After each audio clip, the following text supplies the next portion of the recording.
Hi, welcome back guys. This is your friend, the What If guy, back with another fanfiction. This is the first part of What If Issei Awoke his boosted gear. Now before starting, please give this video a like and subscribe to the channel if you want more videos like this. Now let's get into the fanfic. Here we see Issei Hyoudou, a boy at the park with his date Yuma. This was where he would meet his end, but today is different. Issei, will you die for me? Raynare asked, showing her wings and light spear. Issei remained calm and unfazed as he took out a piece of paper, focusing and throwing it as he turned to the fallen angel. So you said die for me. I say you begged to Lord Michael as he kicked you out of heaven, Issei replied, shocking Raynare with his knowledge. Oh, and you know Raynare, was it? Tell me how Kuoh is doing. Someone wants to know.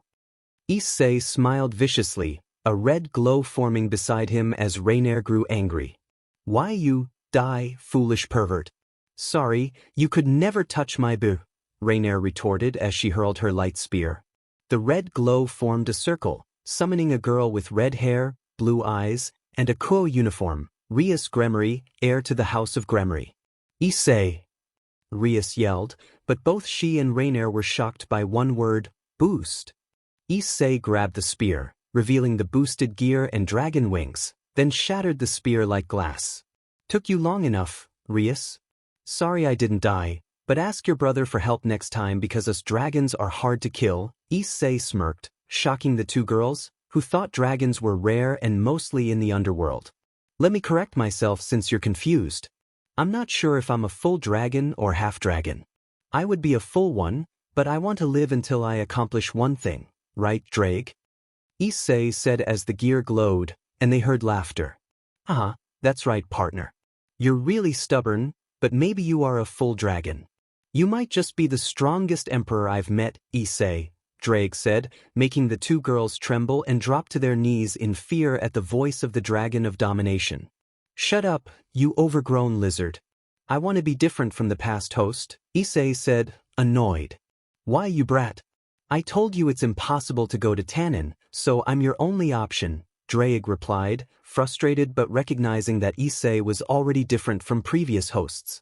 Why do you think I called gremory? I only know about events from 50 years ago in the supernatural world, but I know about the fallen and the angels, and you told me about some devils you fought, like Sirzechs. So yeah, I have favors he owes, Issei said, unafraid of Lucifer.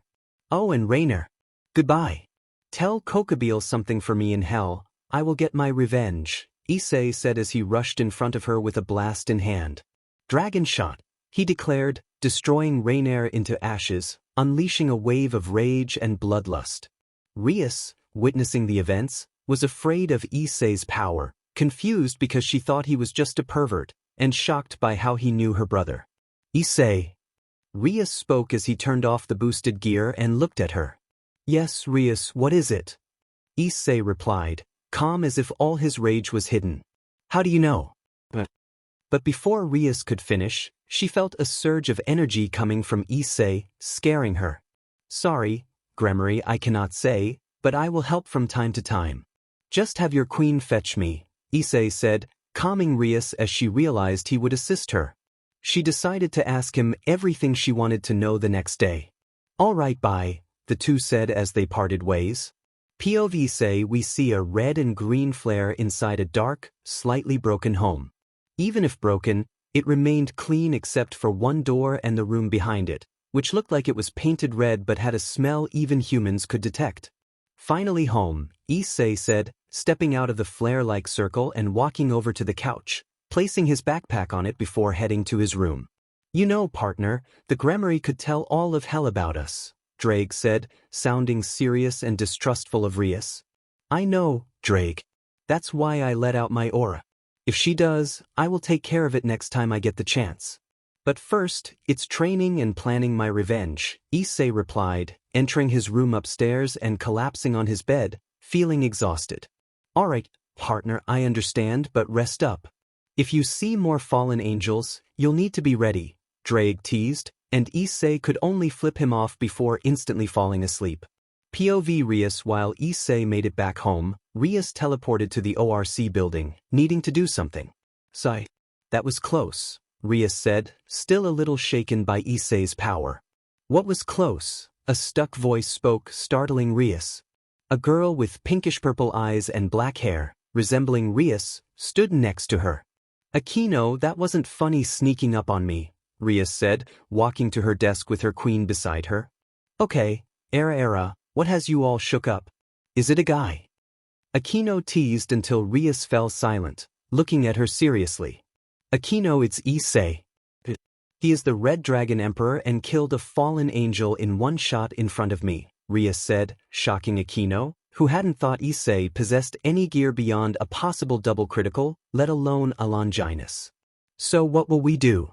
Akeno asked, now understanding why Rias was shocked and afraid. He wants to meet us here tomorrow, so we will do that. Besides that, I don't know. He said he wasn't afraid of Lucifer, and it seems like he doesn't know my brother is Lucifer now, but he said that would just make him want to fight more.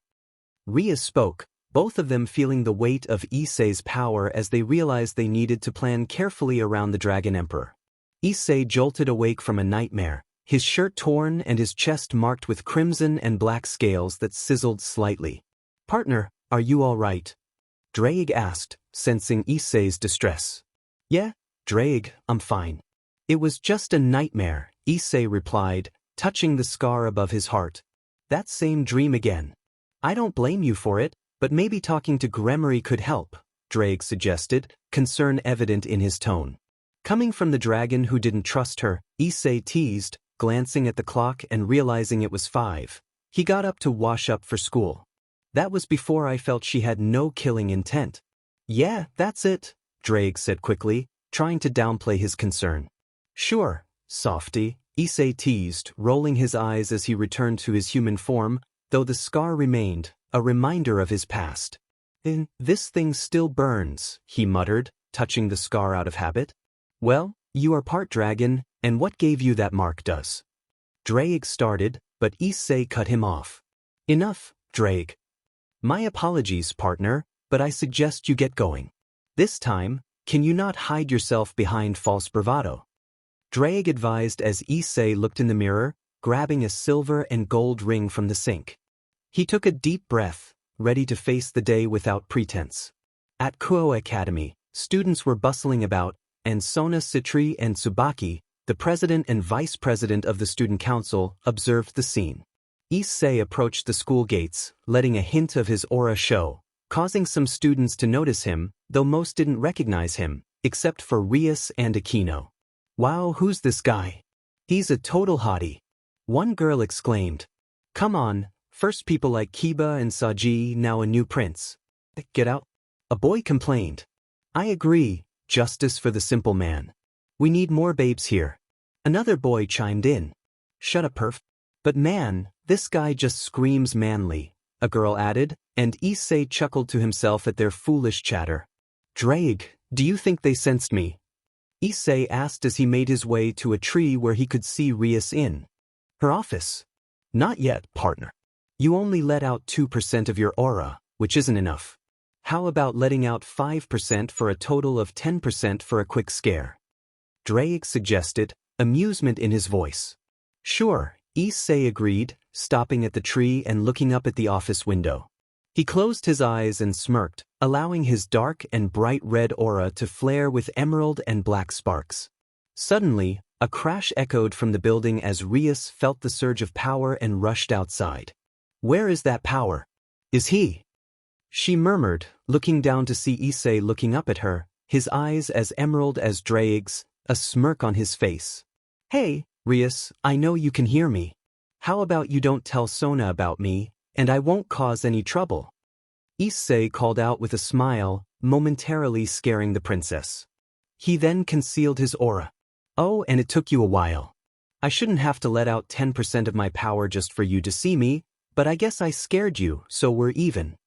With that, he headed off to class, leaving Rias to process the encounter. Rias was in her office, ready for the day but still on edge after recalling Issei's power. The bloodlust and speed were incredible.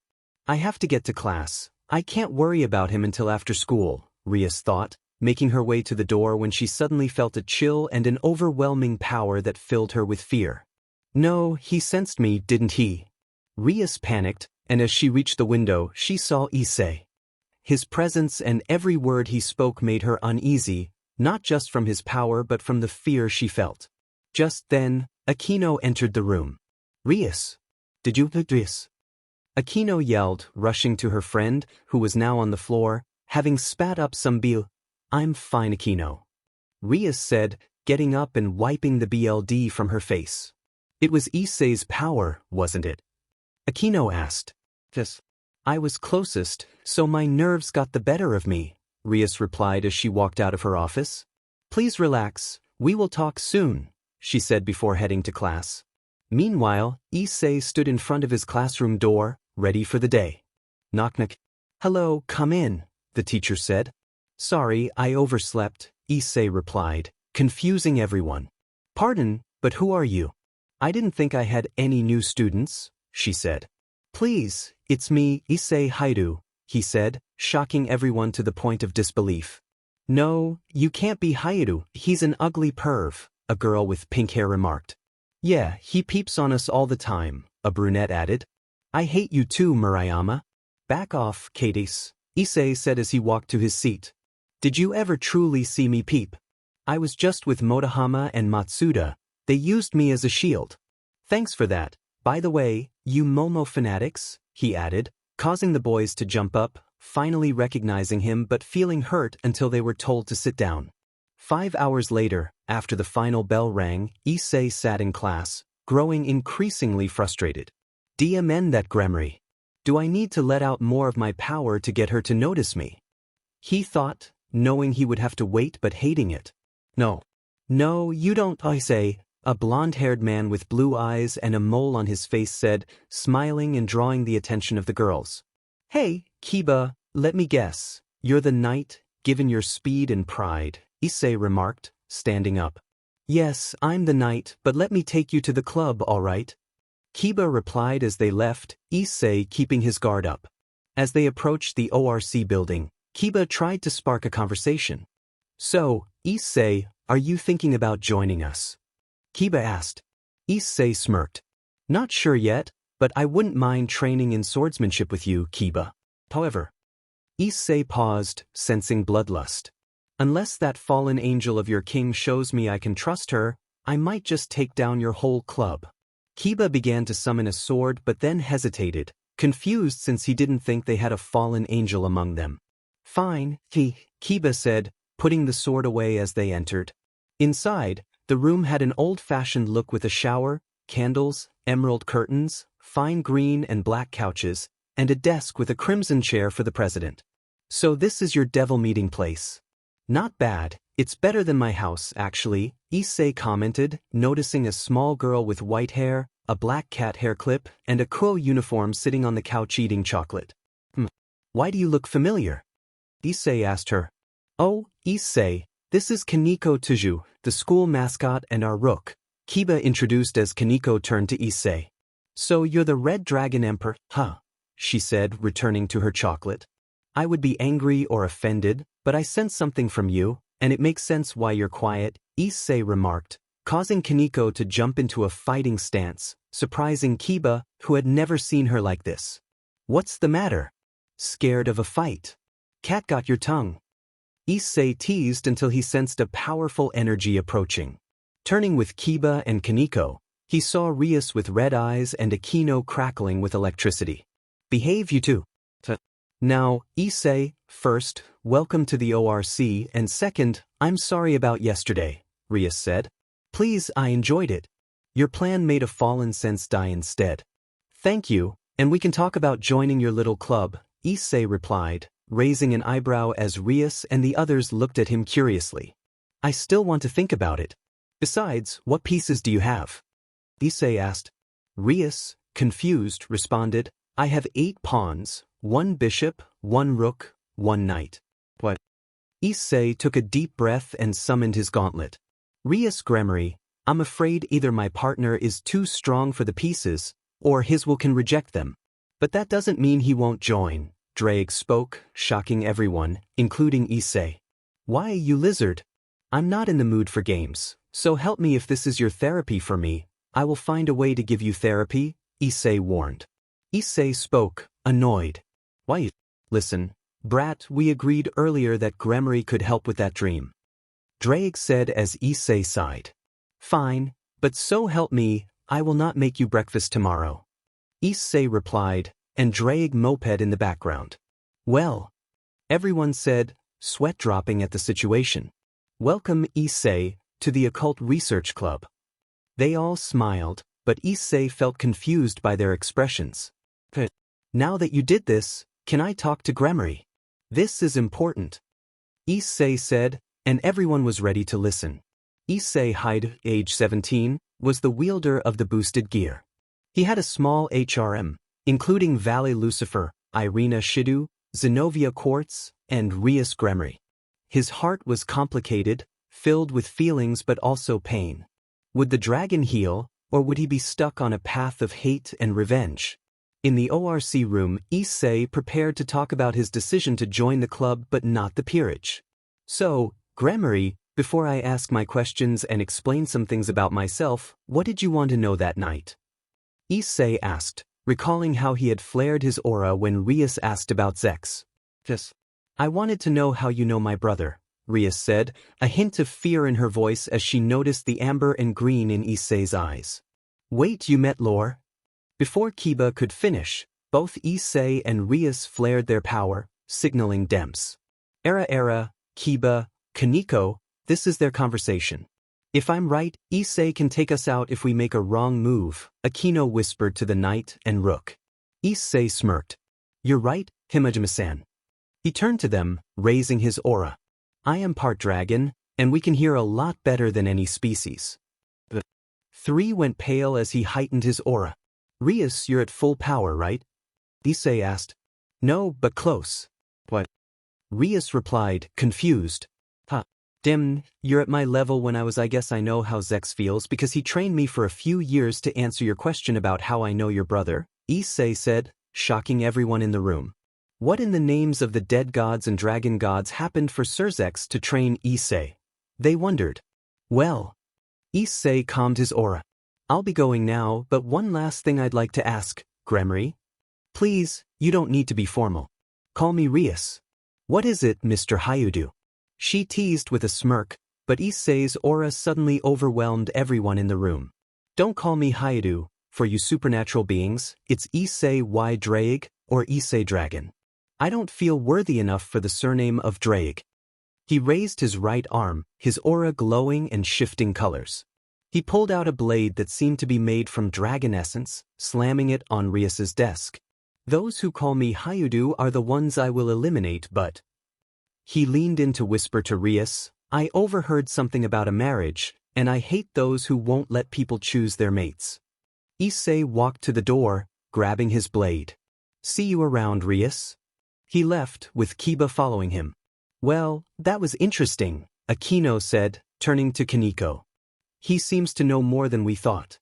I guess he isn't a perv, Kaneko remarked, unaware of Rias blushing after their conversation. Why is my heart beating so fast? Rias thought, looking at the mark on her desk. Meanwhile, Issei was walking to the park, noticing Kiba following him, which annoyed him. What do you want, pretty boy? I want to go home. I just want to talk, that's all, Kiba said, stopping behind Issei as he reached the fountain where he had fought Rayanare, bending down to pick up and burn the feathers. Issei snaps his fingers, forming a large barrier that makes him undetectable, shocking Kiba and putting him on guard. Seems like you have a past too, but I don't want others to feel pain about their past, Issei says, summoning his blade and turning to Kiba. This blade is draconious. When I made my promise to my brother, mother, and father, it was formed. He removes his jacket, revealing amber cracks and red scales on his arm, startling Kiba. What is that? Kiba asks worried. My arm. It's a pain to grow back from human to dragon, but if it means I live, it's worth it, Issei replies, grabbing his jacket and walking toward Kiba. Can I trust you? Issei asks. Kiba, shocked by Issei's numb voice, responds, yes. Issei hands Kiba his sword, but Kiba struggles to hold it. That blade is made from flames and other materials. Issei explains as Kiba summons his own sword. Here, Issei, Kiba says, giving his blade back. Issei holds out his hand. Kiba, I can't take it.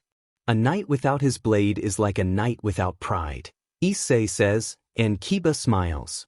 Thanks, but my gear is sword br. I can make any kind of sword as long as I have the magic for it, but this sword was the first one I crafted. It devours light from fallen foes when they fight us. Take it, dragon, Kiba jokes, and Issei smiles as he reaches into his pocket. Alright, here, catch. Issei throws a pair of gloves. Thanks, but what's this for? Kiba asks, giving Issei his sword back. You see those gloves? I named them Flame's Claw. They're camouflaged right now, but they give the holder incredible fire magic potential, maybe even dragon magic, and they provide daggers, Issei explains, and Kiba's eyes widen. Relax, you're not a dragon, so you'll only get one dagger. I'll hold on to the dagger, Issei adds, putting the two swords into a pocket dimension. See you around, Kiba. You too, Issei, they say, parting with a fist bump as Issei dispels the barrier. Ah, someone made a friend. Told you it would be nice to join, Draig teases. Shut up, you overgrown lizard. Besides, they're all hurt, I can tell, but I will be there for them, Issei replies, walking home. Really? Well, that's good to hear. Thanks for calling me brother, Draig says. Hey, it's the truth, Issei responds as they talk and laugh on the way home. Once home, Issei feels the urge to clean. I guess this place is dusty, he says, taking off his jacket to tidy up. As he cleans, he smiles, feeling grateful for real friends. He heads to the dining room and turns on the TV, but suddenly shakes in fear. No. Leave them alone. If you want me then. Issei gasps, breathing heavily and sighs. He touches his face, realizing he is covered in scales, sweating and crying. Maybe leave these rooms. You're not ready for that door, Draig advises, noticing Issei's state. You're right, Draig. I just need some sleep. Yeah, that's it, Issei agrees, walking upstairs to bed. The door that is always locked glows bright red and black beneath it. In Issei's dream, a boy with scars and scales punches blasts of red energy, using the boosted gear. Die. Dragon shot. The boy shouts, shooting blasts before collapsing to the floor. You did great, Issei. Boosting up to 10 at 12 and destroying my blast is amazing, even if I was holding back, a figure hidden in red says. Shut up. I am a dragon, and I will not be evil. I will show domination by getting revenge. Take me back to Kuoh, but it's partly your fault that happened, all because of a war. You may be a pillar leader, but... The boy, now known as Issei, summons the gear and a pair of dragon wings, shocking the figure as his hair stands up, flaring with power. I am the Red Dragon Emperor, and I will kill you if you get in my way. After all, ask God, but Draig helped kill him, so back off, Sirzechs. The young Issei growls. Suddenly, Issei jolts awake from the memory. Not again. If it's not this scar, it's his training, he mutters, getting up to work out and eat as it's 3 a.m. Faction leader Sirzechs or gremory leader Sirzechs, either one. I don't know if he is a king, but to me, he's just a rival I will best by the name I tore away until I can prove myself worthy, Issei says, placing his hand over his scar. And that's the end of that. Issei is sleeping with his scales covering half his body, sweating and looking fearful until he jolts up in a sweat. Diamenet. I need to get these dreams taken care of, Issei says, sitting up and placing his hand on a soft pillow. Issei, calm down. Remember to let go of those scales. If you can go back to your trainer, you can talk to someone you trust, Draig encourages with a smile. Oh, and have fun with that girl next to you, he adds. Thanks, Draig, but what girl do you... Issei yelled as he moved the blanket, realizing he was in bed with Rias. He quickly got up, covering himself. God demon burning clothes, he mumbled as Rias stirred awake. Yon morning, dragon. You're loud when you wake up, Rias said, stretching. Issei, still adjusting his breathes, replied, Yes, it's called dreams or yelling because a naked devil broke into my house. Well, that's mean, Rias pouted. I was worried. Kiba didn't say anything, but he seemed lighter, like a weight was lifted. Issei headed to the bathroom, leaving the door open. That was me. I talked to him, but thanks to you, now 3 people have seen my scales, Issei said, trying to focus and hide his dragon features. I didn't think it was that bad. I wanted to know more about the Red Dragon Emperor in my territory, Rias said, following him into the bathroom and poking at his chest with a glare. Damn it, put this on and stop, Issei said, throwing a silver shirt at her. If it wasn't the weekend, I'd throw you out the window. Now tell me how you got in. It's magic. With your power, I just needed to know where your house was, and then I asked a friend, Rias explained, walking down the stairs behind him. She paused at the red door, untouched. If you mean Sona, I haven't spoken to her about being the dragon of domination, but Issei stopped as he noticed Rias staring at the door. Issei, it looks like this is stuck. Should I? Before Rias could finish, Issei's eyes turned red and emerald, and he suddenly appeared in front of her, lifting her by the neck. Never open that door, you hear me, devil filth. Growling. Issei growled, his voice dripping with bloodlust, alarming all the devils in the area. Sorry, Rias stammered. Just then, a blue circle and a red one formed in Issei's house, and out stepped Sona Citri and her peerage, including a blonde male with violet eyes and a dragon arm. In the second circle was Rias's peerage and a woman with silver hair and blue eyes in a maid's outfit. Issei tossed Rias aside and turned to the blonde male and the silver-haired woman. Vritra, why are you here possessing a human? He asked, his gear forming. Partner, that's his host. It seems your power had him take control so he didn't die, Draig spoke aloud, shocking everyone but the orc.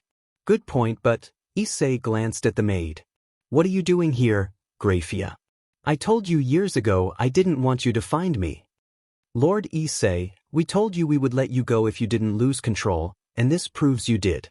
Now Lucifer wishes to see you, Grafia said, shocking everyone. Lady Grafia, does my sister wish the same? Sona asked, afraid of what Issei's power meant. Yes, indeed, all the devil kings do, Grafia replied. They then heard a laugh. Ha, really? Lose control. Last I checked, the city is still here, Issei said, his demeanor calming. Besides, little Rias needs to leave that door alone.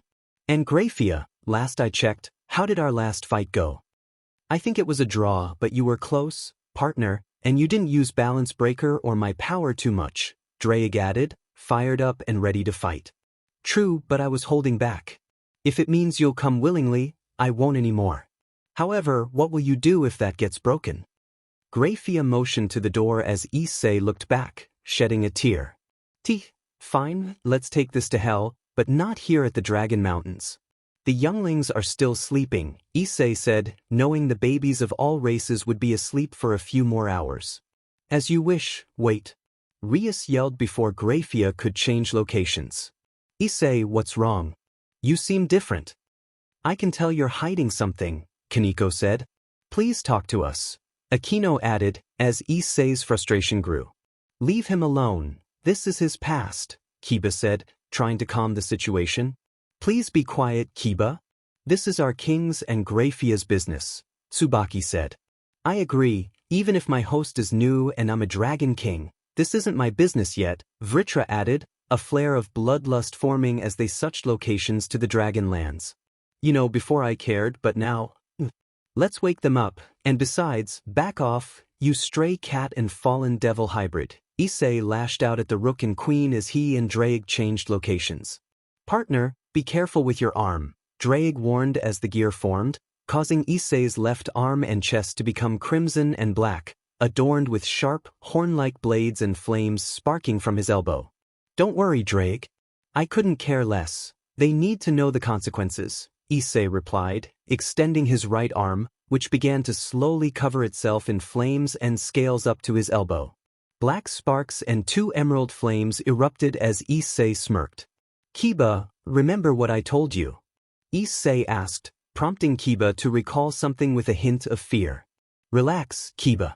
Remember, you're not a dragon, so you can only use one while I can hold on to and wield the other even without the dagger. Kiba fell to his knees in fear as Issei summoned the other dagger. I hope you're ready, because round 2 won't be like when I was 13. This time, Zechs might need a new wife, one he'll actually care about, Issei said with intensity as he got into a fighting stance. Very well, but if he does, Milkus or a new child will be better than this mistake I see before me, Yotudo, Grafia replied, shedding a tear before unleashing a massive ice spell that blew everyone away except for Vritra and herself. Come on, Grafia, actually fight, Issei challenged, his scales melting the ice as his dagger and draig's power mixed in the gear arm, evaporating each blast of ice and creating a smoke screen. Ototo, where are you? Grafia called out, searching through the smoke until she flew above it, only to be gripped by fear as she sensed something approaching at incredible speed. Boost, boost, boost, scorch. As everyone looked up, Grafia turned to see Issei boosting the gear, his dagger and aura glowing amber and black. Eat this, Grafia. Dragon. Edge blaster. Issei yelled, a red dragon of aura forming behind him as he fired a powerful shot that sent Grafia crashing to the ground. He rushed in for a combo with the dagger and a fist full of power, the dragon behind him crashing down on Grafia, leaving her with cuts and burns. A massive explosion erupted, creating a large crater and echoing with the dragon's roar. As the dust settled, Issei hovered above the crater, shocking everyone watching. Rias cried, fearing Grafia was dead, while Akeno comforted her, and the others looked on in fear, even Vritra. But then Issei smirked and called out, "Get up. I know you're hiding. You aren't a coward. I thought you were stronger, sister." Suddenly, he felt a surge of cold and bloodlust behind him. He moved to the other side of the crater, turning to smile. "Draig, do you see this?" "Yes, partner. It looks like he got stronger. Let me help in the fight. I want a rematch after the war," Draig said, chuckling. Rias looked up, a mix of fear and hope on her face as she saw the red aura of Sirzechs Lucifer, holding his wife, who was knocked out but alive. It's been a while, but... Sirzechs unleashed his power in a burst of rage, shocking Issei and Draig. "I will have to put you back in your place once again." Sirzechs roared, facing Issei once more. In the background, a figure in white and blue dragon armor shone. "So this is the power of the red one, even without using balance break. I must admit, I'm getting excited," the figure spoke. "Calm down, partner, he's holding back. We need to see his full power," came the voice from the armor, revealing none other than the White Dragon Empress. Issei and Sirzechs stared at each other, both filled with power and rage. "Rias," Sirzechs called, commanding his sister's attention. "Come up here and heal Grafia. Issei is mine alone to defeat." Everyone felt his bloodlust as Akeno brought Rias to the ground to heal. "Brother, be careful," Rias warned, but was cut off by the look in her brother's red eyes. "I know Rias. I've fought him before, and now here he is again, worse than his dragon," Sirzechs said, removing his Lucifer cloak, ready for battle. "That's rich coming from you, Sirzechs. After all, you're just as bad as every devil and fallen I've killed," Issei mocked, knowing Sirzechs meant death. "Oh really, Issei?" "Disappointed, I thought I raised you better," Sirzechs replied. Issei's eyes changed color, and the gear began to boost. "Partner," he crossed the line. "We need to end this," Draig urged as their auras mixed and burst forth. "DMNU, devil. You're not my father, so shut up. Unlike you, they would have tried to save me, and it cost their lives because of you." Issei roared, a tear of BLD falling as everyone below listened in shock, even Sona, who had never heard about his parents' death. "I'm sorry, Issei, Before Sirzechs could finish, he felt a surge of energy and determination from Issei that cut him off. "Balance break for those I've lost and the flames I cast. The dream may live, but I shall form it into a curse. The infinite means nothing to me, I burn it all away like they did to me. Welsh Dragon Assault Scorch, Balance Breaker." Issei and Draig shouted in unison as an amber glow erupted, shaking the world. Everyone was stunned by Issei's power, and most of Rias and Sona's peerage collapsed from the force of energy. Rias, Sona, Akeno, Saji in Vritra's possession, and Sirzechs remained standing.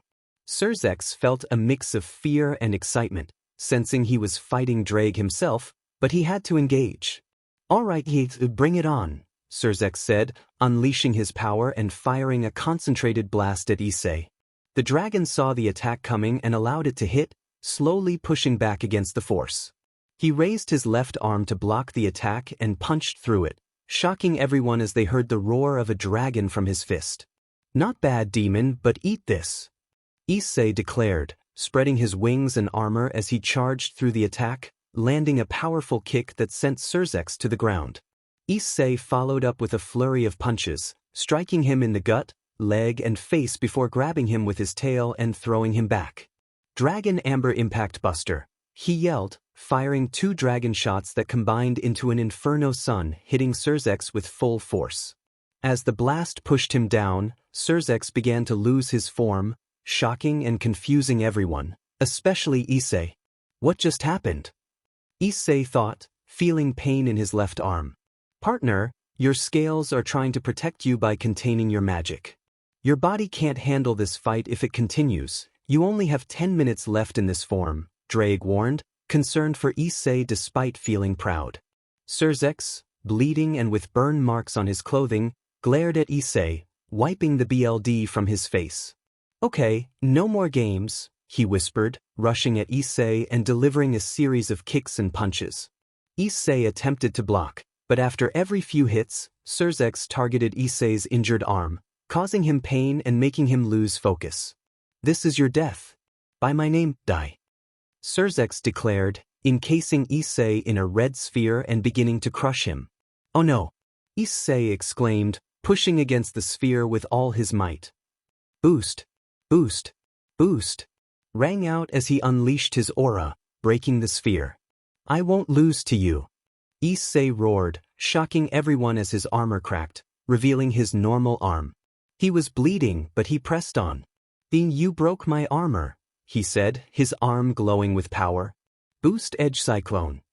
Issei and Draig whispered in unison as he dashed at Sirzechs, landing a blow that knocked him to the ground.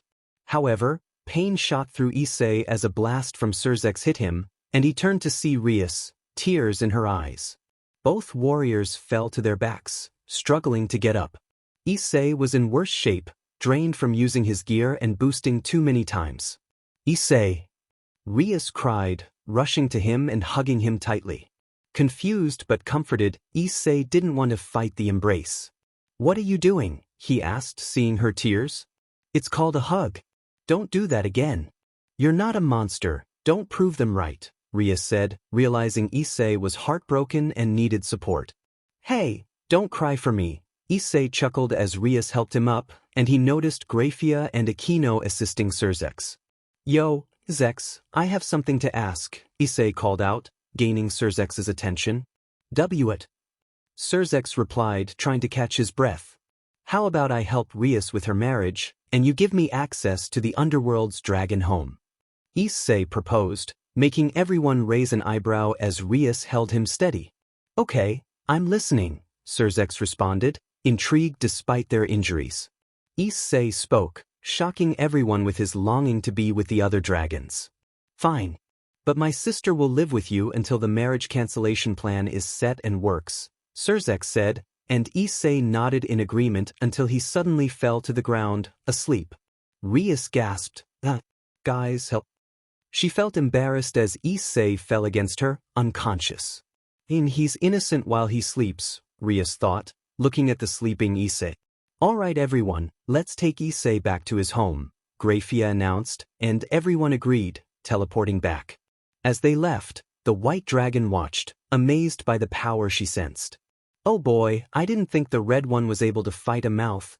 Talk about amazing," the white dragon empress exclaimed joyfully. "Careful, Avella. He is strong, and you might not win even if you use Juggernaut Drive. It would only be a close fight," Albion warned, wanting his partner to temper her excitement for her rival. Okay, I won't fight, but I will watch over my love," Valley replied, dispelling her armor and captivated by Issei's power. "I will find you one day, my love," she whispered as she left through a portal, catching a glimpse of a golden and red glow in the sky. As everyone dropped Issei off at his place and placed him on his bed, those who remained, Sona, Orc, and Grafia, were ready to talk to Sirzechs. When Sirzechs came downstairs, he looked at the door with its red hue and then turned to the others. "All right, what would you like to talk about?" he asked, noticing Orc's glare and Rias's intense presence. "Sirzechs, is what Issei said about you and his parents true?" Rias asked, her voice filled with venom and sorrow. Sirzechs was taken aback by her formal tone and rage. "Issei was right. He lost his parents, and it was my fault," Sirzechs admitted, only to be hit by a blast of red and gold from Rias and Akeno, anger and tears flowing from them. "Thank you too. Grafia, please tell them," Sirzechs said, rubbing his bruised arm. "All right, sir. You see, Issei lost his parents when he was little. He couldn't handle the grief and put their bodies, family photos, and more in that room, which he never touches because it hurts too much," Grafia explained, motioning to the door that was not painted but stained with Issei's and his parents' BLD, drying and becoming like scaly paint. "That explains his connection to the door, but how were you involved?" Sona asked as Rias approached her brother. "You watched it happen and didn't want to be involved unless someone died." Rias accused, tears streaming down her face. "You could have saved him. You bstrd." She cried, falling to her knees. Akeno walked over and hugged her, trying to calm her down. Meanwhile, Issei, still asleep, began to cry out, mumbling, "You med killer," as a feather in his room turned to dust. As everyone was downstairs after the confrontation between Issei and Sirzechs, Rias was crying and couldn't look either of them in the face. Grafia could have helped, but they let him become lost. While they were all downstairs, Rias decided to check on Issei until Sirzechs noticed her. "Rias, what are you doing?" he asked. "I am checking on Issei." "Mind your own business, bro." "I mean, Sirzechs," Rias replied, not even looking at him. Sirzechs felt hurt but blamed himself. As Rias went upstairs, she felt a surge of heat, pure flames, and rushed to Issei's room, only to find some feathers turned to ash and others on fire. "What the hell?" she exclaimed as Issei's left arm glowed and formed the boosted gear. "Rias Gremory, come here. I have to talk to you," Draig said, making her nervous. She chose to comply and sat next to Issei's bed. "I have something to show you since you're the only one who seems to care about my partner. Place your hand on the gear," Draig instructed. Hesitantly, Rias placed her hand on the gear. A blinding red light enveloped them, and when Rias opened her eyes, she found herself as a spirit hovering above Issei's home, which was now clean and filled with blooming flowers. She noticed a little boy in the yard and began to hover down, only to see a younger version of Issei, unscarred and without his emerald eyes. Confused, Rias listened as Draig spoke. "This is the day my partner changed forever. He never awoke the full power of the gear, even though we were friends at that time. Issei, come here. We have to go see Grandma for your birthday." A woman with black hair and brown eyes called out, accompanied by a man with brown hair, blue eyes, and glasses. "Coming, Oka-san." Issei yelled as he ran to his parents, hugging them before getting into the car, ready to go. Rias watched from behind, tears streaming down her face as his birthday felt more like a curse than a celebration. "There's more," Draig spoke, shifting the scene to Issei and his parents stuck in traffic. "Odo-san, how much longer?" Issei asked from the back seat, looking at his hand. "Not long, my boy. Just wait a bit longer." "Honey, do you mind giving Issei his present?" Goro asked, focused on the road. "Not at all," Mickey replied, reaching into her bag for the gift. "I hope you like it." She handed Issei a small box, and as he opened it, his eyes widened in amazement at the gold and silver ring inside. "Wow," he exclaimed, smiling. Rias, watching in a spirit-like form, recognized it as the same ring Issei always wore, but without the red, which confused her. "It's been in our family for generations and has a story to it," Mickey explained as Issei looked up at them. "It states that the ring will be connected to your soul and will change color with it, but if it turns black, life will change." Goro smiled as he helped Issei put it on. "Okay, so this seems normal, but what?" Before Rias could finish her thought, An explosion erupted in front of all the cars, leaving the hyoudous trapped in burning wreckage. Oka-san. Issei cried, feeling the heat. We're coming, son, his parents shouted, but before they could reach him, a golden spear flew past them, stabbing Issei in the chest and causing him to bleed. Oh! Issei screamed as his parents tried to pull the spear out, but it burned them each time. They heard a mocking laugh. Seems like I hit the boy, now he will die, a fallen angel with 10 wings declared, his red eyes striking fear into Issei. Rias recognized Kuoh, the second strongest fallen and a warmonger. As she looked for where he came from, she saw her brother in the sky, uninterested in the chaos below, igniting her rage. An emerald glow surrounded Issei as he struggled to remove the spear. Draig, help, he yelled, and his family instinctively chose to defend him. Oh, humans really? Kuoh scoffed as he rushed at them, easily knocking them back. Issei could only watch in horror. I won't lose. I will save my son, Goro declared, but he was soon pierced by 4 spears, collapsing beside Issei, bleeding and fading away. Issei, oh love you son, were Goro's last words, sending Issei into a spiral of sorrow and rage as the ring began to glow black and red. Stay safe, Issei. Mickey yelled, but she was grabbed by Kuoh, who choked her. Sorry, we will be with you, Issei, she managed to say before Issei screamed, Oka-san, please. If you want me, then take me. Leave them alone. They're all I.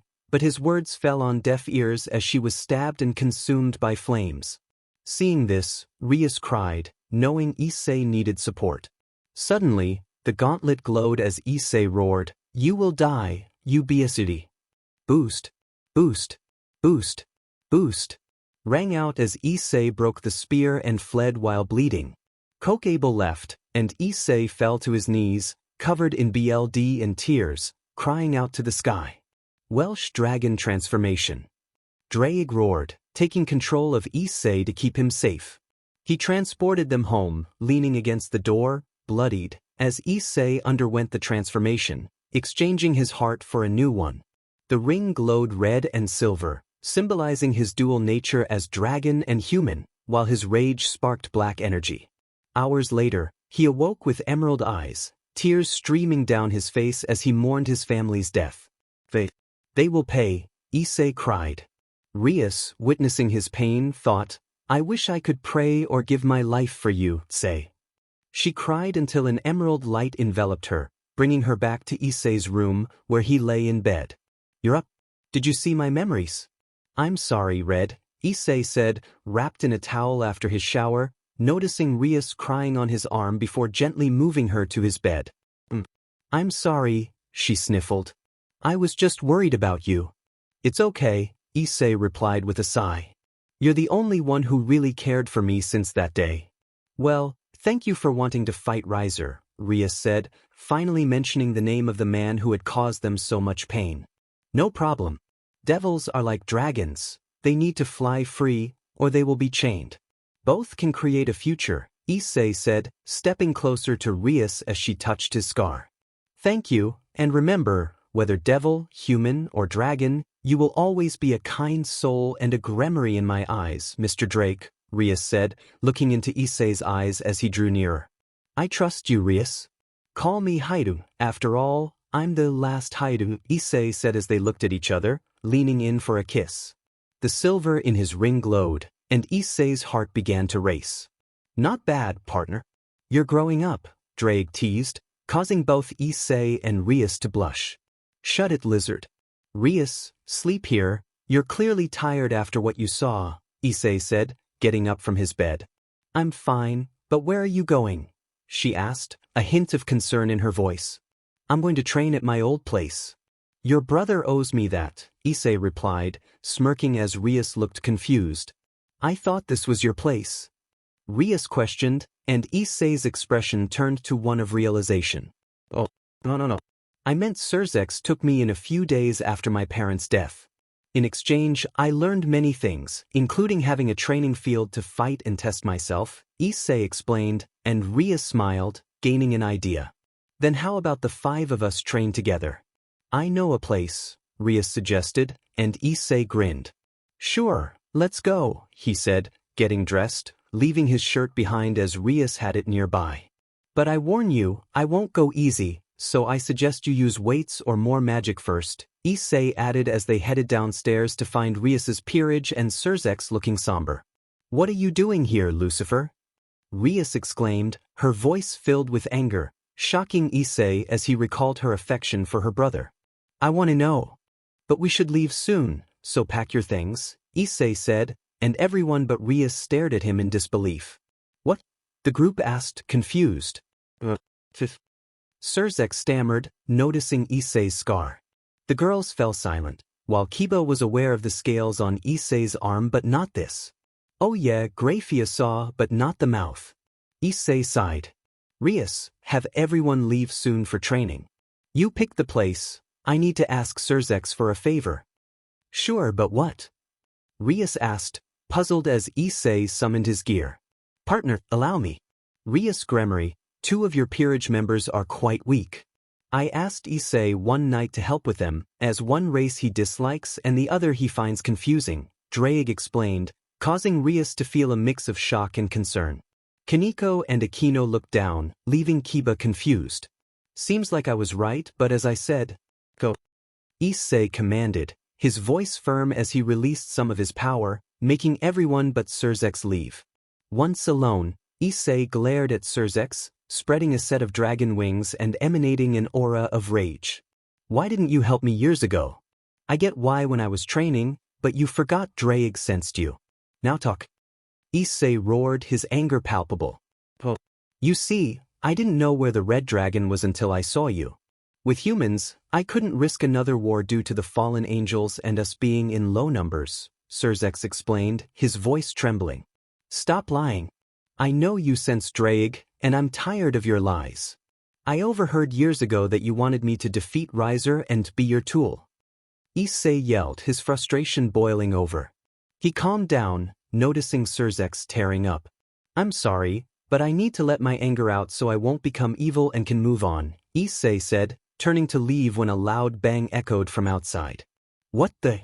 The two rushed outside to find burn marks and claw marks, with a large flame in the middle of the street. It was black and purple, an unusual sight. Issei, can you hurry to the mountains? Rias's voice came through, urgent.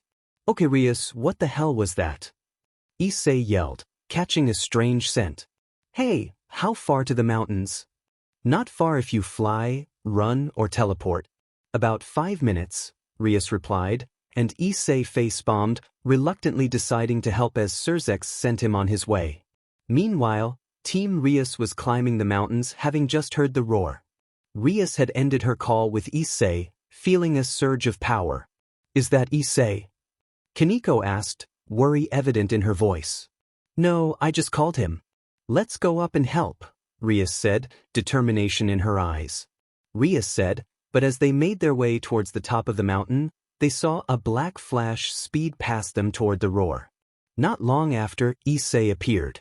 Okay, ready to, Issei then noticed everyone glaring at him in confusion. What did I do? He asked, and Akeno blinked before responding, so that wasn't you running past us. Well, that's surprising. Issei was confused but took a sniff of the air, sensing that same feeling again. Hey, hurry up. I have a bad feeling, he urged, and everyone rushed to the top, only to hear screams from a stray devil in pain. As they arrived, they saw a stray with bite marks, cuts, burns, and a lot of BLD, without a head. Everyone, including Issei, was shocked until they heard footsteps. They readied their weapons and magic, turning toward the noise. I knew I felt a familiar presence. Long time no see, Issei Chiron, a voice spoke. Stepping into view was a girl whom Issei seemed confused by, and Kaneko had no clue who she was. As the girl emerged from the shadows, no one recognized her, but she had BLD from the stray on her hands, blade, and face, which scared everyone except Issei, who recognized the scent. Is that you? He asked in disbelief. The scene shifted as Issei and the peerage watched in the woods, shocked to see the woman in front of them covered in BLD. Hello, Issei. What's wrong? You're zoned out, she asked, while Rias and Akeno stepped back slightly, sensing her power. Issei looked confused, dropping his fighting stance. "Who are you again?" he asked, his tone shifting from serious to lighthearted, which nearly made the peerage fall over in surprise. The girl flushed with anger and embarrassment. "You can't be serious. How can you not remember me, Issei? We met 5 years ago, damn it." She yelled, and Issei's expression shifted from confusion to shock as he recalled something. It was 2 years after Issei lost his parents, and he had been in the underworld training, about to leave when he looked out his window, feeling isolated. "God damn it, I can't take this. I'm a dragon, I should be free, right, draig?" Issei asked his partner, letting his scales emerge. "Agreed, Issei, but can you handle Balance Breaker's power without nearly using the Juggernaut drive this time?" Draig replied, reminding Issei of a past close call. Issei clenched his fist, determined. "Yes, I can, but can you guide me? I want to be free." Draig smiled in the gear. "Of course. Form the gloves again and break the window carefully so it doesn't shatter. Then I'll help you fly as fast as we wish." Following Draig's instructions, Issei slowly cut the glass. As he merged his aura with Draig, forming the gloves, his power grew stronger. With a crash, he shattered the window and jumped out, shining red and emerald with hints of gold and black as he entered Balance Breaker. He flew at night-like speed into the woods, the guards too late to stop him. "Eat this, suckers!" Issei and Draig yelled, looking back as they soared miles away. Suddenly, Issei was struck by a tree and fell out of Balance Breaker. "Ugh, that hurt," he groaned, hearing Draig laugh. "Well, you did lose focus, kiddo," Draig teased. Issei, feeling annoyed, then heard a whimper nearby and ran toward it, despite Draig sensing a large power emanating from the area. He found a wolf pinned by a spear and a tree, surrounded by devils. "Din dog, this is devil territory," one guard said, kicking the wolf. "Yeah, maybe we should kill it," the second guard suggested. Fueled by anger, Issei unleashed his power, kicking the guards back. They panicked upon seeing him. "Red. Dragon Emperor. Lord Issei, what are you—" The guard spoke as Issei formed a dragon shot in his hands, filled with rage. "Run! Or die!" Issei shouted, unleashing his aura. The guards, terrified, fled before he dissipated the blast and turned to the wolf, examining the spear. "Are you okay?" Issei asked as a nearby tree caught fire. The wolf approached him, responding, "Yes, yes, I am, Red Dragon." Issei was taken aback. "Holy cow, a talking wolf," he exclaimed, astonished. "Partner, that is a yokai, a rare wolf yokai of flames and dark magic. I sense it might be your age," Draig explained as the wolf nodded. "Yes, I am. I'm sorry, but I got lost heading towards the dragon landscape. Could you help?" the yokai asked. Issei shrugged, eager to leave. "Sure, and call me Issei." "No need for titles," he replied.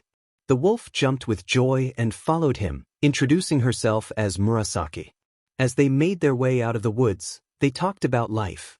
Issei learned that Murasaki was afraid of her home because people treated her as a freak. When they emerged, they saw guards and Sirzechs with graphia glaring at them. Issei shook but composed himself. "Welsh Dragon Balance Breaker," he announced, entering his balance breaker and rushing at the guards while yelling, "Murasaki, run. Fly. Do whatever it takes to get out. I will buy time, go." He kicked and blasted the guards as she ran away. Before Issei could fend off Graphia and Sirzechs, he was hit from behind, his legs encased in ice, causing him to fall. "Sorry, Murasaki," he said weakly before passing out. The guards moved to capture the wolf, but Sirzechs glared, making them stand down. Issei was all they needed. Present day, Issei was shocked as he recognized Murasaki. "Wow, hold up, is that really you, Murasaki?" he yelled, and Draig was equally surprised. Murasaki face-bombed.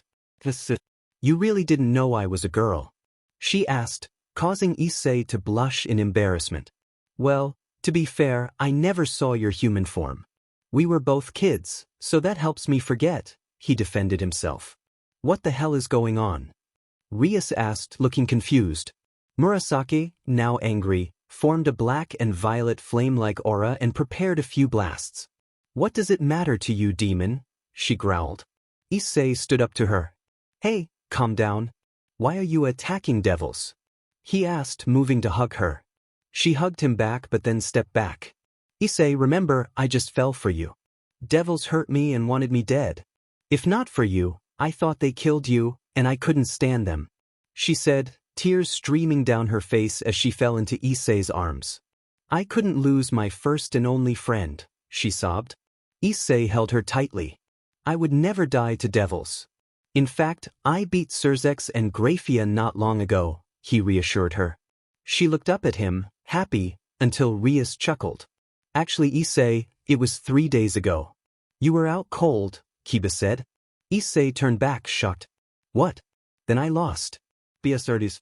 I will win next time. In my book, if you pass out you lose," he declared, causing everyone to look at him, unsure if he was joking or serious, until they laughed. "Okay, now that that's over with, come on, Issei. The house isn't far for training, and Lady Murasaki, you could join us," Akeno suggested. Rias agreed, noting that there was room for a whole chess peerage. Issei pointed to his gear. "Oh right, sorry draig," he corrected himself. "No problem, Lady Gremory," the dragon replied as they began to walk. Kaneko kept staring at Murasaki. "Hey, how do you know me?" Kaneko asked, slightly annoyed. "Well, I know you from sensing a young Nico in the territory at the time, plus I can hear well," Murasaki replied, making Kaneko angry but also amused enough to punch something to calm down. As they reached the stairs, Issei blocked them. No, you're climbing all the way up," he said, noticing the house was 50 feet up. He snapped his fingers, conjuring weighted vests for them. "Are you serious, Issei?" Rias asked, stunned. "Yes, and Rias, your weight is complain and all of your weights get doubled each time. Now climb." Issei commanded, climbing quickly. The group followed, with Kiba almost catching up to Issei, while Kaneko and Murasaki lagged behind, followed by Akeno and Rias. "Hey Issei, where's my weight and yours?" Murasaki yelled and Issei laughed. Issei yelled, "You don't need one yet. Mine is like a 300 PND vest. Come on, I always train." He reached the top alongside Kiba, and they fist-bumped for being first. Slowly, the rest followed suit, with Kaneko and Murasaki coming in second and Akeno third. 10 minutes later, as all but Issei and Murasaki left for their rooms, Rias finally made it to the top, 20 minutes after Akeno, who had complained after 10 minutes about her weights being doubled. "Diamenit. Tough." "That was tough," Rias said, collapsing to the ground in exhaustion. Issei chuckled. "Seriously, the power of destruction and gremory air doesn't train. Maybe it's good I gave you weight. You need it to train at this rate." Rias groaned as the weight began to hurt, and it wouldn't come off until Issei snapped his fingers to remove it. "Alright, that's all for now. Go clean up, you stink." "You too, Murasaki, you smell like BLD and stray," Issei said, watching as Murasaki turned red. As he walked away, he contemplated the future of their training. Should they spar or focus on different training methods? Maybe try tag team training. Just then 2 blasts knocked him down, and he realized his breathes were on fire. "Ah!" Issei ran, dragging himself on the floor to put out the flames as the girls walked to the bathroom, smirking. "We don't smell," they teased, leaving Issei thinking, girls are scary. Later, everyone was in the hot springs relaxing. Issei nearly fell asleep until the girls yelled about their soreness, waking him up. "Sigh, this will be hell. God bless the orc," he said with a grin, earning groans from everyone but Murasaki. The next morning, after arriving at the gremory training grounds, the girls and Murasaki talked about their past and future, mentioning Issei, which made Rias and Murasaki blush. As Kiba approached to train, Issei watched from the roof, meditating and smiling. "Draig, I got an idea," he thought. "Is it that you're going to stop looking at the wolf and redhead?" Draig teased, making Issei blush and nearly fall off the roof. "Hey, I'm not doing that." Issei defended himself, flustered. Sorry partner for the tease. "It's normal for a dragon your age," Draig said, and Issei felt embarrassed. Anyway, what's the idea? Draig asked, sensing it would be good. It's time for them to look in the mirror and fight themselves. They never show that side, Issei said with a smirk, glancing at Akeno and Kaneko. Great idea, partner. Let me know if I should watch with popcorn, Draig replied, chuckling as Issei jumped down from the roof. Hey Issei, what's up? Rias asked as she walked over, but Murasaki ran to him, holding his arm. Rias looked annoyed. Hey, dragon, want to train? Murasaki asked, pulling Issei away, but Rias tugged him back, leading to a comical tug-of-war with Kaneko looking confused and Kiba and Akeno trying not to laugh.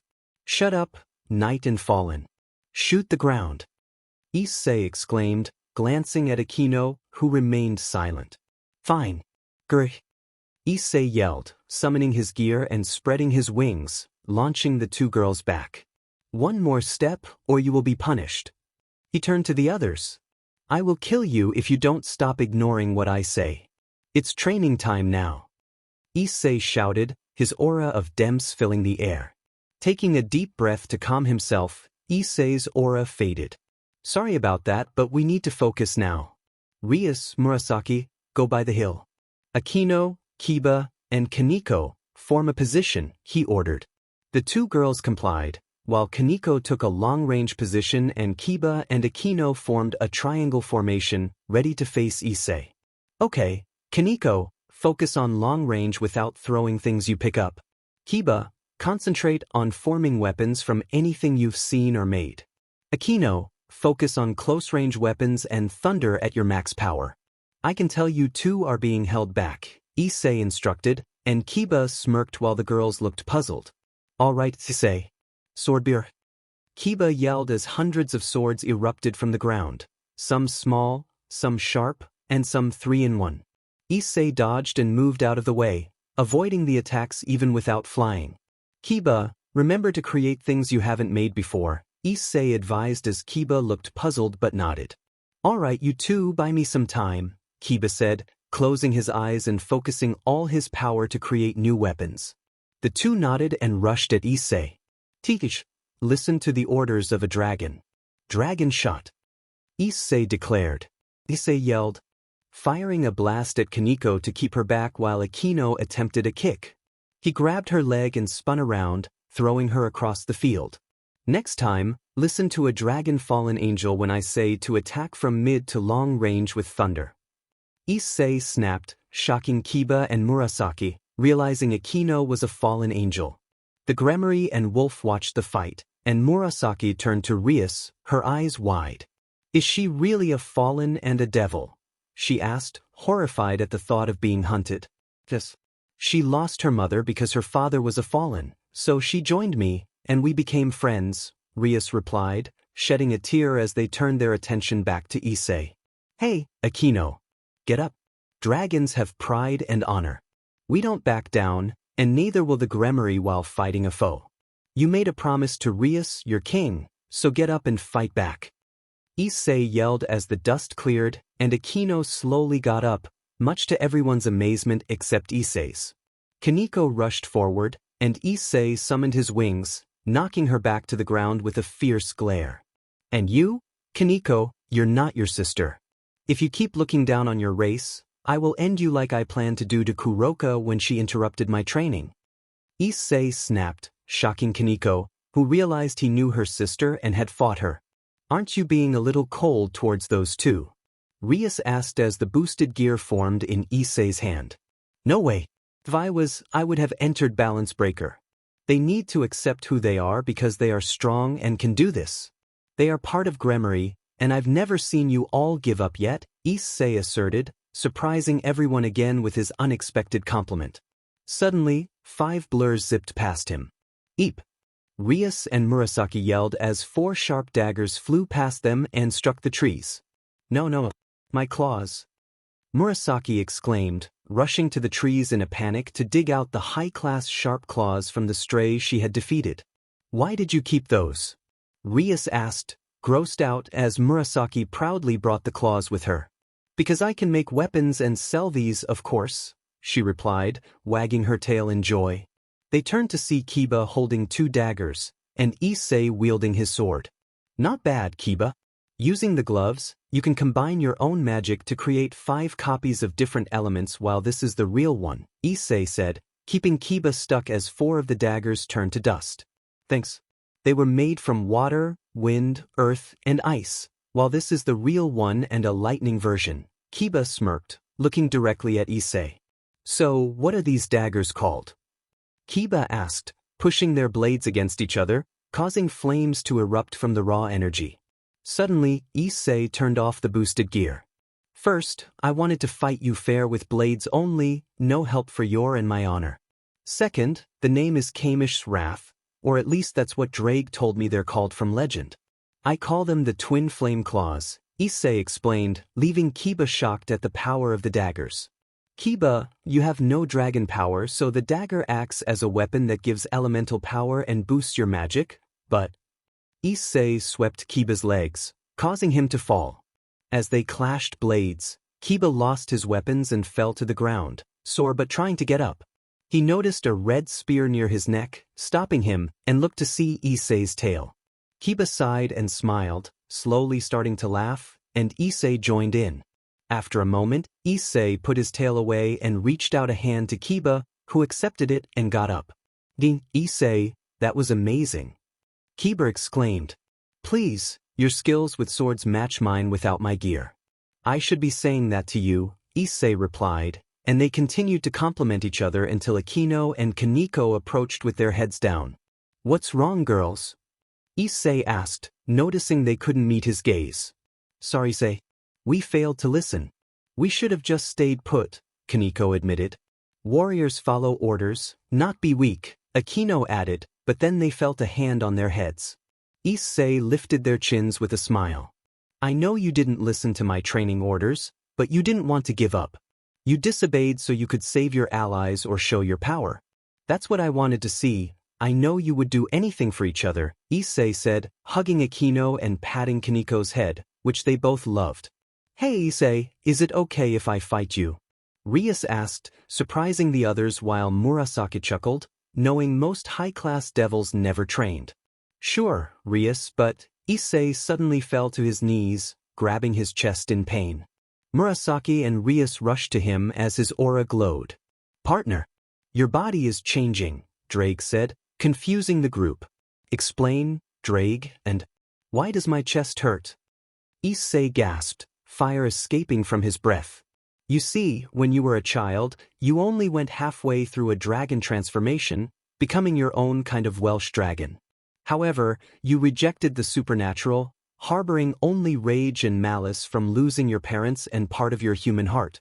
So, I made the new heart work and you will gain more dragon power, both mine and your own, once you accept death and the supernatural.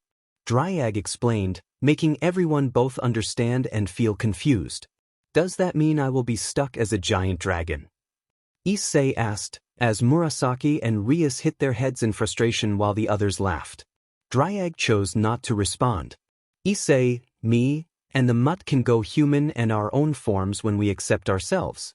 Thus, you can go dragon, and human, Kaneko explained, reluctantly discussing her race for Issei's sake. Alright, sorry. Hey guys, I'm going to head to my room. See you later, Issei said, slowly getting up. The girls looked confused, while Kiba rested on the ground.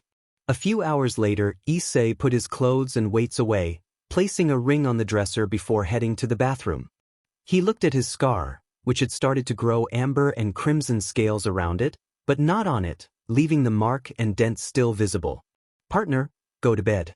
I must talk to you, Draig spoke, concern evident in his voice. Issei, confused, complied. So what is it, Draig?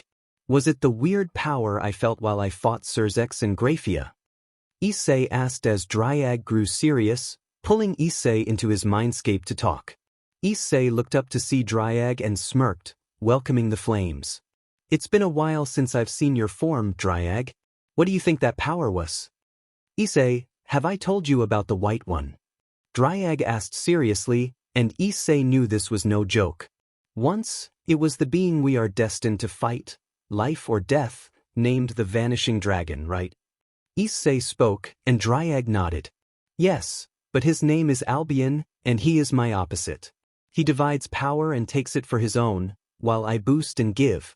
However, the white dragon host doesn't die to Juggernaut drive easily as they don't gain power every second, but they also can't create a new drive like us, who have potential, Draig explained, and Issei understood. Okay, but what about the energy I felt? Issei questioned, slightly annoyed. Anyway, the new host was watching your fight. I felt it but you broke them, Draig said, smiling. Explain now, Issei urged. Your power made them do nothing but watch, and they needed to be in balance breaker to survive your aura. Talk about the best partner ever, that's you, Draig. They exchanged compliments and playful insults, enjoying the moment as Issei drifted off to sleep. In the dark void, Issei stood alone, confused. Okay, where am I? Is this a dream? He pondered until he felt a shiver.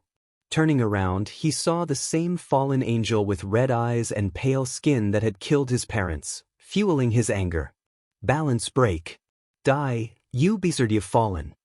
Issei yelled, entering his red scale form, which had changed, now featuring amber bronze on his chest where the scar was, indicating his metamorphosis. Without thinking, he rushed at Kokobile, breaking his light spear. Die, die, die. Issei kept yelling as he punched and kicked the monster over and over again, ripping his wings, lungs, ribs, and liver.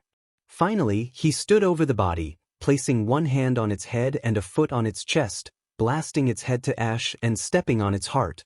Ha, finally, Issei said, walking away from the dark, out of balance break, until he heard breathing behind him. He turned to see his father, reduced to ash with a hole in his shirt where his heart had been, while his mother was headless, her ribs exposed. No,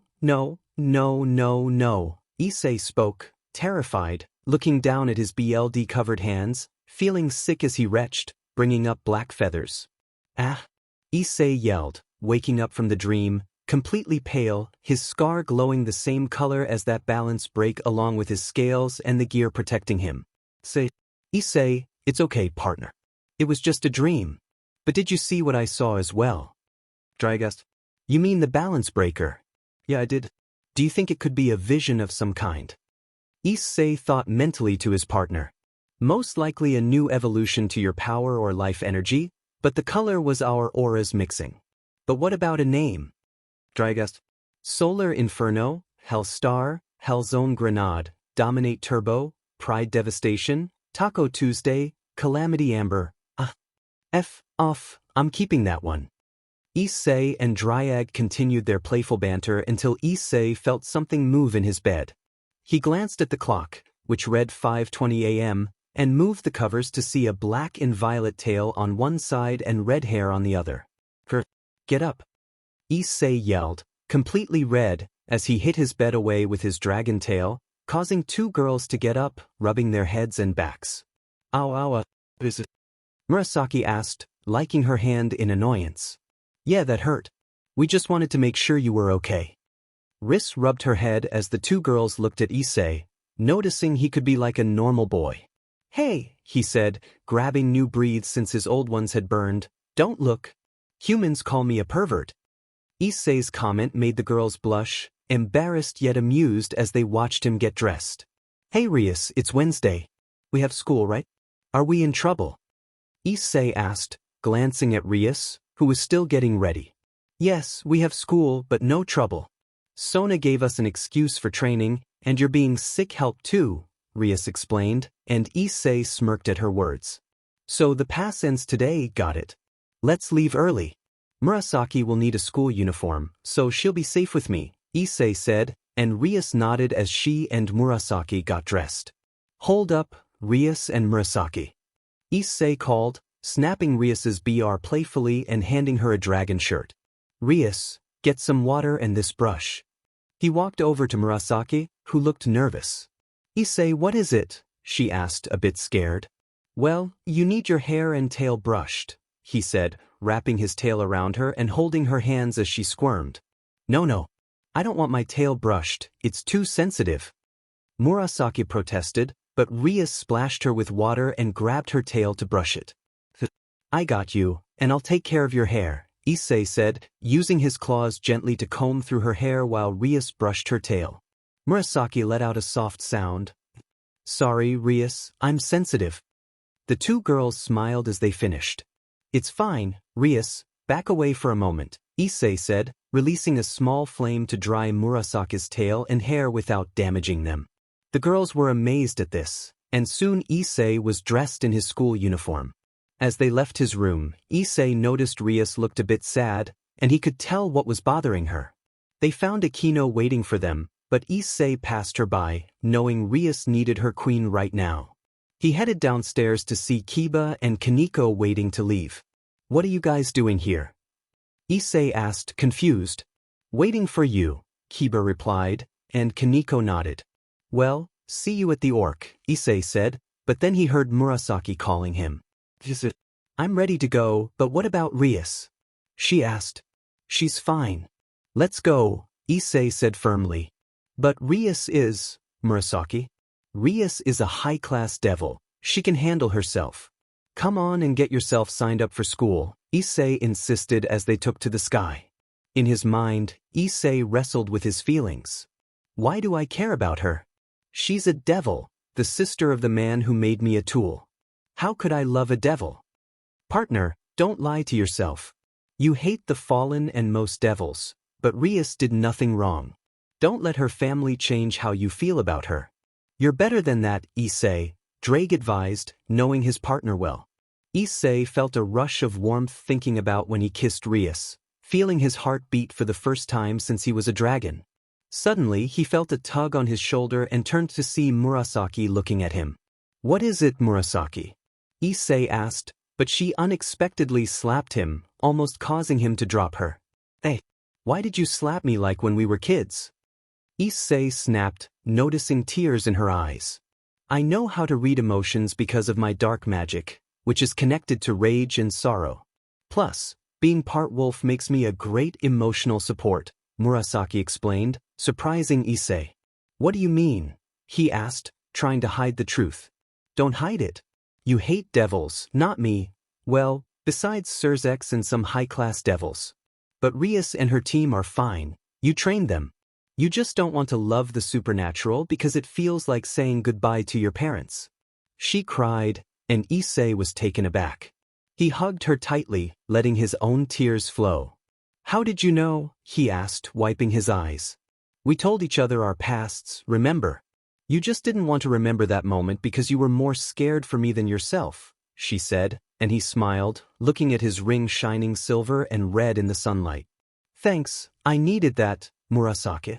Let's go, he said, creating a circle to Kuoh so Murasaki could enroll as a student. Meanwhile, in the Kuoh Student Council office, Sona was signing papers with her queen, Tsubaki. Saji, what's wrong? Tsubaki asked, noticing him by the door. Please, I'm trying to focus. After my body was taken over by my dragon, I feel hyoudou's energy whenever I concentrate. It takes a lot to get a good read. After all, we're the same age, but I'm a devil pawn of 4 pieces, and he's half human, half dragon, yet he's stronger than me, Saji explained, expressing his frustration. Saji spoke with his pride shattered. Hey, don't feel that way. He is 50% dragon while you are about 15 to 30, but he is a dragon of domination, a heavenly dragon, while you are a dragon king. Those are about 50 times different without training, Sona explained, helping Saji cheer up. Suddenly, a red and emerald circle formed, showing Issei and Murasaki, prompting the 3 to enter a fighting position. Relax. I'm here to ask for help with school, not to fight. Even though you wouldn't be able to fight me, I fought both the Devil King and Queen, beat one, and made one go unconscious. If he didn't have Phenex tears, he would be in a coma, Issei explained as the 3 stood down. Fine, hyoudou. So who is the student? Sona asked, and Issei grew angry.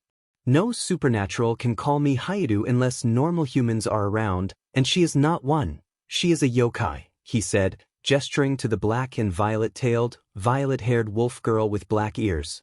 All right, but what's your name, and what club do you wish to join, if any? Tsubaki asked. Murasaki, age I wish to be in the same class as Issei or the orc members as they are the only ones I trust, she replied, her tone laced with venom as she formed a sphere of dark energy and flames. Issei stepped in front of her. Murasaki, not this devil. She may be annoying, but you won't live if you do that.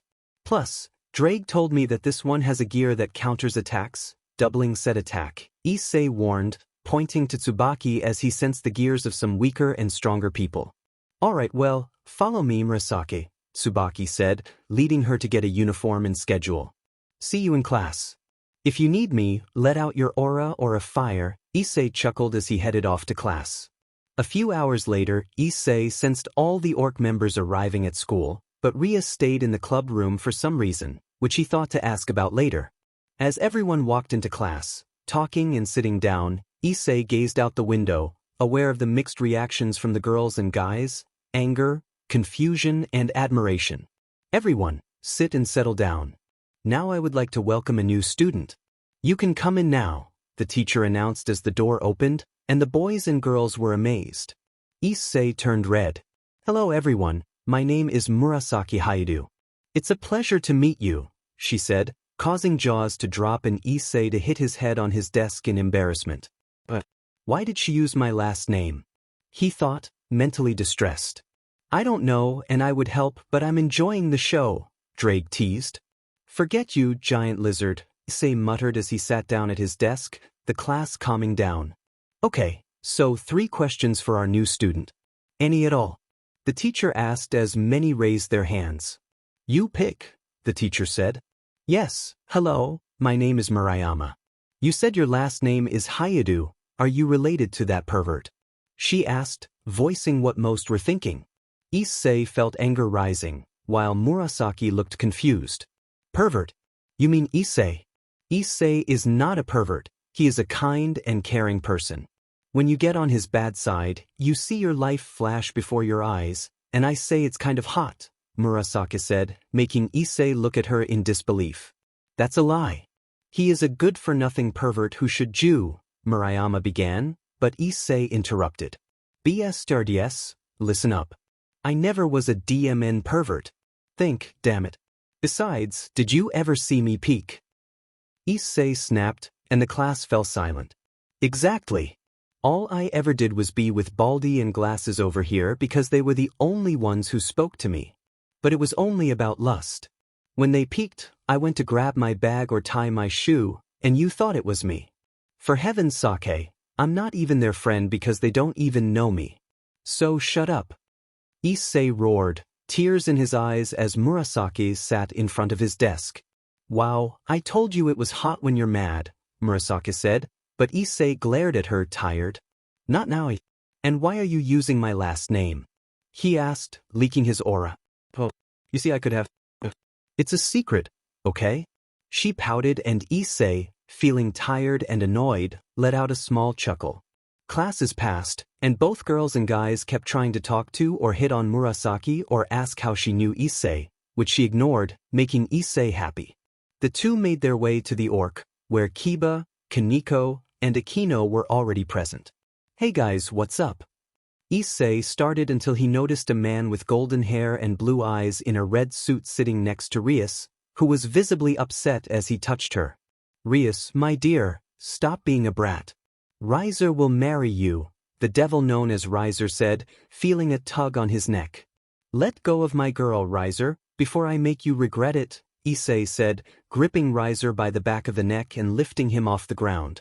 He glanced over to see Graphia and a woman with purple hair and a staff nearby.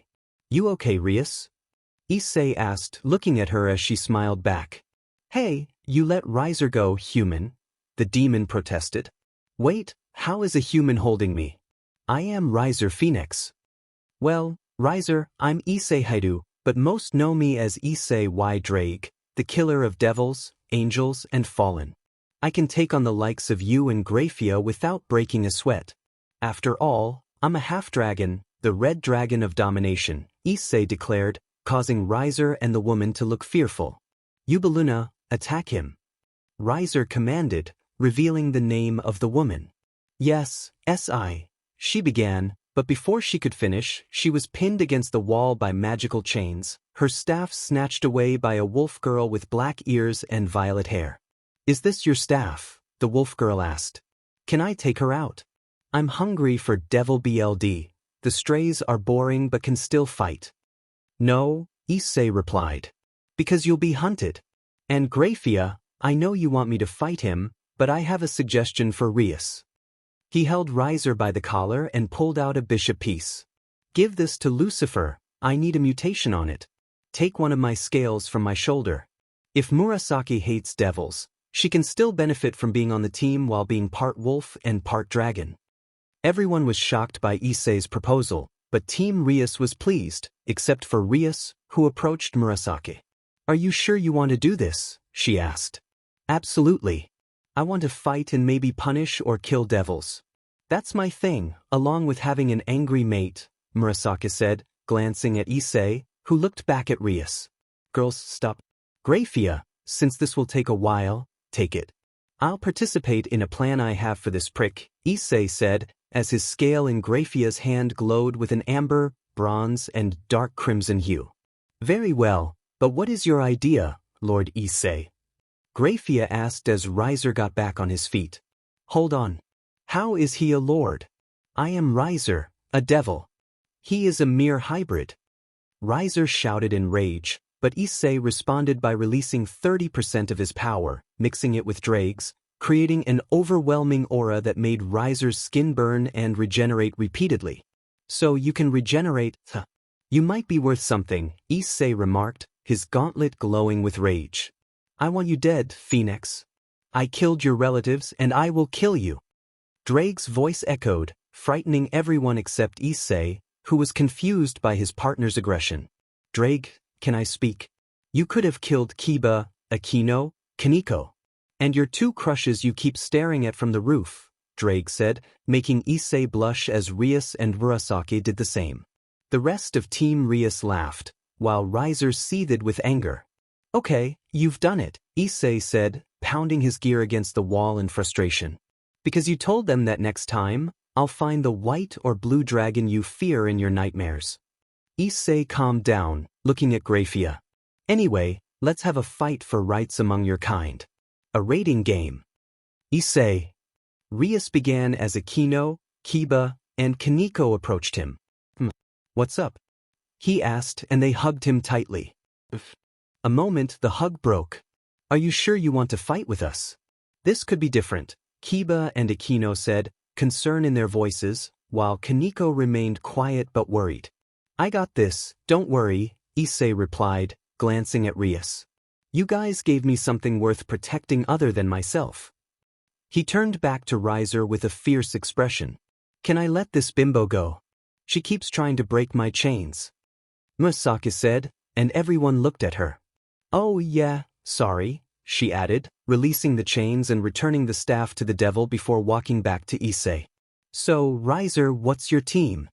Issei asked as flames formed around the room, revealing a full set of devils. As the golden flames of the Phenex team appeared, Issei felt a wave of emotion, seeing his parents amidst the flames. He tried to hide his reaction, but Rias and Murasaki noticed his distress, knowing that Riser and his team were weak, but their fiery presence would make things challenging for Issei. "That's your team. I can take them all down myself," Issei said, his confidence radiating as Riser and Ravel exchanged shocked glances. "How did you know?" they asked in unison, and Issei chuckled. "I can feel the same energy in both of you. You're both blonde and the only ones of 16 with fire wings." The siblings blushed, and Issei turned to Rias with a smirk. "Should we start the game now? I don't want to overstep, and Murasaki, no matter what, stay with Grafia. Things are going to get wild." Murasaki nodded hesitantly, understanding the gravity of the situation. "All right, but I think we should have a few hours if that's all right." Rias asked Grafia. "Of course, for both teams, that's completely fair. I will be back at 5 p.m. today."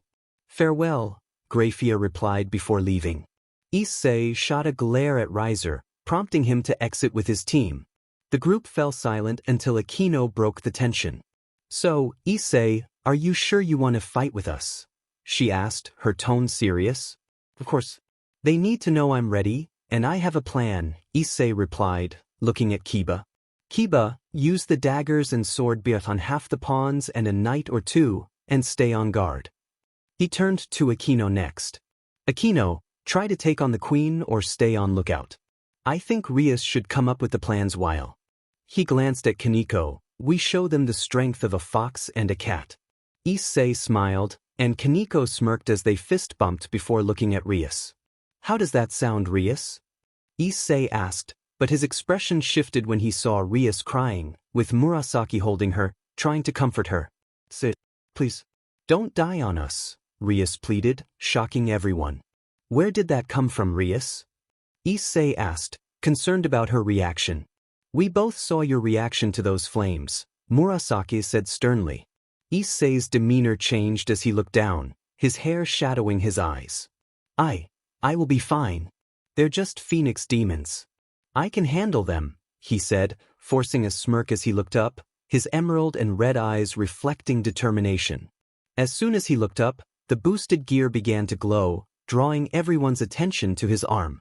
Partner, I have great news and bad news, Draig announced proudly, leaving everyone confused. Okay, good news? Issei asked, eager for information. Seems like you're about to unlock your own evolution of the gear, just for you. Draig exclaimed with joy, prompting Issei to fly around the room in excitement. Excuse me, but how is that possible? Kaneko asked, her curiosity piqued.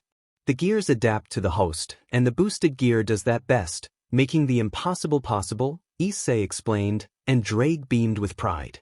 However, Issei, the bad news is that your reaction to the flames is bringing you closer to the Juggernaut drive, Draig added, causing concern among the group. Suddenly, Issei fell to his knees, tears streaming down his face. I'm weak. I've tried so hard to overcome that drive that killed the past host, and now I might die because of my weakness, he panicked. The tail of his balance breaker formed around him, offering comfort. Partner, you are different. You survived the drive once, and it only took 5 years of your life for just a few minutes of battle. You aren't weak. You are my friend, my brother. Don't back down, Draig said with sorrow, and Issei fell silent. Before he could respond, he felt warmth as everyone hugged him tightly, ensuring he was okay. Issei, you're not weak, Kaneko said. You're a warrior who has our backs, and we have yours, brother, Kiba added. We got your back, Kaneko echoed, her expression worried. Thank you, everyone, and you too. Softy, Issei said, grateful for their support. No problem, Perv, Draig teased, and Issei broke the hug after a few moments, walking towards Rias. Rias, we will win, and it's because of this, he said, glancing at Murasaki. Murasaki reached into her chest, causing confusion and annoyance for Issei and Rias. Why would you put it there? Issei exclaimed, his face reddening. Don't judge me. I didn't see you grab it, Riser, Murasaki retorted, still searching. Finally, she pulled out a vial of Phenex tears, a rare treasure from the Phenex clan known for its healing properties. How did you get that? Rias gasped, realizing it was their best chance at victory. Well, the queen had one on her, which my chain stole since these are magic, Murasaki explained with a teasing smile. Everyone felt a surge of hope. For the record, Akeno will be lookout and handle airstrikes. Besides that, not much will change. I just don't want to keep repeating myself, Issei said, looking at his friends, knowing they could do this, though worry still lingered in his heart. Partner, due to your emotions, don't use the balance breaker. It might cause an instant transformation, Draig explained. Issei gulped, not wanting to show his fear, though he kept it secret from everyone. He was ready to face the one thing he feared more than revenge, the Juggernaut drive, or as most hosts called it, the suicide roar. A few hours passed, and everyone was ready. While others enjoyed tea and sweets, Issei sat in a corner, waiting. Rias approached him. Issei, she said, giving him a small red sphere of magic. What is this? He asked, looking at it. It's used for communication in devil houses during raiding games. You put it in your ear, Rias explained. Issei sighed.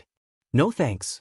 My hearing is far above a devil's. I can hear Riser if I wanted to, but I find his voice annoying.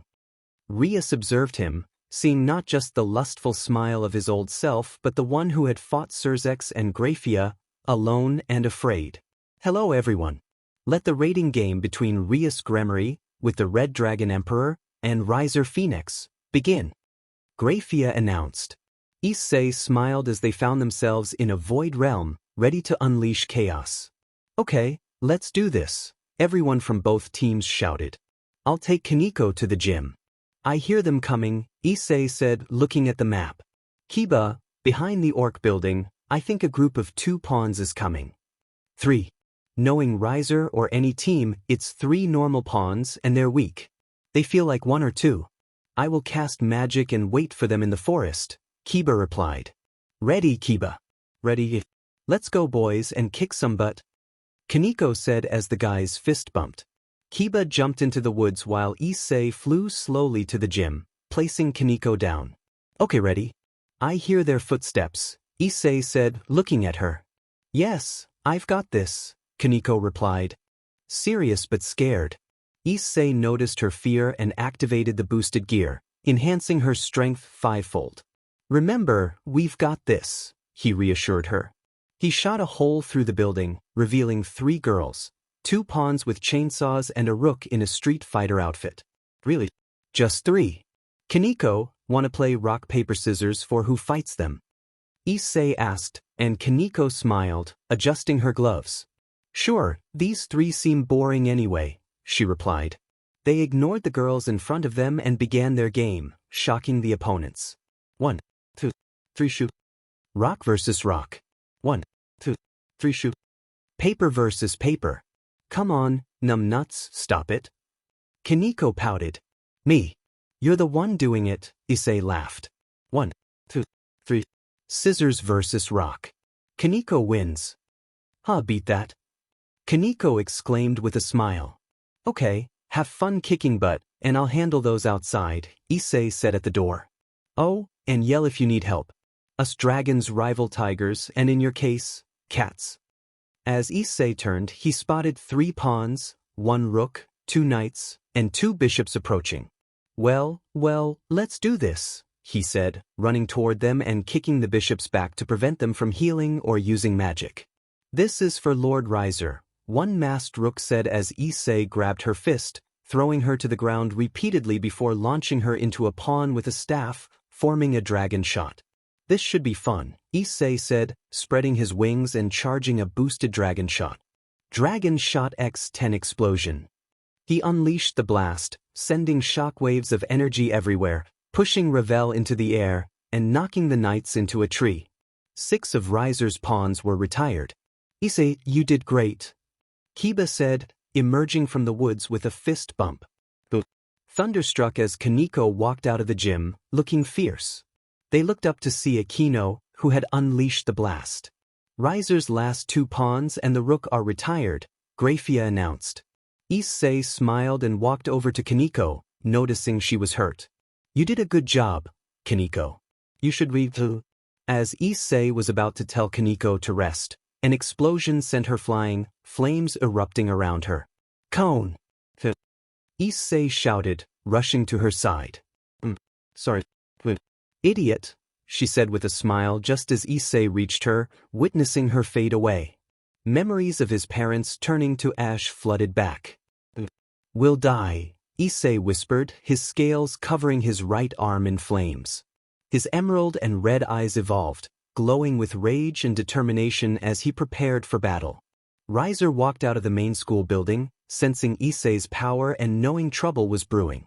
Issei flared up with a bright red and amber aura, crackling with black and emerald sparks of anger. Kiba, let's take down the knights.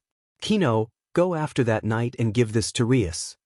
Issei shouted, not taking his eyes off the ground as he tossed Akeno a vial hidden in his possession, boosting her power for a short time. Now! Issei turned to face the 2 female knights and the blonde bishop. Let's go! He charged at the knight wielding a large blade, summoning his own sword to counter. As their blades clashed, Issei's flames began to consume the knight's weapon, causing it to spark and melt away. That shouldn't happen. The knight exclaimed. Shut up and be gone. Issei retorted, stabbing her as she staggered back. Tears filled his eyes as memories of his family flooded back, ignited by the chaos around him. Draig, his dragon partner, began to sing a song he had created for Issei long ago to lift his spirits. He's a fire kind and strong, and just like you, he fights till dawn. I won't let you down, no matter what, as we fight till the end of our cause. Thanks, Draig. I needed that song. I really missed it. You're a great brother, Issei said, watching Kiba engage with another knight. Diamant. My blades aren't harming yours. My fire is a phoenix. The knight cried out as she fell to the ground. Sorry about that, but my friend gave me this, and these are dragon flames, Kiba replied as the knight retreated. Nice one, Kiba, Issei acknowledged, but suddenly a large blast erupted from the ground, reminiscent of the chaos with Kaneko. Growling, Issei turned wildly, his heart racing as he spotted Akeno and Yubaluna, with Rias injured but still standing. That's it, I'm going in. Balance break. Issei's aura surged with bloodlust and fire as he charged at Riser, who was trying to regain his footing. Rias, Akeno, I'm here. Issei called out, his armor cracking under the pressure. Partner, this form only has 10 seconds until Juggernaut, Draig warned as Riser mocked him, so the dragon shows himself. Yeah, and I won't let you talk down to us. Issei shot back defiantly. How dare you, human? We are the Phenex clan. Revel exclaimed. BLD doesn't define your goals, hard work does, Issei countered, his armor glowing emerald as cracks spread across it. It's fine, sister. Besides, Issei wants to be strong like his deceased family, Riser taunted, but Issei's eyes went blank, filled with a fierce determination. How did you know? Issei demanded, his voice resonating with authority, instilling fear in his opponents. Simple. I read about you. Your parents died in a car accident, and you were left with your gauntlet, Riser revealed, referencing a newspaper from a high-class library. You will regret that, Riser, and this human will kill you. Now, Rias, Akeno, run before I lose control. Issei shouted, desperation creeping into his voice. As the countdown reached 1, Issei's armor shattered, releasing an aura that cracked the very fabric of reality. Rias and Akeno flew away as fast as they could, but some figures blocked their path. Who are you? Get out of the way. Akeno demanded, but Rias held her back. Akeno, she isn't part of the game. Who are you? Rias asked the silver-haired stranger, who revealed blue and white wings. I am Vala Lucifer, granddaughter of the original Mouh and the White Dragon Empress. Move aside, this is no longer a game for marriage, but a match of rivals, Vala declared, recalling Issei's power against Sirzechs. By the way, what's his name? He really is strong, she asked Rias as they landed. Issei, Rias replied. Got it. Farewell, Vala said, flying toward Issei. Be careful, he's mixed with an energy of evolution. He can't reach his full power yet, but even now, he feels stronger than you, Albion warned Vala, knowing the stakes were high. Got it, thank you. Help me out then, this will be more powerful than the Great War, Vala responded, both of them focusing on Issei, whose aura darkened as he faced Riser, consumed by a longing for revenge. Issei looked at the flames around him as Riser kept attacking Rias, but the flames bounced off Issei, igniting a fierce rage within him. The words of his family coming from Riser's mouth made him sick. Riser Phenex, I am Draig, the Red Dragon Emperor, the one you will fear. I warn you, this is no ordinary human. He is almost a full dragon, and you just angered him. I hope your regeneration can keep you alive for this. Draig spoke, intimidating the three in front of him, who believed Issei was merely a dragon from the gear, not an actual hybrid that was evolving. Issei, please stay strong, Draig thought, recalling one of the first moments they respected each other. Flashback Issei was crying on the floor but kept trying to train to get stronger for his family and seek revenge. Partner, are you okay? Draig asked, concerned for the boy. Yes, Draig, I'm fine. I just need to keep training. And not give up. But you're going to hurt yourself. Please rest to become strong, Draig advised, making Issei pause and look at his arm. Draig, I want to be worthy of a dragon like you making me one, but... No buts, Issei. You never back down, and that has always earned my respect, Draig said, causing Issei to smile. Flashback over. Issei glared at Riser with fury and bloodlust. I, who am about to awaken, am the heavenly dragon who has stolen the principles of domination from God. I laugh at the infinite and disregard the dream. I shall become the red dragon of domination and sink you into the depths of crimson purgatory. Juggernaut drive. As the chant finished, Issei was surrounded by flames of his aura and rage, transforming into a giant dragon version of his balance breaker. His chest bore black markings and he grew larger, his eyes and gems shimmering silver and red. What the hell is that? Riser's queen asked, fear evident in her voice. Issei roared, grabbing Riser's queen as she and Riser tried to dodge but failed. He threw her and blasted flames at her, memories flooding his mind, every time his family was hurt or lost, fueling his anger. No. Retire my queen. Riser yelled as his queen faded in a blue light, too late to escape the flames. As she began to retire, a figure emerged, clad in white and blue dragon armor, similar to Issei's balance breaker. Who are you? Riser began, but was cut off. I am the White Dragon Empress. Riser Phenex, leave. This is my fight. Your battle will continue another day, Vala declared as Riser and Ravel retreated. Rias and Murasaki watched from a distance, feeling the urge to help Issei despite being told to stay put. So, my rival, are you ready? The Empress asked, rushing at Issei, but he knocked her away with a swing of his arm.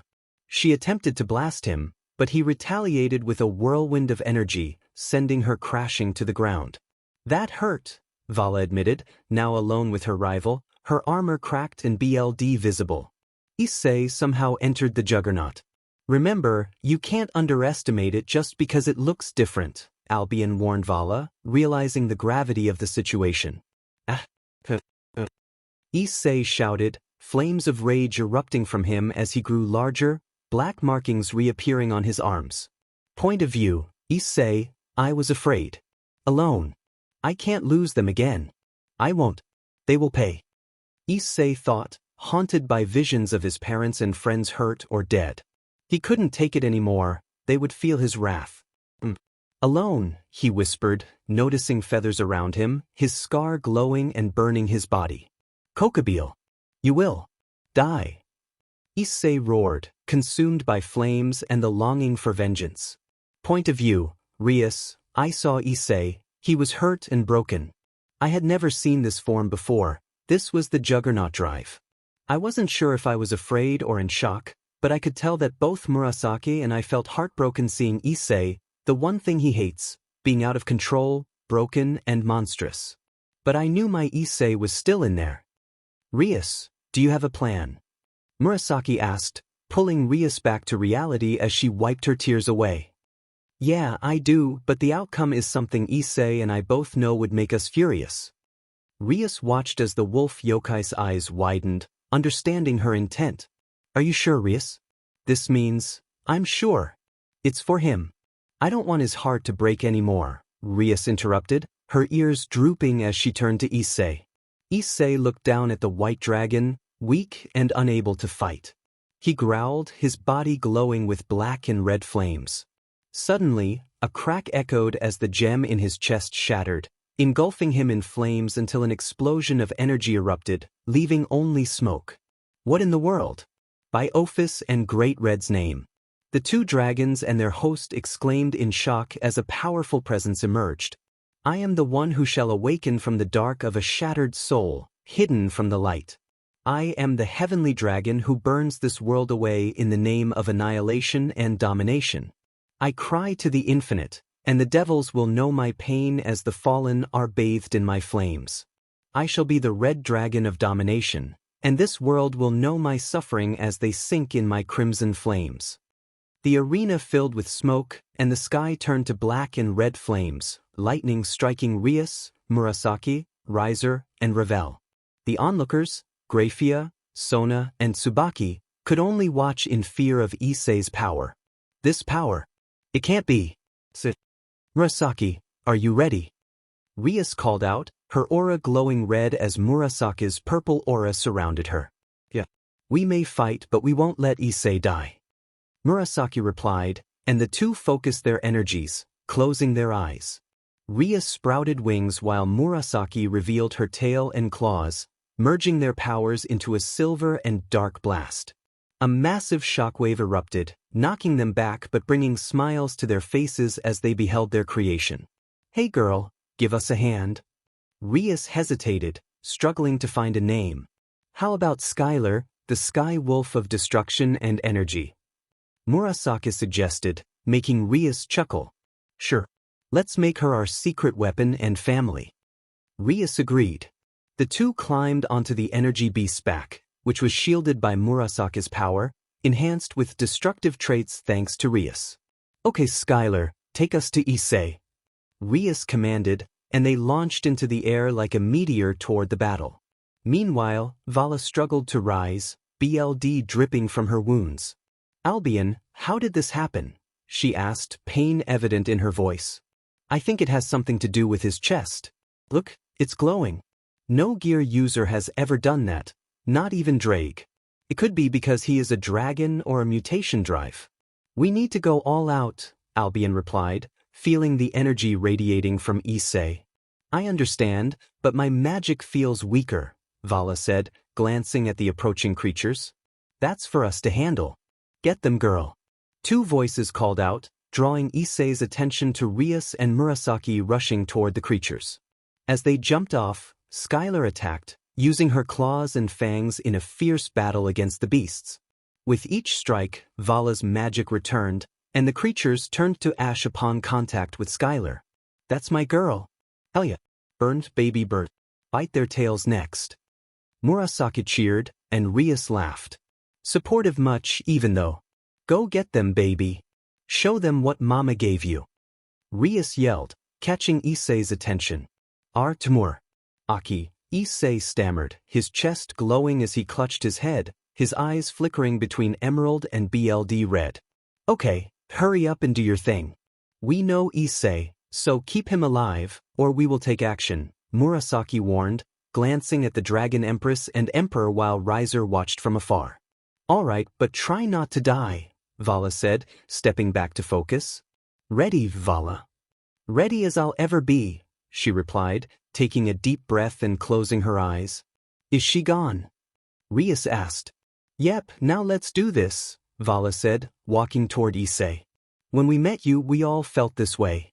When your parents died, I know you felt lost, Rias shouted, but Issei unleashed a blast of dragon fire, blocking some of it as he continued to advance. Issei, you saved me and gave Rias hope. Now it's time to give you hope, Murasaki said, enduring the flames as she too pressed forward, determined to reach him. Now it's time to hear our heart song, the two said as they stopped in front of Issei. As they sang, Issei's chest glowed, and his scar began to show through his armor as he shrank to his normal size. Alright, now is my chance, Vala said, her aura exploding around her.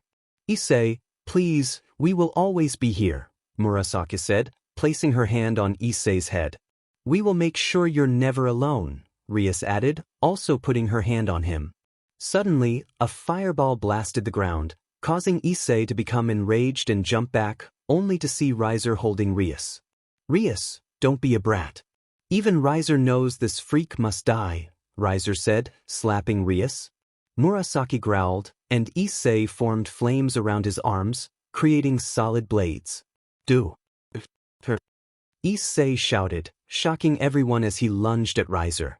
Riser used Rias as a shield, forcing Issei to stop, but Issei then used his tail to strike Riser in the ribs, making him drop Rias. Thank you, Issei, Rias said, hugging the beastly dragon, who was still somewhat in control. What the? You dare!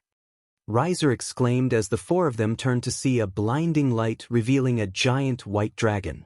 Issei dropped Rias and grabbed his head as his chest began to glow green again in the center, still cracked, with a ring visible. Move, devils. I will end this myself. Vala yelled, rushing at Issei and knocking him through the school buildings. Surprisingly, Issei did not fight back. He was silent, as if he were a recording, broken but gaining a new mindset with each hit he took. Boost! Vala shouted. Fine, if you fight, then eat this. She punched Issei in the gut, grabbed him by the tail, spun him around, and threw him far away, blasting him with a blue sphere of power. Instead of an explosion, it condensed, and a red dragon turned it to dust. I won't lose. You tell them, partner. Issei and Draig spoke as the dragon remained black and red, its cracks partially healed, and the ring back on his finger, glowing brightly. Issei, is that really you? Rias and Murasaki asked as Skylar stopped fighting, the energy returning to Issei and healing his body and armor. Yep, it's me, Red and Pup. I won't leave again because now this is my power to fight with, Issei said, knowing he was drained from using some life force when he lost control, but he had to take out the white dragon before the game was over. So, Issei, are you ready to die today? Vala asked, torn between her love for battle and her feelings for him. Well, I would say yes, but the magic and damage my friends and I did gave me two things. Your magic, so I know what you are, and this. Issei reached behind him, revealing a part of the white dragon's balance breaker, shocking everyone. See, if I were human or a devil doing this, I would die or lose most of my life, but as a dragon I will only lose 1 year, maybe a month, thanks to Juggernaut Drive and this drive. Issei slammed the gem in his arm, taking in the power as he began to scream. Son of a. This hurts, but it's nothing like being stabbed in the heart, Issei joked as his arm glowed with flames, gaining a white and blue gauntlet. Both arms changed, and Issei's chest glowed too, featuring a gold and black snake and spear design. What the hell? Issei exclaimed, shocked as the two rivals returned to balance breaker due to being drained, but Issei still retained the changes. Partner, your dragon traits gave the gear a new power, Draig said, smiling proudly at Issei as he began to glow. What the hell? Issei said, looking at Rias. Issei, you're injured and weakened. I don't want you hurt, even if you say you're fine, so I retire, Rias said, but Issei ran to her with tears in his eyes. No, you can't. I said I would help you. I can't lose you. Rias, you Murasaki. I love you, okay? Issei confessed, tears flowing as their hearts raced with love and joy. I love you too, Issei, Rias replied, and they shared a kiss as they glowed and disappeared, with Issei waking up in a hospital bed. Diamenet. Grr, Issei muttered, not even sitting down as he rushed to find a way to Rias, filled with rage and sorrow. Hello. Sir, go back to your bed, you need to heal, a nurse yelled, but Issei ran past her, pushing others aside until he saw the door and someone he despised. Hello, Issei. What do you want, Sirzechs? Issei said, confronting the man blocking his path. I'm here to make sure you don't leave until you're healed. I don't have time for that. If you don't move, I will fix my mistake and kill you today. Issei spoke over the mountain as he got into a battle stance. Trust me, I know. That's why I have a plan.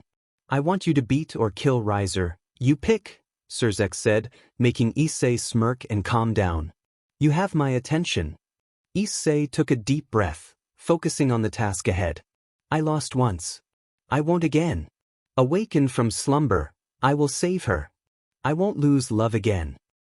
He looked with determination at the mountain, starting to relax but keeping his guard up. Why me? Last I checked, I'm worse than the stray devil list. Issei asked, then suddenly wobbled and grabbed his head as his vision blurred, his eyes shifting colors. Back the hell up, you piece of... A man in a red jacket with green accents shouted, glaring at another man in white accompanied by a wolf. Oh please, you can't say anything to me, that wolf is mine, along with her, the figure said, pointing to what looked like an older Murasaki, surrounded by an aura, with Rias behind them, power flowing around them. I've told this to too many, so listen well, Loki. I don't care if you're a god, a devil king, or an immortal phoenix. I will kill anyone who gets in my way. I am the one who led 2 dragons together for a future filled with love and rivalry, along with the power to challenge gods while fighting for good. I am Issei, Drac, and none shall tell me to stop. What the hell was that? Issei exclaimed, breathing heavily as he suddenly found himself in a hospital bed with Sirzechs, Murasaki, Kiba, Akeno, and Grafia present, his gear active and scar glowing brighter. Guys, what happened? Issei asked, but everyone was silent. Hey, what happened? He repeated, growing frustrated. Answer me already, he yelled, flames forming around him, cracking the ground before vanishing as quickly as they appeared. Partner, calm down. You've been out for 17 hours now, suddenly while you were talking with the mountain, Draig spoke, annoyance evident in his voice. Issei was about to respond but fell silent as his scar glowed like a heartbeat. Sit. Bro, what is it? Kiba asked, placing a hand on his shoulder. First, turn off the DMN lights, Issei said, slapping Kiba's hand away as he felt hazy. Sit. The lights are off, Akeno pointed out. Confused, Issei looked at his scar, then grabbed his head as flames formed and he spread his wings. No, I can't. Draig, I can't die. I'm scared. No, I need to save Rias. I need to make sure Murasaki is okay. A sudden slap brought him back to reality. He looked up to see Murasaki, tears flowing down her face. Sit. You idiot. 1, we will be fine, but you won't if you use that drive again. And 2, Draig said if you go wild for long enough, you die from the drive, not your heart. You broke free, so you lived, and your scar means you're evolving and accepting life. Issei calmed down, the flames vanishing as he hid his wings and fell into Murasaki's chest, crying for the first time since he was a child. It's okay, we are all here for you, Akeno said, walking over to comfort them. Issei lifted his head, rubbing his eyes and clearing away the tears. Thanks. Guys, I'm sorry. I just couldn't hold it in any longer, but now I'm ready. When's the party? He said, surprising everyone but also making them proud. A few days. You can train, but I recommend hearing us out, Sirzechs explained. Issei stood tall, rubbing Murasaki's head as her tail wagged. No thanks. I have my own plan, but it will need one thing. He looked at his ring, noticing a crack that resembled his scar. And pray tell, what does this plan need? Grafia asked, looking at him intently. I need to call the white dragon Vala, Issei said, his tone serious, shocking everyone, even making Sirzechs and Grafia step back, their auras leaking as they thought of the 2 dragons. What the hell, Issei? Why the white one? The king and queen yelled in fear and anger. Simple. She is not what we think, and I need to know what I did to her during the drive. I can only recall half of it, and some of the moves I can't remember. Issei then fell silent, gazing out the window at the moon's beauty for the first time in a while, feeling relaxed instead of using it as a light to hunt fallen foes. He was finally seeing its charm. What is Issei? She is what? Akeno asked, her voice tinged with anger and fear about Vala's allegiance. I absorbed some of her magic, and she has a distinct scent. She's a devil, probably around your rank, Sirzechs. She's been around fallen angels and other races. It seems like she has a team and an adopted father, or maybe she's half fallen, Issei explained, recalling how he had taken her magical power, which gave him a clue on how to find her. The others were shocked by everything Issei had to say. So your plan is to find her and what, have her help? Kiba asked, shaking his head. Issei, she won't help you, idiot. She only assisted you before to keep you alive. Oh. First, I know that, and second, I'm the best at hunting fallen angels.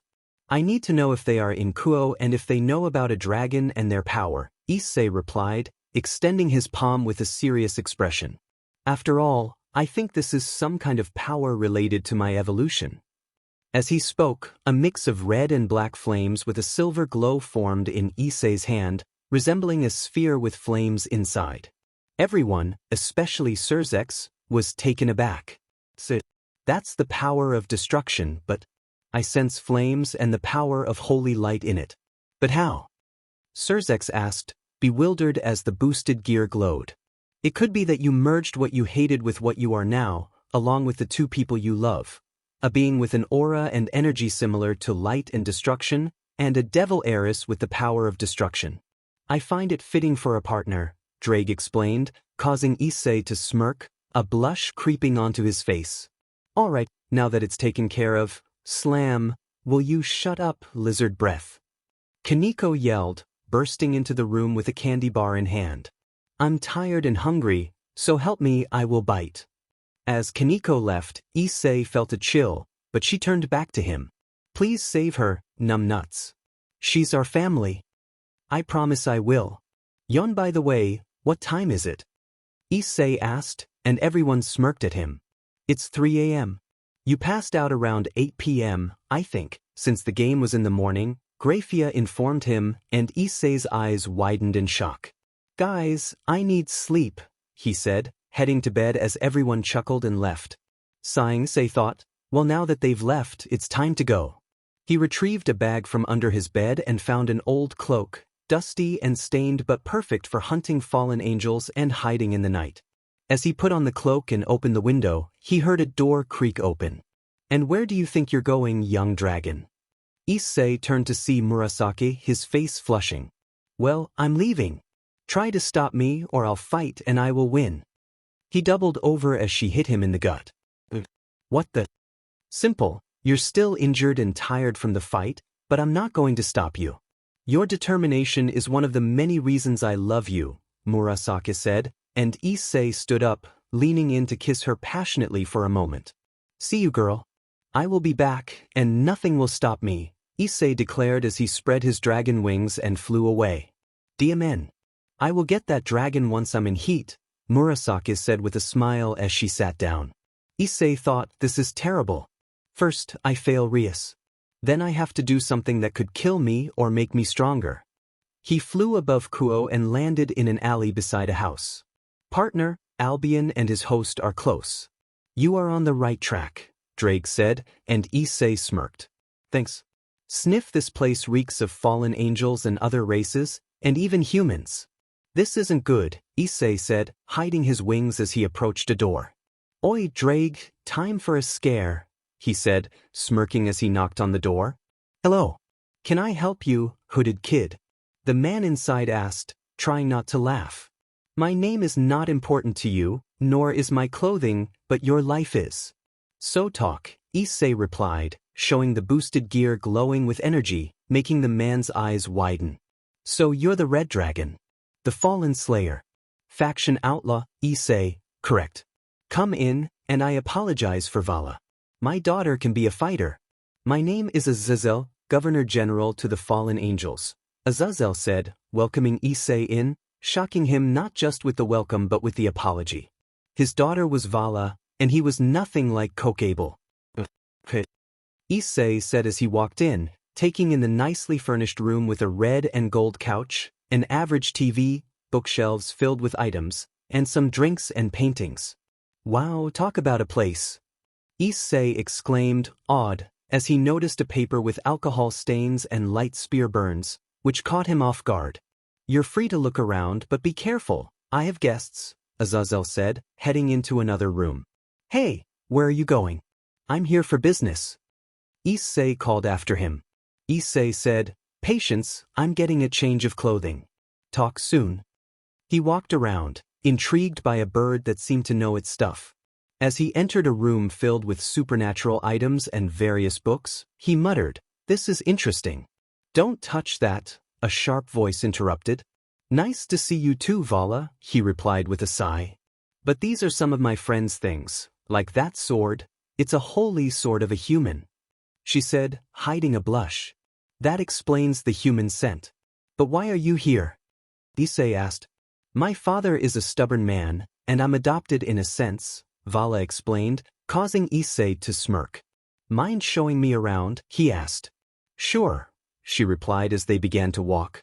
Issei noticed Vala limping slightly and stopped, concerned. Sorry, he said, surprising her. Why should you be sorry?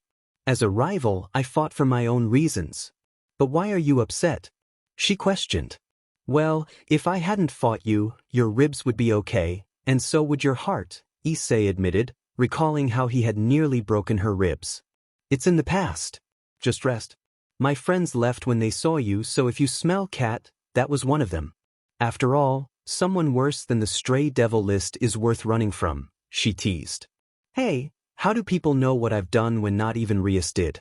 I thought I hid well, Issei exclaimed, taking off his hood. Partner, you don't hide well. Just ask your burned clothing, Draig mocked, causing Issei to pout. Ready to see what you were glaring at. Azazel has a photo framed on his wall everywhere he feels guilty, Vala said as they continued walking. Okay, what makes a fallen guilty? Issei asked. First, not all are like Kokable, only the ones who joined him. Second, look and see, Vala replied, stopping at a room and turning on the lights to reveal a newspaper that shocked Issei. It was about his parents' death. Why does he have this? Issei asked, stepping closer to see a picture of his parents when they were alive, and the aftermath. Because I think it's my fault, Azazel said, startling both Vala and Issei as they turned around. Now let's talk, halfling, Azazel continued, confusing Issei and shocking Vala. The three moved to the living room, where dragons lounged on a couch and Fallen sat in a chair. So, Issei, may I call you that, kid? Azazel asked, taking a sip of his drink. Sure, but who's the halfling? Issei replied. Well, Issei, when you almost died, your hate sealed your power away as a limit of sorts, thanks to your parents' gift and draig, your scar, Azazel explained. Issei glanced at his ring and then back at Azazel. How did you know about the scar? He asked, his tone sharp. Even if healed, most people would have one if stabbed in the heart, Azazel chuckled, as it was common sense. Yo draig, why didn't you tell me? Issei asked the dragon. Because it was for your own good. You were still full of hate, and you still are a recluse, Draig replied, making everyone but Issei chuckle. Now to get to the point, you are here most likely to train for acceptance and to ask me something, right? Azazel asked as Issei stood up, putting away his gear. Yes, I had a vision, and a new power Sirzechs said was possible with fire and holy light. Do you know what it could be? Issei inquired. Azazel and Vala pondered for a few minutes until Vala stood up. Maybe it's the new you mixed with the old. For example, you hate Fallen, but you like Akeno, and some you think are good, like Azazel here. So the light could be your balance of hate to hope, she suggested, shocking Issei as that theory could be true. Yes, and your visions could be your eyes or mind changing as you will be a full dragon soon, Azazel added excitedly until Issei cut him off. And my flames are me from now in the past, and what was the cause of change merged with power and light. I love Rias, and Murasaki's aura and energy can be light and merge energy. I hope you're right, I can have hope for Fallen, Issei said with a smirk, feeling ready for the future. Alright kid, now you ready to train your mind? Azazel asked with a smirk. Hell yeah, but can I get some food? I haven't eaten in a day, Issei replied, causing the two to fall on the floor at his words. No. Training is now. You want to beat Riser or not? They yelled, leaving Issei shocked but laughing as he sat on the floor and meditated. His eyes glowed emerald with a flare of red as fire and light wrapped around him, his ring glowing. You think he can do this? Vala asked, getting up and helping her adoptive father. I don't know, but it's worth a shot. Now watch for me, I'm getting a drink. And one thing, little one, Azazel said as Vala sat down and looked at him. Yes. Dragonfly. I want grandkids. Azazel exclaimed, laughing as Vala turned as red as her rival's gear and threw a blast at the general as he ran away. Dad. What the heck? Vala looked at Issei as he began to calm down. Issei thought to himself, it's a bright light on a straight path, but all I see is nothing. I've been here for a few minutes, but it feels like hours. Where am I? He continued walking until he stopped, noticing something new for the first time in what felt like miles. Draig, can you hear me? Issei called out, but there was no response. Weird, can you not hear me, or is this a broken path? He approached what appeared to be a mirror, but instead of light, it reflected shadows and feelings of hate. What is this? This whole place feels like it's split in half. I wish I understood your head better, or is it my head? As he touched the mirror, he saw a claw reach out from the other side, causing him to step back. What is that? If this is a mirror... Issei stepped forward to see his reflection, and what he saw made him go pale. No. No, this isn't me. It won't be me. Suddenly he felt something grab him. It was the mirror. Oh, but now you are just as bad as the bird we hated. We are just like him, and I will make you pay for being weak. The dark version of Issei taunted as he tried to pull him into the glass. No. I will change. I want to be a dragon to protect. Issei declared, flames surrounding them. Oh really? Then be gone, demon of which that is not. A voice boomed as flames erupted, shattering the glass and repairing his ring. Hello, who did that? Issei asked, turning to see 3 figures. 2 of them were obscured, but he sensed they were good. Hello, my name is Elsha, the strongest female red dragon. It's nice to meet you, Issei, she said, surprising him. He hadn't expected the other host to communicate with him outside of the Juggernaut Drive chant. Hey, nice to meet you. But why am I here? If I'm in the gear, where is Draig? Issei asked. Elsha chuckled. You see, I'm in the gear and your ring, as it merged with the gear, not fully, but enough when you entered the Juggernaut Drive. Wow. So if I want, we could meet here. Issei asked, feeling a sense of family. Yes, here I feel happy and the rage leaves me. I can guide you with 2 others, Elsha replied, glancing over her shoulder. Issei followed her gaze and began to cry, unable to believe what he was seeing. Hello, son. Issei, dear, 2 familiar voices said as Mickey and Goro appeared behind Elsha, also in his ring. You're here. Issei exclaimed, tears streaming down his face as he rushed to hug them. His mother gently ran her fingers through his hair, holding him close, while his dad smiled and embraced him as well. Look at you, you've grown so much, my boy. I'm proud, Mickey said, her eyes glistening with tears. We've watched you and we're sorry you bore our death, but we are so proud of your heart, strength, and in my opinion, you being a lady killer, Goro added, trying to cheer Issei up as they parted from the hug. Thanks, Mo. Thanks, Dad. So, let me guess, I'm here to move on and grow to save Rias, right? Issei asked and they nodded, smiling.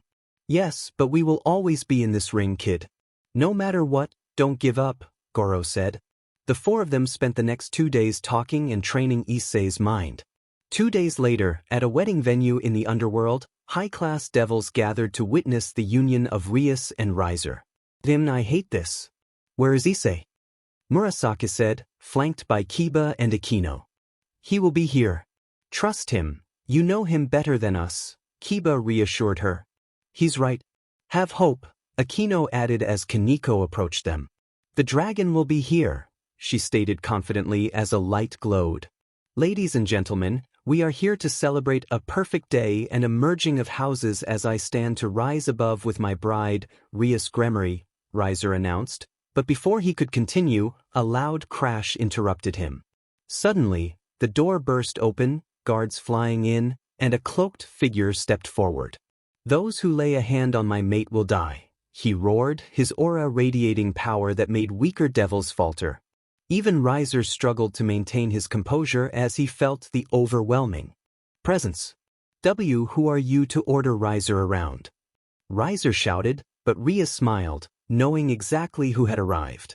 Kiba, it's time for the twin blazer, he said as he summoned a dagger, and Kiba did the same, rushing in. Back off. This is for my MSDR's freedom. They shouted as they kicked and punched the guards back, standing back to back and infusing their blades with magic. Let's go. Blade of my soul, come forth this day. I won't back down with my goals ahead and my brother by my side, I won't lose. The 2 spoke as a blinding light of white and red mixed with black and green enveloped them. Draconius, come forth. Sword Bjarch. They yelled, and a dragon formed from their combined aura as they held their swords. Crystal Bamung, a sword with strength and endurance beyond compare, had the ability to absorb light, blasts, or energy to redirect or fuel new attacks.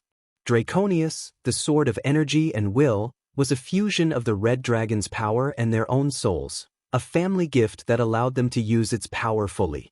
The 2 summoned their blades in a burst of energy, taking down half the guards, which made the orc and Murasaki smile, recognizing Issei with that sword.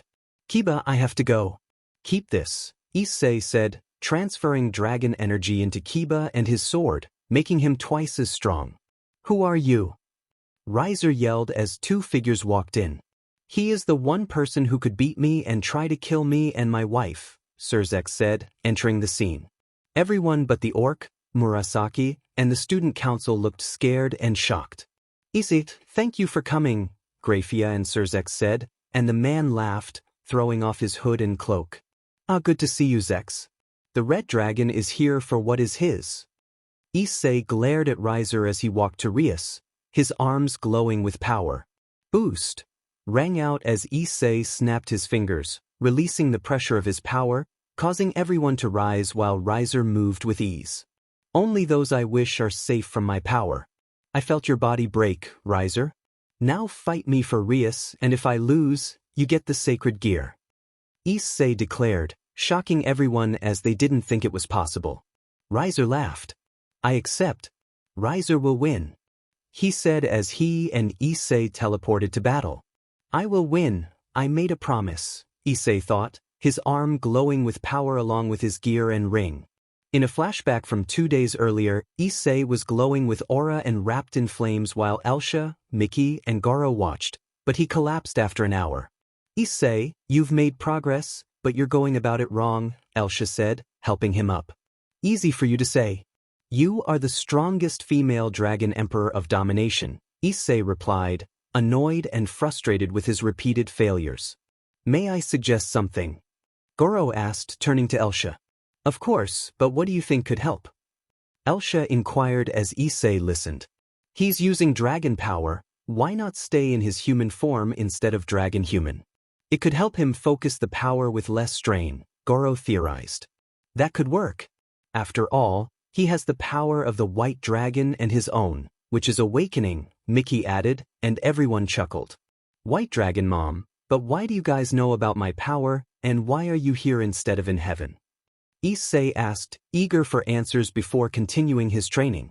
Alright, first we need to start after our death, Mickey began as Goro and Issei sat down. After we died, we didn't want you to fight alone, so we tried to fight death.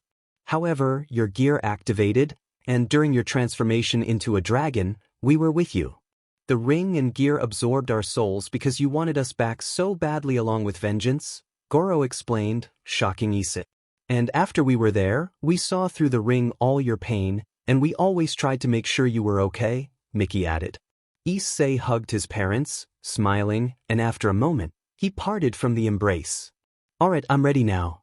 Let's do this, Issei said as he continued to absorb his dragon power along with draigs and albions into his human form, maintaining the same appearance. It's working, Issei, but remember you need a trigger to awaken your new power, and it could explode any minute, Elsha cautioned as Issei made progress. That's my plan. I'm going to bet the gear for her. If I lose, instead of him getting it, he will receive all the energy I've built up for a massive explosion, Issei declared as his plan began to take shape. As the flashback ended, the two glared at each other with smirks. Issei's eyes seemed different, and those who knew him could see the fire within. His right eye wasn't emerald, he was filled with power, and it was leaking out. Now, Riser throws off his white jacket and suit to reveal his battle gear. Riser will enjoy defeating you, he says, but Issei smirks at the name, unnerving those around him. I may be a hyoudou, but I'm the Red Dragon Emperor, and a bird like you is nothing but dinner, Issei retorts as he rushes at Riser, landing a punch to his gut that catches him off guard. Issei continues his assault, delivering punch after punch, boosting his attacks. After the 27th punch, Riser steps back, preparing to unleash a fireball, but Issei smirks. Boost, boost, boost. The sound echoes as Issei's right leg becomes enveloped in aura and flames, and he kicks Riser with incredible force, sending him flying. Riser manages to catch himself with his wings, but he yells in frustration, Looks like the Phenex is a bird without its pride, Issei quips, clutching his ribs in pain from the previous boost. Seems like you got the wrong opponent, brat. Riser yells, diving down like a meteor and crashing into Issei, pushing him against a wall while blasting him with fire. Issei struggles to speak as he endures the onslaught, trying to divide the power but finding it difficult. What the hell, Draig? Why can't I divide? He asks, fighting back with a dragon shot that sends both him and Riser flying in opposite directions. Partner, I'm trying to figure it out. I think it's because of your power awakening. Give me time, Draig responds. Time to not hold back, Issei declares, feeling weak as he recalls how it felt to be human. Dimen, it hurts. He blasts behind him and flies toward Riser, landing a boosted punch that knocks Riser back. How are you fighting? You're just a mistake who should have died as a child. Riser yells, healing his injuries. Well, Riser, guess what? I made myself human for this fight. A human can kick your butt, you ugly bastard. Issei shouts, charging a gold orb of power in his fist and punching Riser in the chest. The orb explodes, sending Issei flying. I'm glad I used only half, or else I would be dead now, Issei says as the smoke clears, revealing Riser bleeding flames and BLD, blasted in half except for his head. Human sum. Riser yells, rushing at Issei while healing himself, but feeling drained. He grabs Issei by the neck and forms a fireball, choking him. You will die and join your parents. Rias and that mud are mine. Issei's eyes flare gold. You leave Rias and Murasaki alone. He yells, a scar forming on his body as he blasts Riser away, severing his right arm. Riser, shocked and fearful, doubles his flames into a supernova and throws it at Issei in panic. What? By Satan! Everyone gasps as Issei grabs the blast, sustaining burns up to his elbow. I will not give up. Issei yells, his arm glowing. Divide! Divide! Divide! The supernova dissipates, and Issei stands tall, his eyes emerald and gold, his body covered in ashes, revealing a new arm. How are you alive? Riser asks in shock as Issei begins to laugh. Thanks, Riser. It seems I needed a catalyst to build up energy like that blast to awaken this. Now I'm 100% dragon of annihilation and domination, Issei declares, instilling fear in everyone around. You are still weak, hyoudou, Riser says, but those who know Issei recognize these as his last words. Fine, time to end you, Issei replies, his arms glowing. I shall awaken as the dragon who took in domination and ruin from a life anew. I mock the infinite and redeem a dream into reality, fighting for hope once more, within the light of revenge. As the White One falls, I stand as the Yin and the Yang. Welsh Dragon United, Crimson Rebirth Drive. Alright, Riser, bring it on. Issei yells, flying at the Phenex and punching him in the arm, hearing it snap from the force. Without giving Riser a chance to breathe, Issei continues to punch him in the gut, leaving burns and dents on Riser's chest. Finally, he sweeps Riser off his feet with his tail, sending him crashing against a wall. Divide! Divide! Divide! Issei chants, ready for the next round. Flaming light transfer rang out as the divided power surged into Issei. He rushed at Riser, his hand glowing with silver, red, and black sparks. Eat this! Issei yelled as his claws pierced Riser's chest. He lifted his left arm, calling forth burning light. Destruction! Issei shouted, snapping his fingers and slashing Riser across the chest with the same claws. He fell to his knees, light glowing from his chest alongside black sparks. Did you?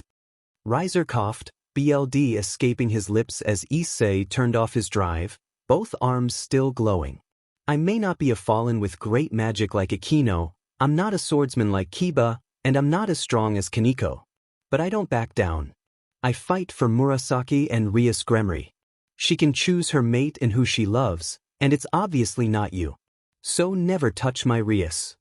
Issei yelled, focusing the holy vanisher energy of light and destruction in his left arm. He lunged at Riser, delivering a gut punch that knocked him out before backing away. Brother, no. Ravel yelled, teleporting in front of Issei. Please don't hurt him, she cried. Back off, little bird. I don't want to hurt you, but if I must, you are next, Issei said with a smirk. Ravel and Riser then vanished as the ring fell apart, leaving them in the backyard. Issei. Lizard breath. Issei-kun. Ise. Kiba, Kaneko, Murasaki, and Akeno yelled, rushing to hug him. He smiled. I'm here, guys. I won.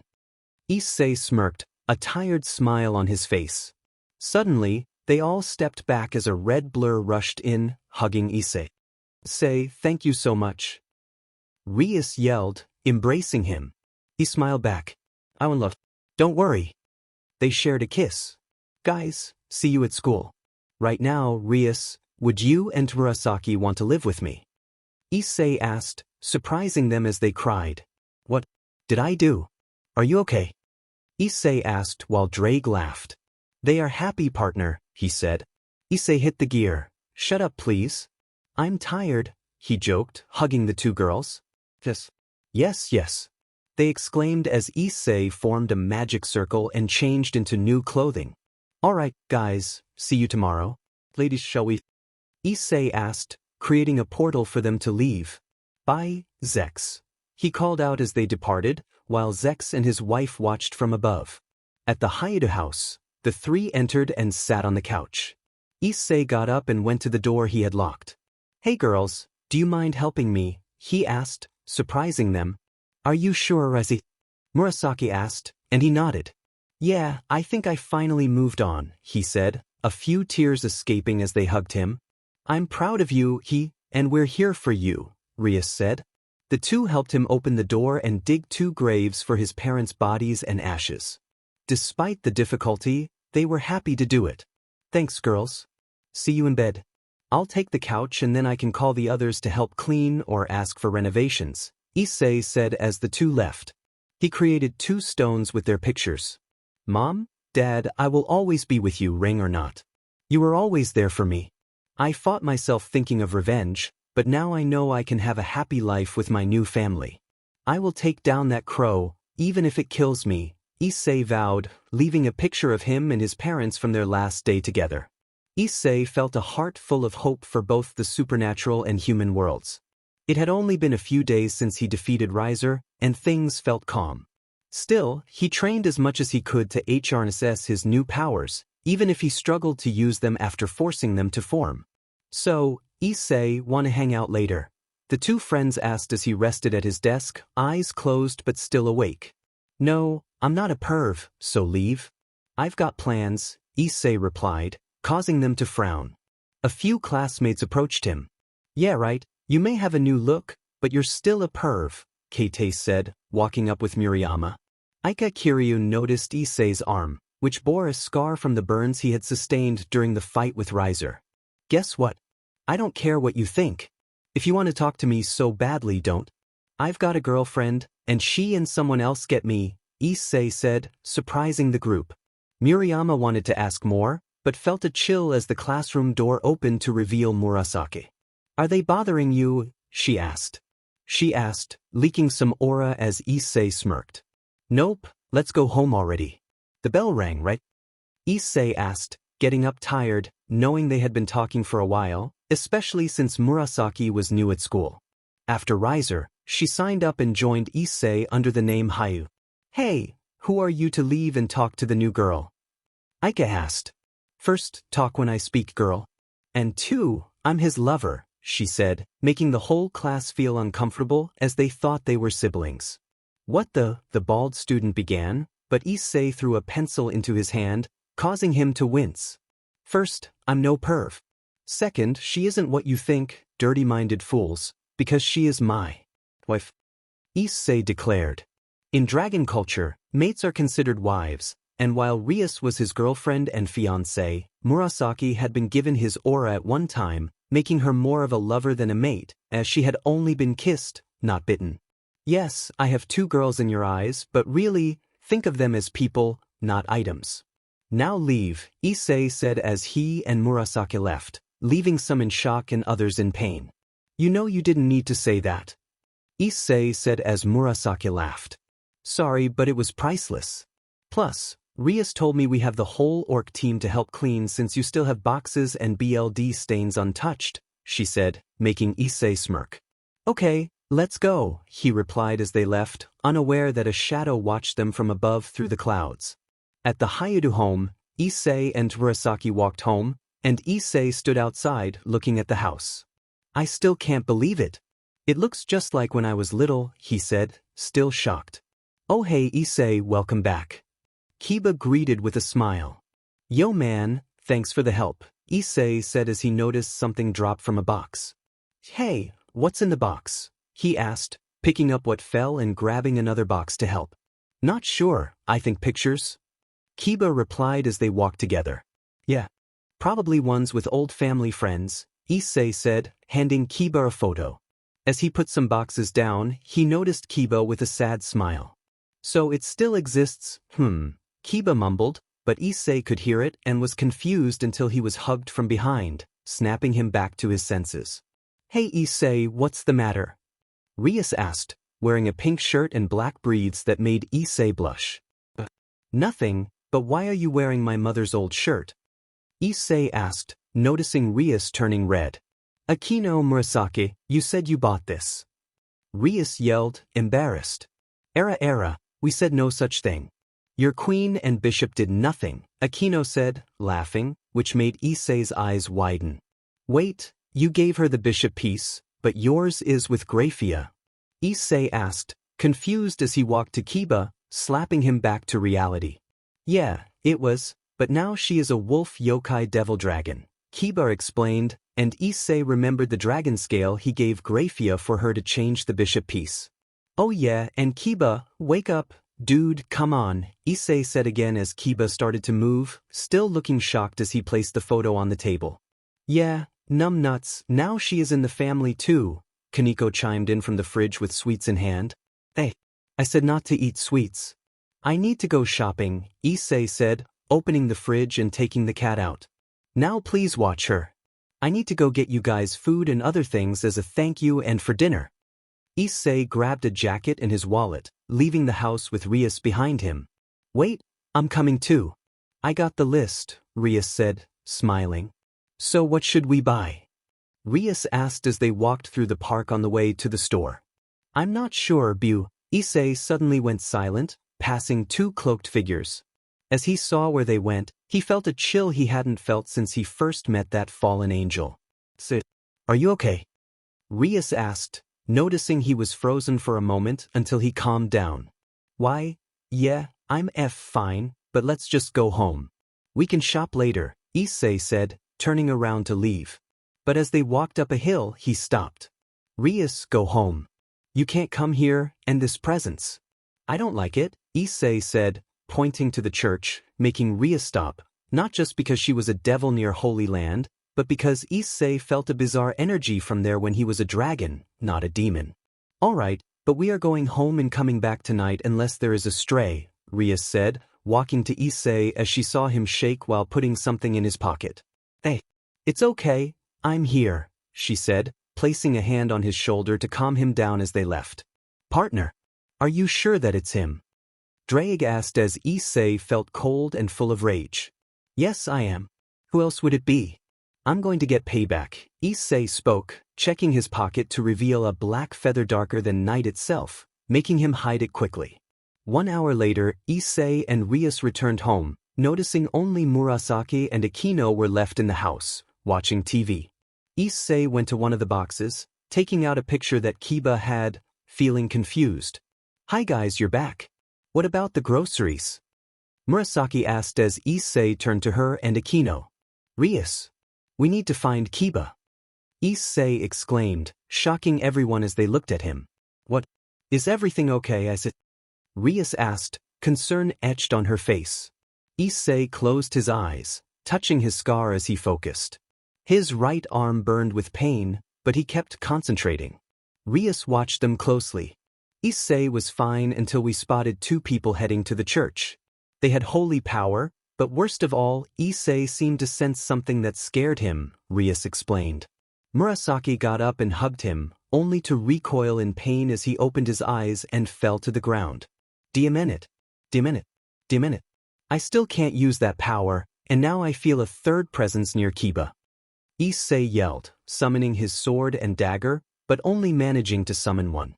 Issei, how can you find Kiba? Akeno and Rias asked, confused. Murasaki, still on her feet, looked at them thoughtfully. It could be that he gave Kiba energy for swords, and like me and you sensing or merging powers in the game, Rias, that's happening to them, Murasaki theorized, shocking the others. Issei stared at a photo and suddenly had an idea. Is that power? Holy power as well? Rias asked, and Issei nodded as he showed her the picture. This is what I saw when I was acting up. Any ideas? Issei asked, and Rias and Akeno exchanged worried glances. Issei, this is a holy sword. The only way to make a devil know true pain. This is from Excalibur, and even a small cut can kill a devil almost instantly, Rias explained, shocking Issei and Murasaki. What? They both yelled as Issei looked at the photo again. Irina, what are you doing with a holy sword? We were like brothers. You have to tell me. Issei thought, recalling how he hadn't seen Irina in years since before his parents' death, as she had moved to London a year prior. POV changed. Kiba. It was a dark afternoon as Kiba walked through the alley, still thinking about what he had seen. The rain fell around him, and he suddenly noticed a figure in front of him. Please. Help me. Save me. The voice of an old priest echoed as he collapsed to the ground, lifeless from a sword wound. What the? Kiba gasped, feeling a dark aura approaching. So you're here? Well, I guess I can finally play after so long, devilsome. A twisted voice called out as a man in a priest's suit stepped forward, a sinister smile on his face. Kiba was taken aback as the man looked at him with a bloodthirsty grin. Oh, where are my manners? I'm Freed, a stray exorcist and devil killer.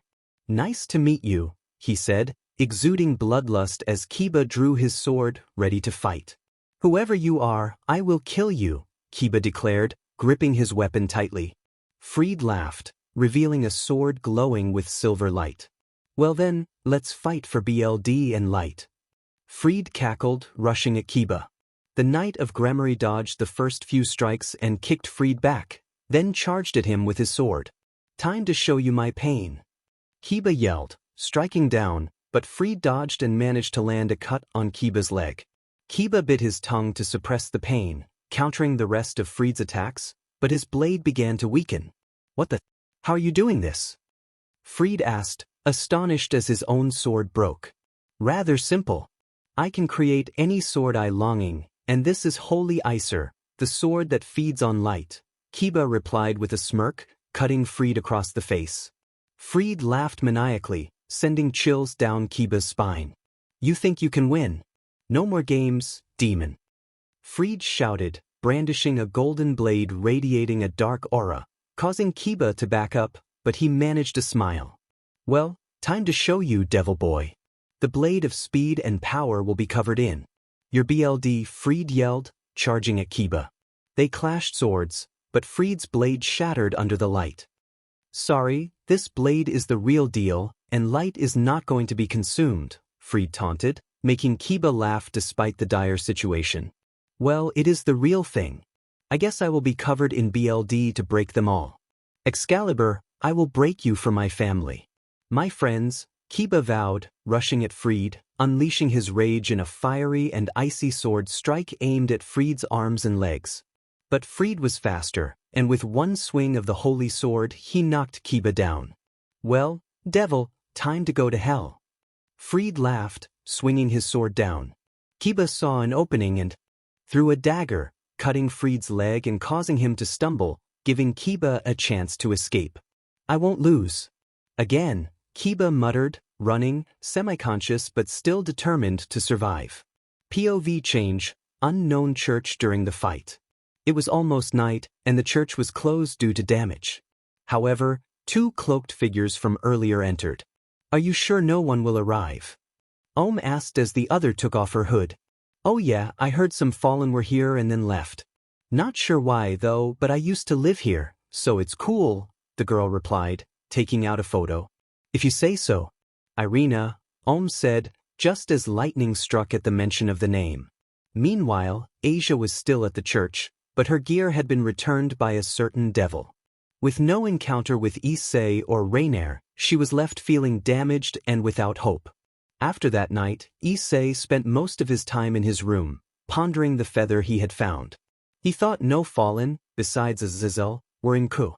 Rias and Murasaki noticed he zoned out in class, and Kiba, who was also distracted, felt a presence that night. He wasn't at home but was injured on the streets from cuts caused by a holy sword. "Hey!" A man with blonde hair and purple eyes yelled at Issei. "Draig, what about the aura? Can we track it?" Issei asked his friend. "No, it's too weak. I think whoever it is must be trying to trap us," Draig replied, and Issei agreed. Hey, the man yelled again, walking up to him. "Wait, can I find my power?" Issei asked, recalling he had holy energy and the power of both dragons within him. "Yes, but you can't force it, or it won't work like you've been doing, little brother," Draig said. Hope faded, but Issei laughed. "So you're now calling me Issei, partner, and little brother?" Issei asked and Draig smiled. "You've always been those to me," Draig said as Issei returned to reality, feeling someone grab him. "Hey, I'm trying to see." Before the man could finish, Issei threw him over his shoulder, slamming him onto the desk, breaking it. "Oh, it's you, Sadi. What's up?" Issei asked, still in fighting mode. "What's up?" As I was slammed over a desk. "Of course, it's me. Who else would it be?" "Riser. I'm the only one you know with blonde hair and purple eyes," Saji said as he got up. "So you're both ugly, and that makes you look alike," Issei said with a straight face, breaking Saji's pride. "So, what do you need?" Issei asked as he calmed down. "The orc and the student council need you," Saji said, and Issei began to laugh. "Oh, what is there, a summit?" Issei joked, but Saji was serious. "I was joking," Issei said worried. "It's a possibility if we don't work together, both devils and you," Saji said, dragging Issei along. No. I already helped with a wedding crash. I don't want this." Issei yelled, trying to resist, but Draig stopped him from using his power. "What the Draig?" Issei asked, confused.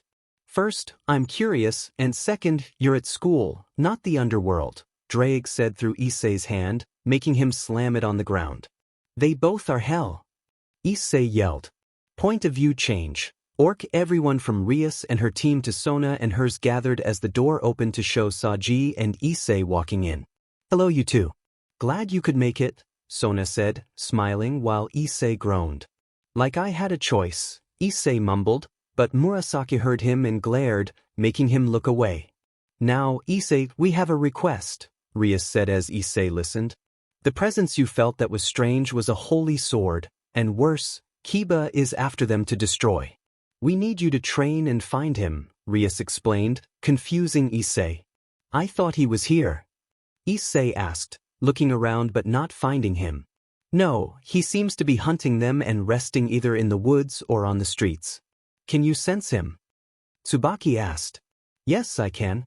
We merged magic for a few attacks, so I can try, and Rias, you can help too since night pieces can be tracked," Issei said, turning around. "Wait." Akeno called and Issei looked at her. "What's up, Akeno?" Issei asked, while Sona stood up. "I need you to train Saji, Issei, and Rias, and you will train Akeno and Kiba," Sona instructed. Issei went pale. "Why me?" he yelled. "Because you're a dragon and the only one here," Sona replied. "No, there's one I know." "Who?" everyone asked, shocked. "Dragging these nuts across your face," Issei said with a laugh, about to leave, but Saji grabbed him. "Come on, help," he urged. "Hell no. I'm the Red Dragon Emperor. I already helped enough. Now I need to train and relax," Issei insisted, but Rias blasted him and Murasaki pinned him to the ground, making Akeno smirk while everyone else looked away, blushing. "Come on, Issei, help, or else no cuddles, and we will destroy your jackets and dragon designer clothing," the two said, making Issei's jaw drop. "Not my babies. Please, not the jackets, not the leather. It took years to get that." "Fine, I will help," he said as the wolf yokai got off him, only to hear a laugh. "Papa, pay fight. Helps it. See you tomorrow," a voice from the shadows said as they stepped out to reveal a hurt Kiba, shocking everyone. "Kiba, are you okay?" Rias asked, while Akeno and Kaneko were too shocked to speak. "Yeah, I need rest. Goodbye, President," Kiba said, leaving as Issei looked at him, worried for his friend. A few hours later, Issei sighed. I don't get it. Why are Kiba and Saji so stubborn? He said as he, Rias, and Murasaki walked home. Not sure. Maybe go easy on them first though, Rias suggested. Murasaki turned to Issei. For once, I agree. You went a little extreme for day one. They reflected on earlier events. Flashback. Issei was in the yard with Kiba and Saji, dodging every hit and making them headbutt each other as he jumped over them and landed behind. You know teamwork is key, along with thinking, Issei said as the two looked at him. First, Kiba, you're so focused on anger that your speed and power are weakening. And Saji, you can't even use your dragon power without it controlling you. Oh yeah.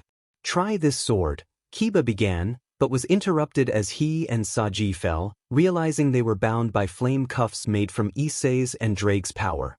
You can't use your powers until you learn to think and work together in a fight. And Saji, try promoting tonight, it might help. Also, break them or you might die. They only form when we train, so bye, Issei said, leaving the two as the cuffs remained. Flashback end. Issei chuckled at the memory. Hey, the cuffs are gone since we're a mile away and not training, but I control them, and it's so much fun, he said as they walked until he stopped, sniffing the air, looking confused. Issei, you good? Rias asked. I thought I was the dog, but this is weird, Murasaki added as Issei looked at them. Are you girls wearing a new perfume or something? Issei asked, moving closer to them to smell for their usual scent. And no, why? They replied, with Rias turning red and Murasaki playfully slapping him away. Oh, sorry, it's just I smell a familiar scent, a familiar presence. It feels like the same one from when we went shopping, but closer and calming, Issei said, puzzled as the girls shivered. There is a holy sword at home, Rias said. Why yeah, and I may be a yokai reincarnated devil dragon, but I still feel it. The aura and chi we yokai can sense, I wish I couldn't, Murasaki said as they approached the house cautiously, unsure of what awaited them.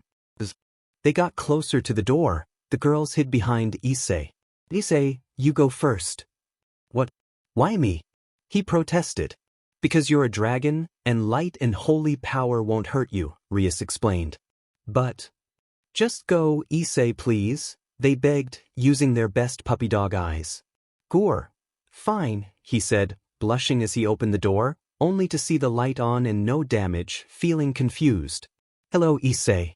Been a bit, a girl with orange hair and a white cloak said, sitting on his couch next to a girl with blue hair in a similar cloak, holding a heavy object wrapped in cloth. Hello, do I know you? Issei asked as he walked in with Rias and Murasaki, who jumped up, startled to see a wolf yokai and the heir to gremory. Issei, get away from them, the orange-haired girl yelled as the blue one took a stance. How about you get out of my home, exorcist? You hurt my friend, and you won't hurt my mates. Ask the white one and riser Phenex. They should be okay now after I dealt with them, Issei said, spreading his dragon wings and summoning his gear. His scar glowed, burning off his shirt and forming dragon-like scales, with a flame and light glow emanating from his torso to his shoulders. Wow. Issei, talk about a new form, Rias said, shocked as she and Murasaki began to blush, noticing his torso and abs. Now who are you? Issei asked seriously as the two calmed down. Issei, it's me, Irina Shiro. Remember, we were friends. Where are your parents? She asked, causing Issei to go into shock as the girls wiped the BLD from their noses and stepped in front of him. How dare you? If you're his friend, how come you didn't comfort him? Rias snapped. Yeah. And why do you act like nothing happened? Why? Show proof. Grr. Before I end you. Murasaki growled. Okay here, Irina said, showing an old photo of Issei and her, calming everyone down as they fell into silence. A few moments later, the five were on the couch as Rias brought in tea for them to talk, but Issei was still zoned out in the physical world while he spoke to Draig. Partner, are you okay? Draig asked, concerned.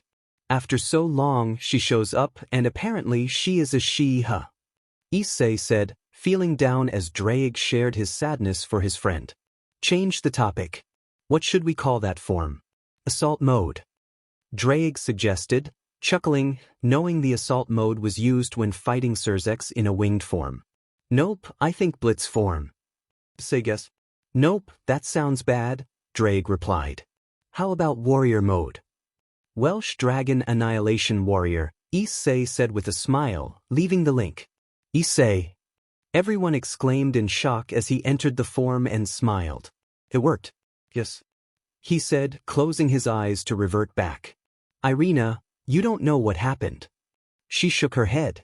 Well, it's best if you both introduce yourselves first, Murasaki suggested, looking at the blue-haired girl. I'm Zenobia Quartz, happy to meet you, she said, while Murasaki growled softly. Okay, calm down.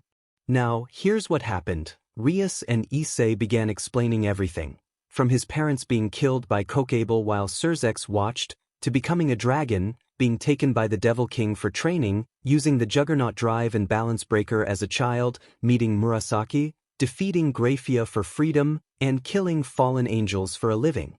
They recounted meeting Rias, killing Raynare, experiencing trauma, rematching with Sirzechs and Grafia, falling in love with Rias, and finally defeating Riser and gaining new power.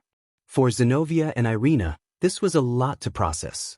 They now saw the Red Dragon Emperor, capable of defeating Sirzechs, Azazel, and Lord Michael if he chose to, all from training, rage, and fighting fallen angels and devils.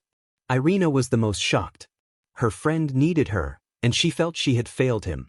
He could have died, but now he was on a path of hope mixed with sorrow. So now you know everything, Issei said, sipping his tea. Thanks, Rias, it tastes great.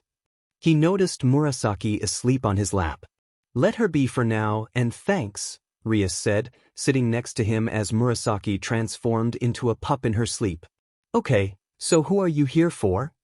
Rias asked. We're hunting a fallen angel and an exorcist who have parts of Excalibur. We have 2 right now, and we know the fallen after it, Zenobia explained, and Issei smiled, looking at her. Who is it? He asked, a hint of laughter in his voice. Kuoh, she replied, but Irina covered her mouth too late. Everyone looked at Issei, who smirked and got up, causing Murasaki to wake up and look at him. Finally, I can get payback on that BSTRD once and for all. I will have his wings on my wall when I'm done with him, Issei declared, pulling a feather from his pocket and burning it to nothing. See you in bed, girls, he said, heading to his room to think. Irina, Zenobia, first leave, and second. He helped Murasaki up. Why are you red, Irina? Rias asked, noticing Irina's blush as Issei was shirtless. And no reason, bye, she stammered, leaving with Zenobia, leaving Rias and Murasaki confused and worried for Issei and Kiba. After Irina and Zenobia left, Murasaki and Rias rushed to Issei's room, feeling an aura similar to an inferno. Rias recognized it as Issei's flames. They entered cautiously to see a dragon humanoid with red and black wings, surrounded by amber flames, crimson and amber scales, and sharp features that looked like a mix of light and fire. His longer hair framed his face, adorned with silver, gold, and scarlet scales that resembled a crown. Rias said as the dragon opened his eyes, which were red and emerald, reminiscent of Issei's when he was angry or went all out. Could this be Issei? Rias wondered. Murasaki closed her eyes to focus on his aura, a smile forming on her face. Rias, it's a little more angry and wild, but it's Issei. Issei got up from meditation, hiding his wings. Hey girls, sorry for scaring you. I'm trying something, he said in a draconic voice that mixed rage and calm. Which is why we've never seen this before, right? Murasaki asked Rias, who nodded, making a green-red form appear on Issei's hand. How did you do this?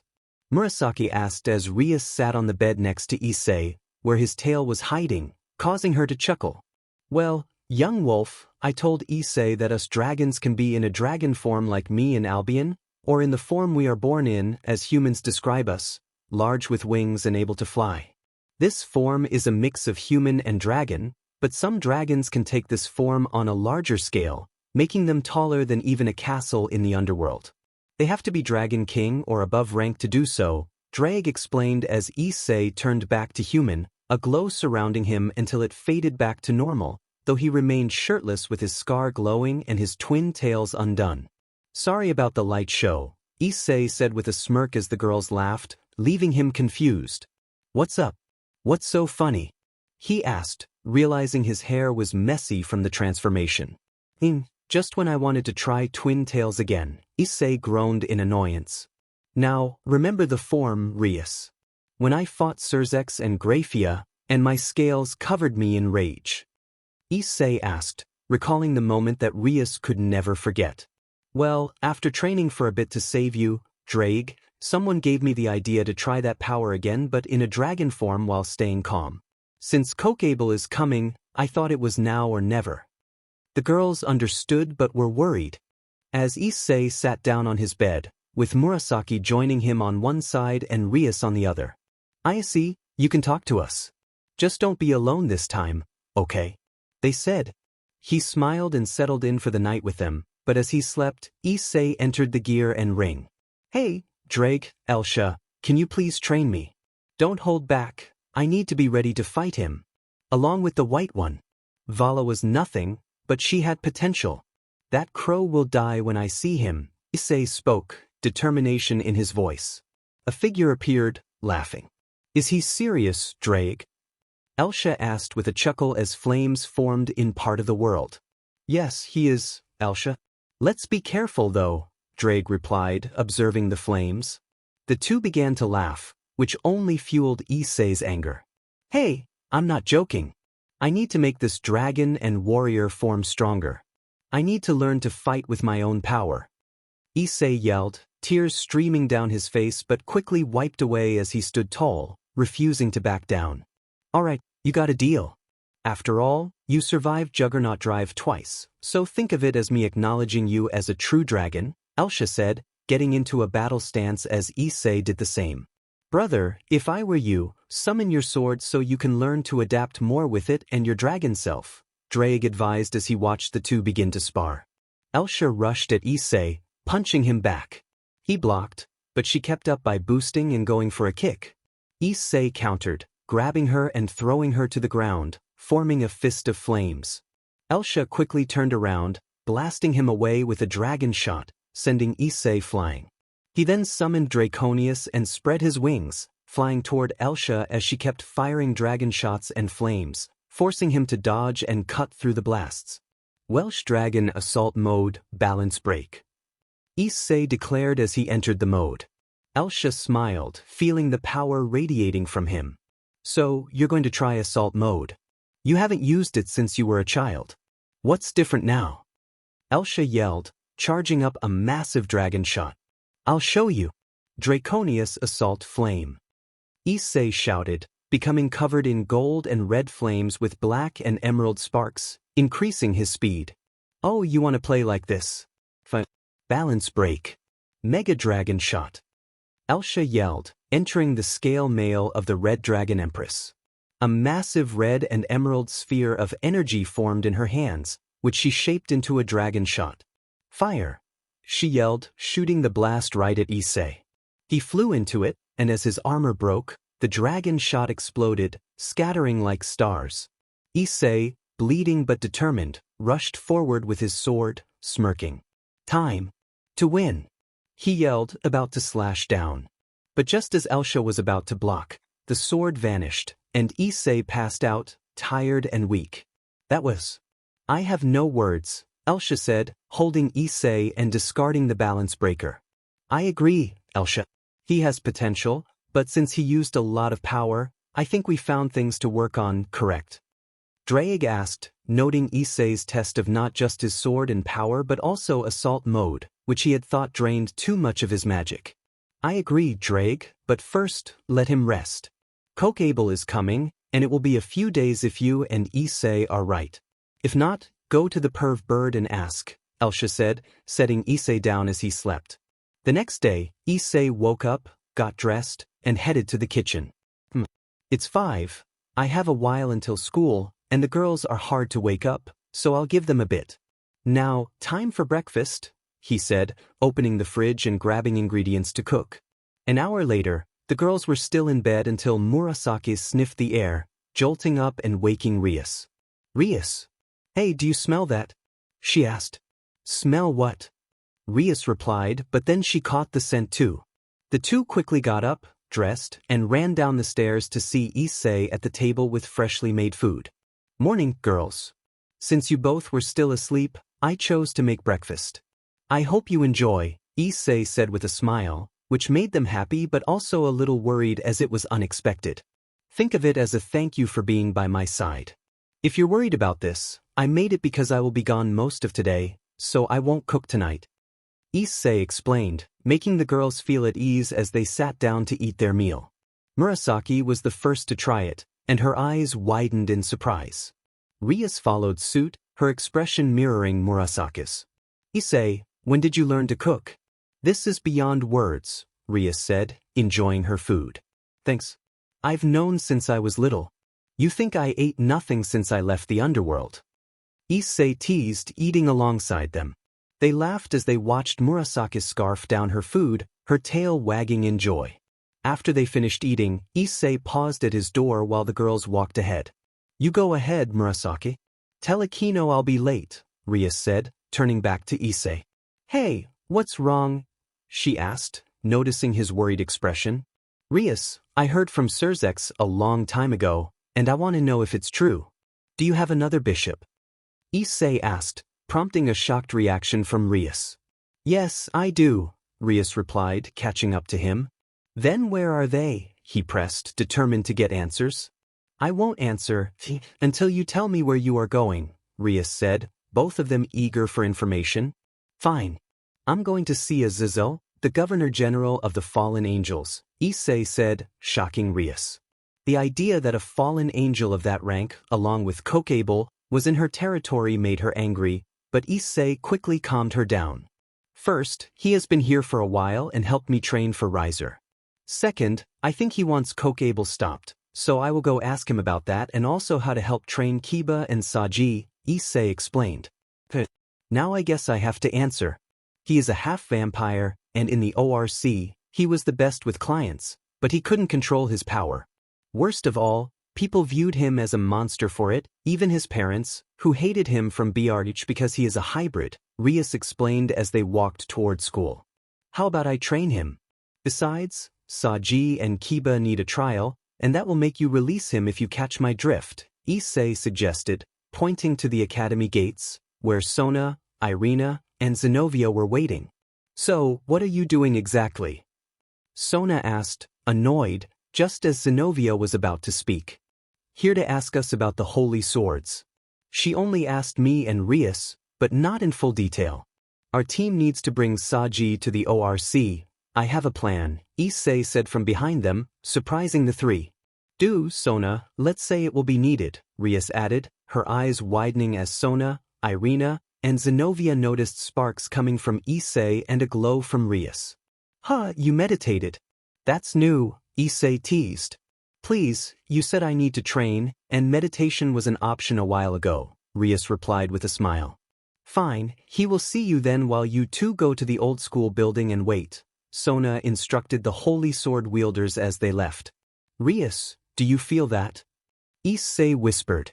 Yeah, I will go to class. You talk to them, Rias said, leaving as Issei stood at the entrance. I can sense you. Don't bother hiding, Vala and Albion. We need to talk, right, Draig? Issei said as his gear formed and an aura burst out. Indeed, partner. We do, White One and Lucifer, Draig responded as Vala fell from above, gear out. Sigh. Fine, what do you want, Issei? I want to fight, but make it quick. Vala said as divine dividing glowed. Agreed, Red One, Albion added, making Issei and Draig laugh. Seems like you two don't train as we do. Draig even broke his limits, so how about I show my new 10%? That's from both of us, making it 20%. Issei declared, his voice echoing as he trained with Elsha while Draig trained with past hosts. Issei's aura exploded, creating a barrier that only those inside could sense. Vala and Albion felt immense pressure, as if crushed by Issei's power, reminiscent of what he displayed in his normal juggernaut drive. They were shocked at how strong he and Draig had become. Now talk. Issei commanded, his aura sparking with emerald and black energy. Fine. I want to tell you that you are right. Your day will come when you will be hunted by me and die as I will. When? Vala stammered, her control slipping under Issei's overwhelming power. Draig, how is your host so strong? Albion asked, fear evident in his voice. Brother, not host. Learn to have a heart, Albion, you stubborn dragon, Issei said, but it was really Draig speaking through him this time. Naya, how about we go, or you get laid, dragon boy? A stuck voice said from the bushes, revealing a black cat that left them speechless. Kuroka, you're still in cat form, Vala said, rolling her eyes. Oh, Naya, sorry, Kuroka said, puffing into smoke as someone emerged. Issei was a little shocked by the woman's appearance, especially her ears and tails. He knew Kaneko was similar, but he had never seen her like this before. Gur, then, I guess Sage Arts is stronger against a barrier than mine, but watch your legs, kitty, Issei remarked. Issei noticed Kuroka shiver while Vala appeared flushed and smiling. Don't look unless you're interested, Kuroka snapped, making Issei laugh. Well, your sister, if you have one, isn't, but she is a candy addict, Issei said, shocking Kuroka. Now go before I reach 50%, which is enough for an ultimate class devil. He snapped, causing the two to leave as he lowered the barrier and aura. In another location, a bright glow illuminated the area as Vala and Kuroka arrived in a mountainous landscape. A small figure gazed at the sky. He got stronger. You need to see for yourself soon, Vala said to the figure. All right, it seems like Draig will be of use for my silence, the figure replied, pointing skyward. Now, if you'll excuse me, I need to retrieve Kokable. I'll let you know if something happens with Issei, Vala said before departing, leaving the girl still looking up. So, Issei is his name. I might have to watch him myself, the figure mused. Back with Issei, after the encounter with Vala, he went to class and focused on his studies. He learned that in a few days, students' parents were supposed to come to school, which irritated him but also meant he would see Sirzechs and Rias's family, stirring worry and anger in his heart. Partner, calm down, Sirzechs won't be able to stop you, Draig informed him. That's not the problem, Draig. The issue is if Rias meets her parents after the fight with Zex and Grafia. They probably have no clue, Issei thought as the last school bell rang. Yo, Issei, two voices called, making him laugh. Hey, Kiba, hey Saji, ready to train. I've got some fun planned for today, Issei said, causing them to gulp as they followed him to the ORC. They stopped in front of the building, sensing holy power. What, scared of a holy sword? Issei teased, making Kiba smile. So it's here, he asked. Two parts of it, yes, but you and Saji must fight its wielders. If you lose, I'll step in to show you what I can do, Issei explained as Saji began to run, but Issei snapped his fingers, forming cuffs that compelled Saji and Kiba to walk in. What's the plan? Draig asked.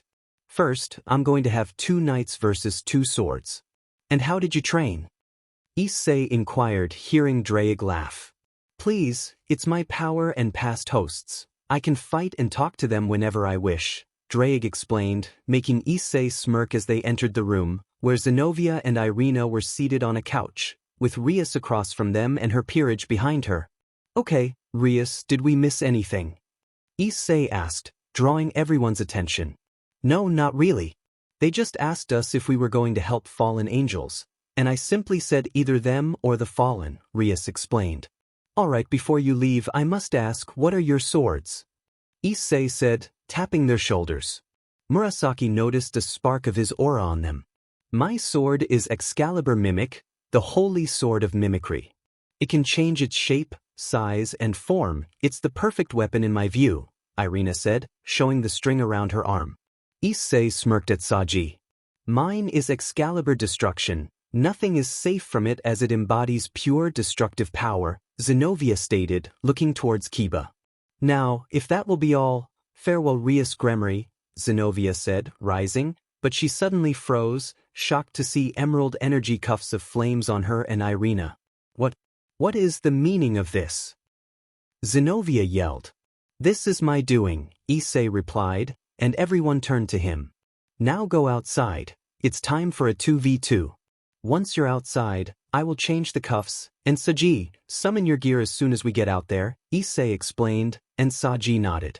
Heir to gremory, what is he talking about?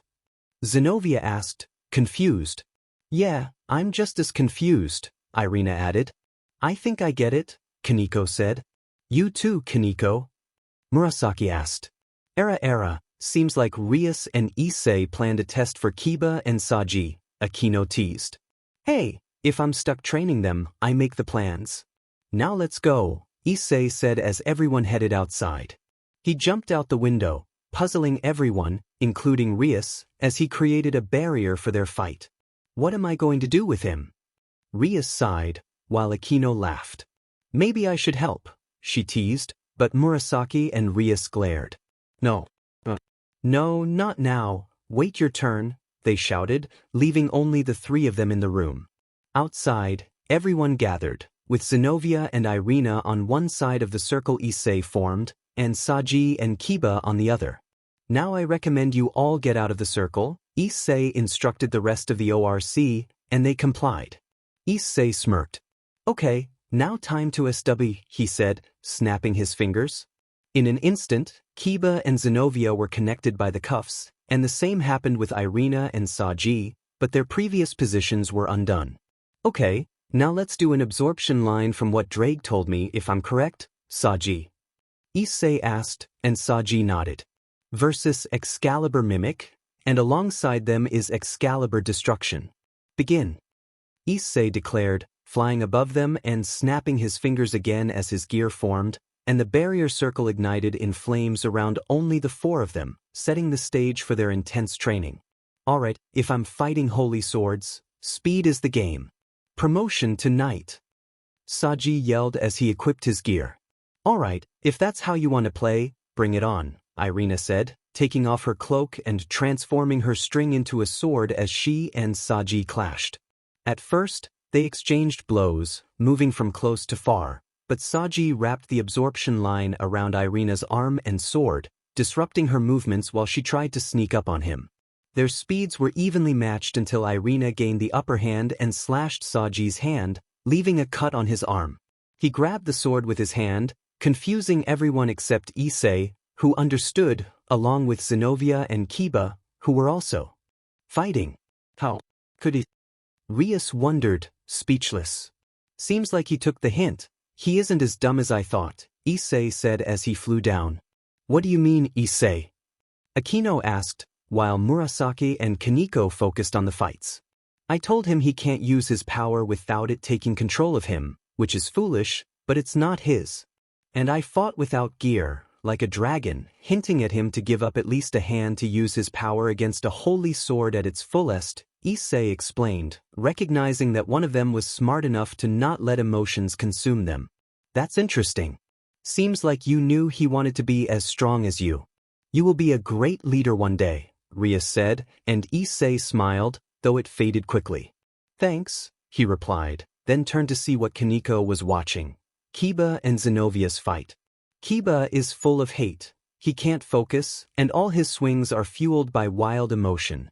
An uncontrolled fire, if you will, Issei explained, observing the swords of fire and ice shatter against the sword of destruction. Fine.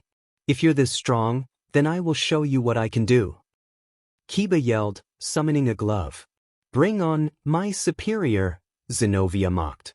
Before Kiba could act, Issei suddenly appeared between them, flames and cuffs gone but the barriers still up. That's it for today, Issei said angrily, turning to Kiba. This fight isn't one of a dragon's or life and death. It is yours, and this one in particular is a sparring match. No death, no 100%. If you use them again before we might face Kokable, you will die because you need to get your emotions in check. Kiba looked away, handing the glove to Issei and walking off. Now, who sent you again? Issei asked Zenobia, who was getting annoyed and wanted to leave. None of your business. I already told Gremory, now put this field down, she said, pointing her sword at Issei. Please, this toothpick against me. Issei replied, summoning his gear, but using his right arm, he grabbed the sword by the blade and took it from Zenovia's hands, throwing it into the barrier and letting it down. "Don't threaten me or else," Issei warned as he left, while Zenovia and Irina watched him. They heard a loud crack and turned to see a small crack in the blade, shocking everyone. How much did Issei hold back, or was he about to break Excalibur? Point of view. As Issei began to walk to Azazel's place, he moved his hand slowly, feeling a bit of pain from what he did. "Oh, that sword is strong," Issei exclaimed, noticing a small cut on his hand. "You idiot. Of course it is. If you weren't part dragon, you would be dead," Draig yelled, making Issei's head throb. "Shut up please. I knew what to do. I needed to show I wasn't to be messed with, and if you didn't notice, I changed my hand into a dragon at that moment, which I'm shocked nobody noticed," Issei explained, recalling how he gripped the blade. "True, but you might be killed if this keeps up. You are that strong. You could be hunted," Draig warned, concerned for his partner. "True. Okay, I will take it easy," Issei said as he reached the door. "After we beat Kokable," he added, irritating Draig. "Hey, you little slam." As Draig spoke, Issei had his hand in front of the door to shut him up as Azazel opened the door to see him. "That's a dirty trick," Draig complained in pain. "Shut up," Issei replied as Azazel laughed. "Hey kiddo, come in." "And no, Vala isn't here," Azazel said, making Issei blush. "Wait, why am I red? I don't like her, right?" Issei thought as Draig chuckled. "Partner, dragons love strong mouh. Finish that sentence, and I will have Murasaki sleep next to my hand, and both girls will crush it with their bodies, or worse, I will sleep on the couch," Issei thought, making Draig go pale. "So, what are you here for?" Azazel asked as Issei sat down, glancing at the TV and noticing games. "So you got into games like I mentioned. How about we play and talk?" Issei suggested. "Sure, but I'm player one," Azazel replied as they laughed, playing Street Fighter, with Issei beating Azazel, Ryu Issei versus Blanca Azazel, while explaining everything about the holy swords and Kokable. "So that's what's going on," Azazel said seriously. "Yeah, do you know anything?" Issei asked. "Yep. First, I knew you would show up. Second, he will show up in Kuoh tomorrow at either dusk or noon. He is already here, but tomorrow he will act himself, not waiting anymore," Azazel explained, causing Issei to glare at him. "Why is that?" he asked. "Because he wants war," Azazel replied, leaving Issei speechless. "But that's where you come in. I want you to either beat him to a pulp and give him to Vala, who will arrive later, or kill him, but you won't get any information," Azazel explained as Issei kept his head down. "What's in it for me?" Issei asked, glaring at him with his aura flaring. "Simple, I will let you get revenge," Azazel replied, his tone serious. Issei considered this for a moment. "It's a deal, but you won't have his wings. Those will be on my wall." He stood up ready to leave. "Wait, kiddo, I've got something for you," Azazel called out, stopping him. "Focus your mind next time that gear of yours forms. That way, you might not just summon it at will, but have the boosted gear become a fourth liberation." Issei pondered this as he walked away. "How long are you going to stand there, Vala?" Azazel asked, noticing his daughter emerging from the hall. "I wanted to stay here since I saw him at school, but he is a dragon, so I watched him train and now I wait," she explained, revealing what she had been up to since leaving office. "Besides, Dad, you can call me Vale, my friends call me Vala," she added, a hint of annoyance in her voice. "True, but Issei thinks that's your name, so I'll tease you with it. And yes, he really is strong. Even if it was a crack, he broke a holy sword, and that's a lot," Azazel smirked, knowing Issei would become the strongest red dragon in history. Issei walked home, checking his phone to see it was 10:24 p.m. He had a few calls and texts from Murasaki and Rias. "So, what are you thinking about now?" Draig asked. "Not sure. Maybe Kokable will do something wild due to God being lazy, but we know that's Michael doing the work, not him," Issei replied, aware of the truth about God. "True, however, I told you that due to your ability to focus, don't use it as a tool," Draig advised, making Issei smirk. "Yeah, sure thing. But what's this fourth liberation Azazel spoke of?" Issei asked, hearing Draig begin to laugh, which surprised him a bit. You see, the fourth liberation is the version of the gear reaching to your elbow and gives you 10 gold spikes and a second gem. It's the second strongest, but only 2 people have achieved it and no one achieved the fifth liberation.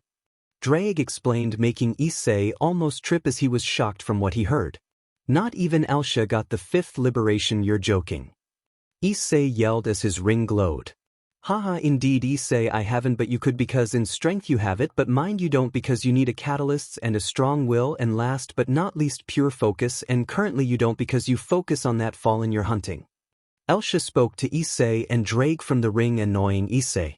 So either give up and fight for what is right, or fight for revenge and be corrupted like the other host. Issei spoke in sorrow, as now he realized being a dragon and a warrior is what makes him strong, but his goal holds him back.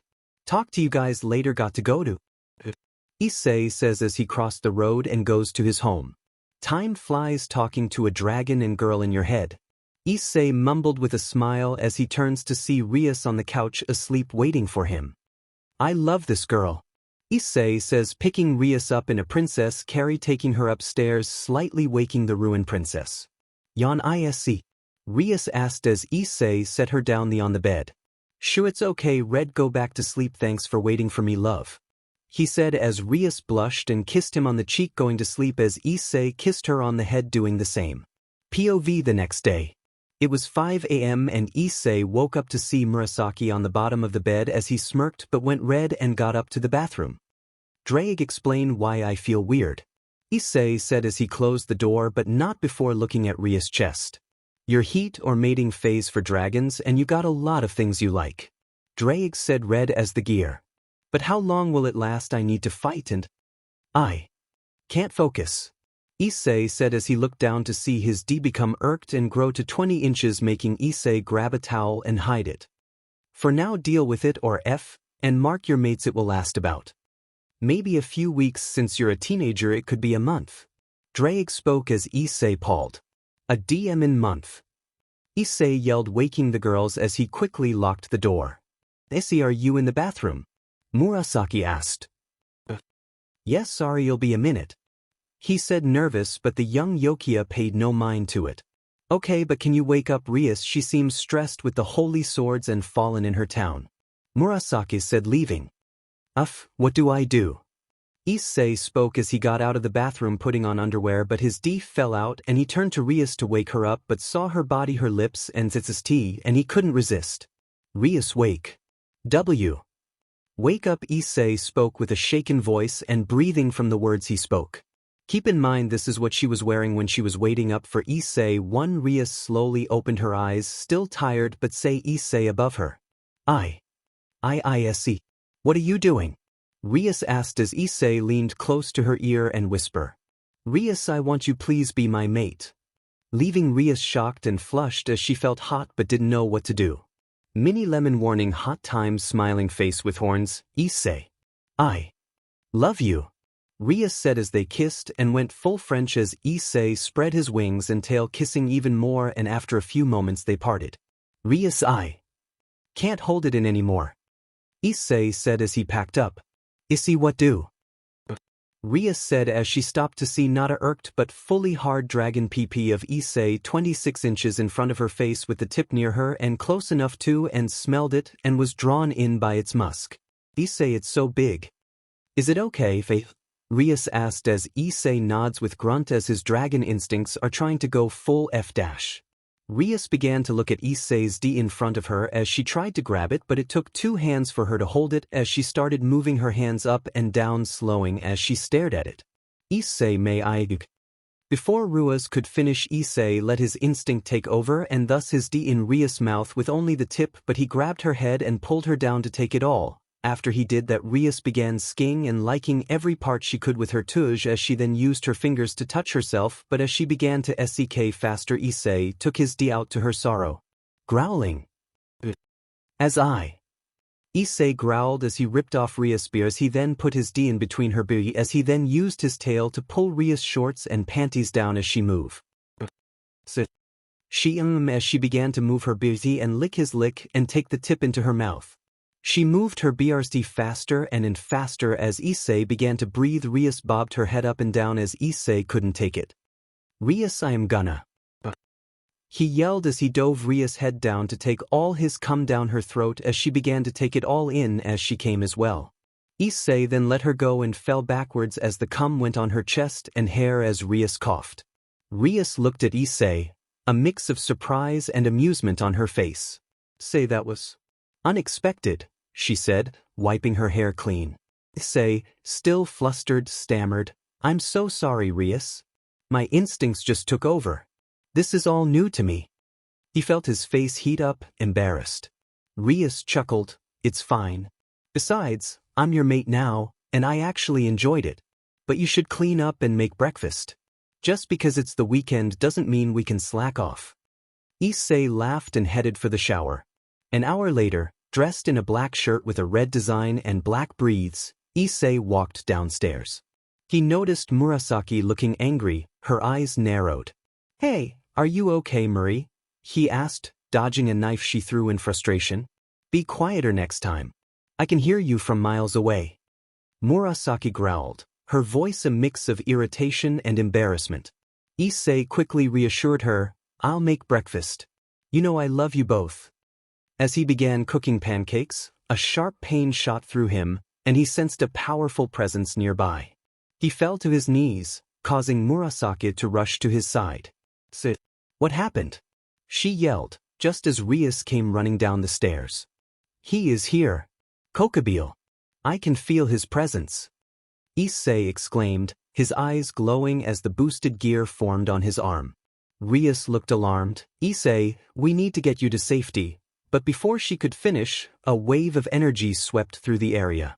Hold on, I need to call Sona, Rias said, but Issei suddenly vanished. In his perspective, Issei flew through the woods, surrounded by emerald and black sparks.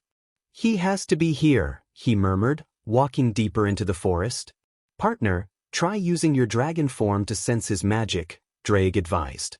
Issei transformed, feeling the natural energy around him. As he moved faster, he caught a scent that made him stop in his tracks. Irina, he gasped, seeing her injured and defeated by Freed. Rage boiled inside him. Don't. Draig warned, but Issei was already losing control. I will avenge you, he roared, his dragon form mutating as he transformed into a more powerful state. His eyes turned BLD red, and he summoned Draconius, engulfed in flames. The forest trembled as he grew larger, his aura turning the surroundings to dust. Seeing Freed hurt Irina ignited a primal fury within him. You will pay. Issei shouted, rushing at Freed with a fierce determination. He barely missed his target at first but then landed a powerful punch, sending Freed crashing to the ground. Freed struggled to his feet, panic in his eyes. What are you? A dragon? A devil? He shouted, but Issei only laughed darkly. I am the Red Dragon Emperor. His unstable aura reflected the chaos within him, a mix of rage and power. Meanwhile, back at Issei's home, Rias and Murasaki prepared for their training. Murasaki wore a sleek purple armor that highlighted her features, while Rias opted for a casual look with a white shirt and blue jeans, ready to face whatever challenges lay ahead. Murasaki, nice suit. What's the form though? Rias asked, gaining a smile from the yokai. I call this Werewolf Devil Slayer, a mode I use for very strong foes that enhances my wolf traits in human form, Murasaki explained as they prepared to fight. Suddenly, they felt a surge of power that sent shivers down their spines and pain in their hearts. Issei, they both yelled, teleporting to the location. Scene change. POV, SE office Sona, Saji, and Tsubaki were reading files when Sona noticed. Saji was half asleep. Saji. What's the matter? Not getting enough sleep. Sona teased as Saji turned and yawned. Yeah, I was training and my gear got stronger thanks to Issei, he explained. The three then paused, feeling the same presence as Rias and Murasaki, causing Sona to jump up from her seat. We need to go there now, Sona declared, and the others nodded as they left. Scene change. POV back in the woods. Issei was burning down trees and stone as his attacks missed Freed, who was growing tired and could no longer keep running. At one point, he even tried to attack the unconscious Irina to distract Issei. Instead of going after Fried, Issei unleashed a powerful attack that cut Fried's sword in half, causing flames to engulf Fried's arm, giving him severe burns. Him and beast, Fried groaned from the ground as Issei glared at him, ready to strike. Just then, two magic circles appeared, drawing his attention to Team Rias, minus Kiba, along with Saji and Tsubaki. Seeing them, Issei was still consumed by rage but hesitated as Rias and Murasaki approached him. "Murasaki, do you know any spells to use?" Rias asked. "Yes, this should help me see him and talk to him." "I haven't used this in years, so back up," Murasaki replied, a smirk on her face. A violet and silver aura surrounded her as black sparks danced around her hands. As she walked toward Issei, the flames in the area disappeared. Issei growled, ready to strike, but Murasaki grabbed his hand, channeling her magic into him. He clutched his head in pain as she sent energy through him, touching his forehead with her golden and violet eyes. "Become. My eyes become my soul and mind. I link now, speak your tortured soul's will and might," Murasaki intoned as Issei's eyes turned white, mirroring her own. Scene change, POV-. A blinding glow revealed Murasaki in what appeared to be a large dark room with a full bed set, nightstand, and a walk-in closet. "What the hell? I should be in Issei's head, not an apartment," the wolf yokai exclaimed, looking around in confusion. As she moved the blankets, she stepped on something cold and wet, noticing a puddle of BLD leading to the closet. Hello. Issei, no more games, come on," Murasaki called, fear creeping into her voice as she approached the closet. Slowly, she opened it to find a child, little Issei, who had a hole in his chest and emerald eyes, tears flowing with the BLD, the only light coming from the boosted gear. Hello, little Issei said, his voice trembling. "Hey Issei, it's me Murasaki. Remember?" she asked, but he looked at her with worry. "Am I going to lose you too?" he asked, causing Murasaki to take a step back and shift into her human form. "What do you mean?" "I'm not going anywhere," she reassured him, stepping into the closet to hug him as he cried. "First my parents, then I almost lost Rias, and now that I met Irina again, I lose her. I don't hate her, but why did she leave?" He sobbed as Murasaki held him close, tears in her eyes. "It's okay, Sei. We will never leave you again," she promised as they glowed, leaving the room. Scene change, POV back with the others. Everyone stood confused, waiting for something to happen. What felt like seconds for them was minutes for Murasaki. A light shone crimson and violet for a few moments before fading, revealing Murasaki and Issei back in human form, tired but with the boosted gear and the holy vanisher on his other arm. "Gear to my soul, awaken from my heart, broken and reborn," Issei mumbled as he opened his eyes, returning to his normal emerald color. "What happened? Is Irina okay?" Issei asked, drained but relieved to see Tsubaki holding Irina, which made him relax. "Issei!" Rias and Akeno yelled as they hugged him and Murasaki. "Hey, I'm okay, see. Wait, Akeno, when did you start worrying?" Issei chuckled, glancing at her. "But you see, none of your business," she replied, her cheeks turning red as everyone laughed. However, their laughter was cut short when they heard coughing and turned to see Fried on the ground, unable to use his left arm except for his hand, which was the only thing intact. Issei stood up and walked toward Fried, picking up his sword and pointing it at the fallen exorcist. "Now what will we do? Why, Yuch?" Issei yelled in pain as his chest glowed at the scar, a barrier forming around it as feathers began to fall. "So, you finally show up, boss?" Fried laughed. While Issei knelt, glaring at the sky, he saw the man he despised. "So we meet again. Kokabeel," he spat, his voice laced with venom and anger as flames erupted from his words. "Indeed we do. Issei hyoudou," the fallen angel Kokabeel declared, revealing his red eyes, pale skin, pointed ears, and a cloak adorned with gold pads, showcasing his 10 fallen wings. "Now that we meet, how about I get your wings on my wall to replace the heart you took? After all, I know I can't take yours." You heartless freak of fallen mistake. Come down here so I can end you. Issei roared, spreading his wings as a boost rang from one side and burst from the other. Not a chance, at least not here, Kokobile replied, smirking like a killer, leaving everyone confused. Dragon Army, I know you've been waiting for this, Issei versus Kokobile. Will Issei win, or will he put his new home first? I can't say much, but I hope you enjoy this. Boost. The time divide has come. First, shatter the feathers of rage. Kokobile's words shocked the group, angering Issei further. What do you mean, not now? Fight me, you fool. Issei shouted, but Rias stepped in front of him, trying to calm him down. Fallen Angel Kokobile, what a pleasure it is to meet you. But I demand to know why you are in my territory, Rias said, releasing a small amount of her power of destruction, feeling hatred towards him, almost as much as Issei did due to everything he had endured. Well, if it isn't the little sister of Sirzechs. You and that red hair resemble him so much it makes me sick. As for why I'm in this little town, I thought I'd have some fun and start a war by going after the Excaliburs, Kokobile said, shocking everyone but Issei, who realized the implications of his words. You can't be serious. Rias yelled as Murasaki struggled to focus, feeling nauseous. He's telling the truth.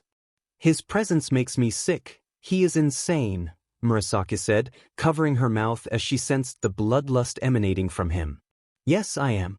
I thought going after the Excaliburs would draw Michael or some angels after me, but instead, I got wannabe Excalibur users, Kokobile continued with a smile. Besides, this little town of yours will be perfect for luring Sirzechs and the others here for a battle. He laughed as he and Fried glowed in a blinding light and vanished. After they left, panic spread among the group as they realized they had to prepare for a fight. Rias, call your brother and prepare to fight while we create a barrier, Sona instructed, knowing Rias was still furious with her brother for what he had done to Issei. No, I won't get, Rias began, but everyone felt a surge of power as Issei, tears in his eyes, made Rias rush to him.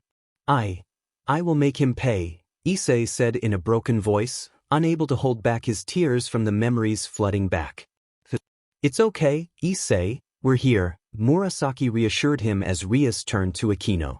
Akeno, I hate to say it but call my brother. We have only a few hours. I will be back, Rias said, pulling out a night piece, concerned and unsure where Kiba was as she took Issei home. In Issei's room, a bright glow from a magic circle illuminated the space as the girls and Issei stepped out, gently placing him on the bed while Murasaki began to heal him. I'm fine, Issei protested, trying to focus despite feeling drained. No, you're not. We can tell something is off. Plus, you're hurt and drained, so rest. We have a few hours, Murasaki insisted as Rias looked out at Kuoh, preparing for the impending battle. There is one thing I've been hiding, Issei said in a sad tone, drawing the attention of the girls as the boosted gear glowed. Partner, let me explain. This will be difficult, Draig added, his tone somber, shocking the two girls. 3 hours later, at the hyoudou residence, Issei found himself in the backyard, staring at the graves he had made for his family. I will make this right. I will end him, and not even the leaders will stop me, Issei vowed, placing flowers at the stones. Are you sure, Issei? A voice interrupted, causing Issei to unleash his power and create a barrier against his unexpected visitor. What do you want, Angel? Are you here to ask Azazel? I didn't just kill your kind, or should I say yours? Issei replied angrily, turning to face his guest. I am well aware of who you are, but I don't wish to fight. I have something for you. My name is Michael, leader of the angels. Michael paused and Issei smirked. After your god died and Kokobile killed my parents because you watched. Well, here's my gift, your death. Issei yelled, summoning the boosted gear and charging at him, only to be halted by a familiar voice. Issei, stop. Irina called out, appearing healthy, shocking Issei as he turned to her, sensing something was off. Did you join them? Didn't you? Issei asked, feeling heartbroken at the sight of a friend he cared for joining a faction. Issei, listen, answer me. Did you join or not? Issei yelled, his hair covering his face. Yes, Irina replied, and silence fell until a surge of power emanated from Issei. He appeared in tattered clothing, his brother's presence overwhelming him. Michael, do you not care for my brother, my friend, my son? You turned his only human friend into an angel. He almost used the Juggernaut drive again because of you leaders. This will be the 4th time Issei has done something so dangerous because of you. 3 drives and 1 battle against a fallen as a child. A little human boy. Issei's voice boomed, releasing an aura of domination that made Irina fall to her knees and Michael tremble in fear. Dr. Draig, is it you? Michael asked in shock. No, it's God. Yes, Draig, the dragon of domination, who hurt God to the point of making him die. Of course, Albion did too, but I'm too angry to care, Draig shouted, glaring at the two before him. I'm using 60 to 70% of my power to keep Issei calm so he can talk to Elsha and his parents without resorting to the Juggernaut drive. I honestly expected better from an angel. Draig turned to Irina. Issei doesn't hate you, but he feels betrayed. Don't ask for forgiveness yet, you broke him. He hoped his life as a human wouldn't be hurt by the supernatural again, yet his last human friend, whom he viewed as family. He sighed. I'm letting someone else take over now. If you hurt Issei again, I will make you pay. Draig snapped, closing Issei's eyes and calming his aura. POV. Issei's mindscape in a white void mixed with flames, a magic circle formed, revealing Draig, who transformed from a dragon into a human. Where is he? I need to make sure he's okay, Draig said, rushing to Issei, who was on the ground, crying from the pain of betrayal. Mr. and Mrs. Hyoudou, please take control and talk to whoever caused this. I need to calm him down. This is like a panic attack for him, but in his mind, Draig explained, sitting beside Issei. How could she? She joined a faction for no reason. What did they tell her? Those angels and their lies. Issei cried, while Elsha tried to comfort him. Draig signaled to her, Hey, I got this. Musical note, fire away. Burn it away. Tears flow from the pain of a heart of gold. Draig began to sing, and Issei looked up, recognizing the song from long ago. The dragon's fire is strong and bold. He fights with a heart made of gold. Just like you and me, he fights till dawn. Draig and Issei sang together, finding comfort in the melody. I won't let down, no matter what, as we fight till the end. We're rocking it, fighting it no matter the cause. I've got your back. You've got my back. We fight together by your side till the end, they sang, smiling as they relaxed. Issei looked at Draig. Thanks, Draig. I needed that. I'm sorry for making you take control. Draig hugged him. Don't scare me like that again, Issei. Please, brother. POV. Outside meanwhile, Michael and Irina waited, watching as Issei opened his eyes, one brown and one blue, shocking Michael. So, you're the one messing with our son. They heard Issei say, the ring glowing in response, surprising Irina. Mr. and Mrs. Hyoudou. Irina asked, stunned. Hello, Irina. It's been so long. We're happy to see you, but why did you join the angels? They inquired. Irina, taken aback, spread her wings, noticing some gray feathers. I didn't want to be a traitor to God and the angels after our mission. I'm sorry, she said, looking down, but felt Issei's hand on her shoulder as the blue eye glowed. Irina, if God is alive, how are we with Issei now? Mickey Hyoudou asked, and Irina gasped, realizing what Draig meant by joining your father. Michael is. Irina exclaimed, and Michael's silence confirmed her fears. She stood up, looking at them. Mr. Hyoudou, Lord Michael, may I ask if hybrids exist, and does Issei know one? Irina asked, her heart racing as Issei's eyes shifted back to brown, meeting her gaze. Yes, he does, Irina, my dear, and she is a fallen angel, but Issei hasn't asked about her origin yet, as he thinks it might be hurtful. Goru spoke, feeling a shiver and warmth. Pardon, Issei will be back. It was nice seeing you again, and stay hopeful. Goru continued as Issei's eyes closed, and Michael turned to Irina. Irina, what are you thinking? He asked, noticing her wings shining brightly. I want to fight for my friend. Ace or not, I have a plan. For peace, Irina said with a sad smile. They felt a surge of power as Issei opened his eyes, now black and red instead of emerald. Look, I'm tired and frustrated. I have to fight soon, and I'm using dragon energy, so my eyes are different now. Usually, they're emerald and red with black or just red when I'm in my dragon form.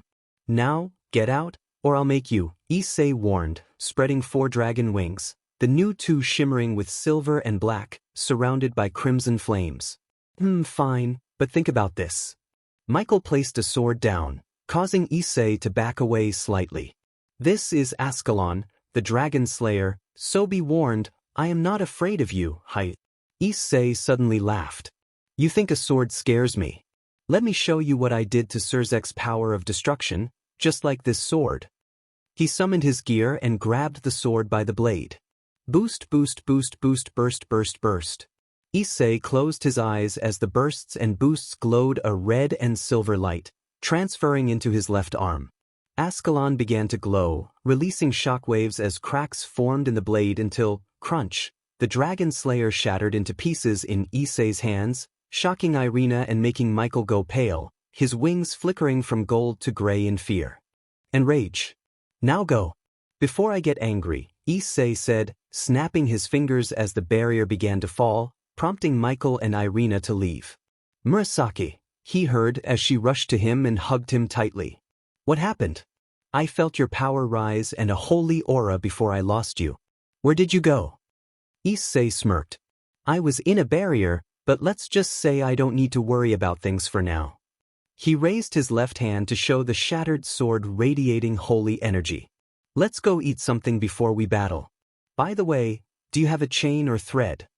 Murasaki looked confused. Yeah. Let me grab it, but why do you ask? Issei raised his ring with a smirk. You see, I always risk breaking it in my dragon form or in battle, and I won't hold back today, so I'd rather keep this safe. Murasaki smiled, and they heard a giggle from behind them. Turning, they saw Rias with a smile. That's so sweet, Issei, but why not keep it in the gear?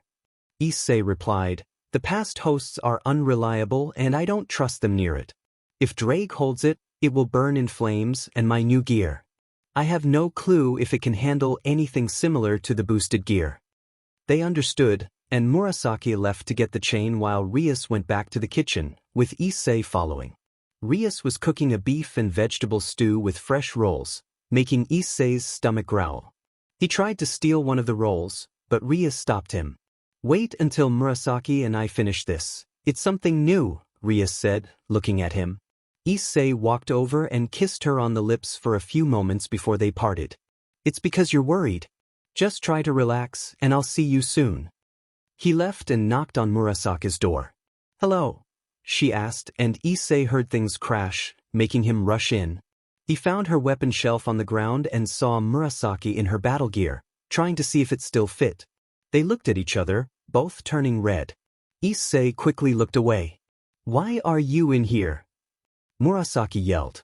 I thought you got hurt. I heard things fall. Also, why are you in the end trying on your suit?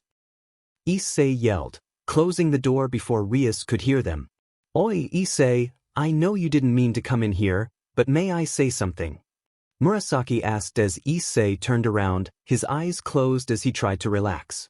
If it's about the necklace, no need to hurry, and sorry again, ABO. Before Issei could finish, he was cut off by a kiss. He opened his eyes to see Murasaki leaning in, and he found himself reciprocating the kiss. They shared a passionate moment until they parted, both breathing. Issei, I'm sorry, but as the wolf of dark magic, I can tell you're feeling a certain way, so it's payback time. Murasaki said, dropping the top part of her armor, revealing her figure. Issei normally wouldn't look, but he couldn't help it. She squatted down and unzipped Issei's breathes, a playful smile on her face as she took in his scent. Let's do this, shall we? This dog needs her bone. Murasaki teased, liking her lips as she positioned herself. She leaned in closer, and Issei felt a rush of excitement.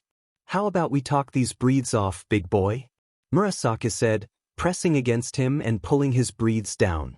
Issei was stunned as she looked at him with a mix of surprise and longing. What, not hungry? Let me help, Issei said, guiding her as she adjusted to the moment. Ding, I didn't know how this felt like with Rias when I was out of control, but I need something else. Issei smirked, pulling back for a moment. Hey, I just got used to that. Murasaki exclaimed, but then she noticed Issei's tail playfully brushing against her. Seeing that you're happy. Issei said, lifting Murasaki and placing her on the bed. Let's eat. He began to explore, eliciting soft MMS from her.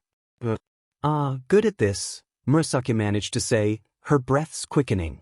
Well, dragons have skills like a little wolf, Issei replied, summoning his tail to tease her further. May I put it in? Issei asked, and Murasaki nodded. He moved closer, and the two shared an NTMT moment, both lost in the experience. Issei, gonna. Murasaki couldn't finish as Issei kissed her, and they both took a moment to catch their breath afterward. That was great. Dinner should be ready soon. Get dressed, Murray, Issei said with a smile as he put his breathes on and left. As Issei walked out, he caught a whiff of something delicious and headed to the kitchen, where he found Rias looking tired. Rias, you okay? Issei asked, concerned. I now know how Murasaki felt when we were upstairs. Ugh, use a sound barrier next time, Rias replied, and Issei chuckled softly, walking over to kiss her forehead. Let's enjoy the meal and battle because I won't hold back. Issei said, heading to his room to change. Rias noticed a tear and a scale left behind, making her worry. Was his rage causing him pain again? At Kuo Academy, Sona and her peerage were outside forming a barrier, waiting for their king and Issei. Do you have any ideas where Rias is? Sona asked as a burst of magic flared for a moment. Sorry, the three of us are late, Rias said, entering with Issei and Murasaki, surprising some of the onlookers with their appearance. Seems like you three are ready to go. You look great, Akeno commented, admiring their new outfits and weapons. Akeno said as Rias and Murasaki smiled, but Issei was focused on the trees. Thanks, Akeno, both girls said with a smile. Issei laughed a little before summoning Draconius. Kiba catch. Issei yelled, throwing his sword at the tree he was looking at, only for another sword to hit it. Kiba and Zenobia walked out, ready to fight. Hey Issei, what was that for? Kiba asked with a smirk as Issei looked at him. First, Fried is yours and Zenovia's, while Kokobile is mine along with Rias. If anyone else shows up, Kaneko, Akeno, and Murasaki can help too, Issei explained as everyone listened. That's reason 1. Now, reason 2 is I need you to look at this and help make a minor change.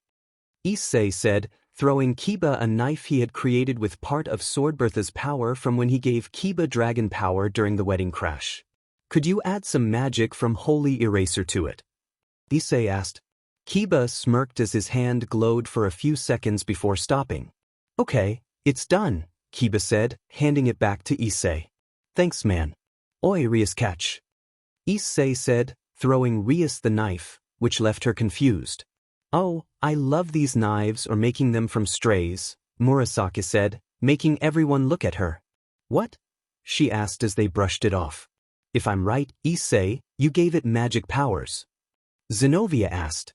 Yes, it can use Rias's power of destruction at a more controlled and stronger scale, Issei explained as he walked into the school. Before he did, he burst out his wings, forming cracks in the barrier, and a large wave of power was felt. It's time for payback, you overgrown crow. Issei growled as he flew through the school, with everyone not far behind him. He stopped, and as everyone caught up, they looked up to see their foes. Oh look who showed up, the red dragon is here, Kokobile said, looking down to see Fried and an old man in a white church robe, who was making some kind of change to the Excaliburs. Velper, you and Fried work on the swords. I will take care of something, Kokobile said, glancing at Issei. Issei glared at him as he flew up a little. Hello, you overgrown pile of ash. Ready to die? Issei asked sarcastically, letting out his power, which leaked red and black sparks, his eyes glowing red. I'm not going to die, boy.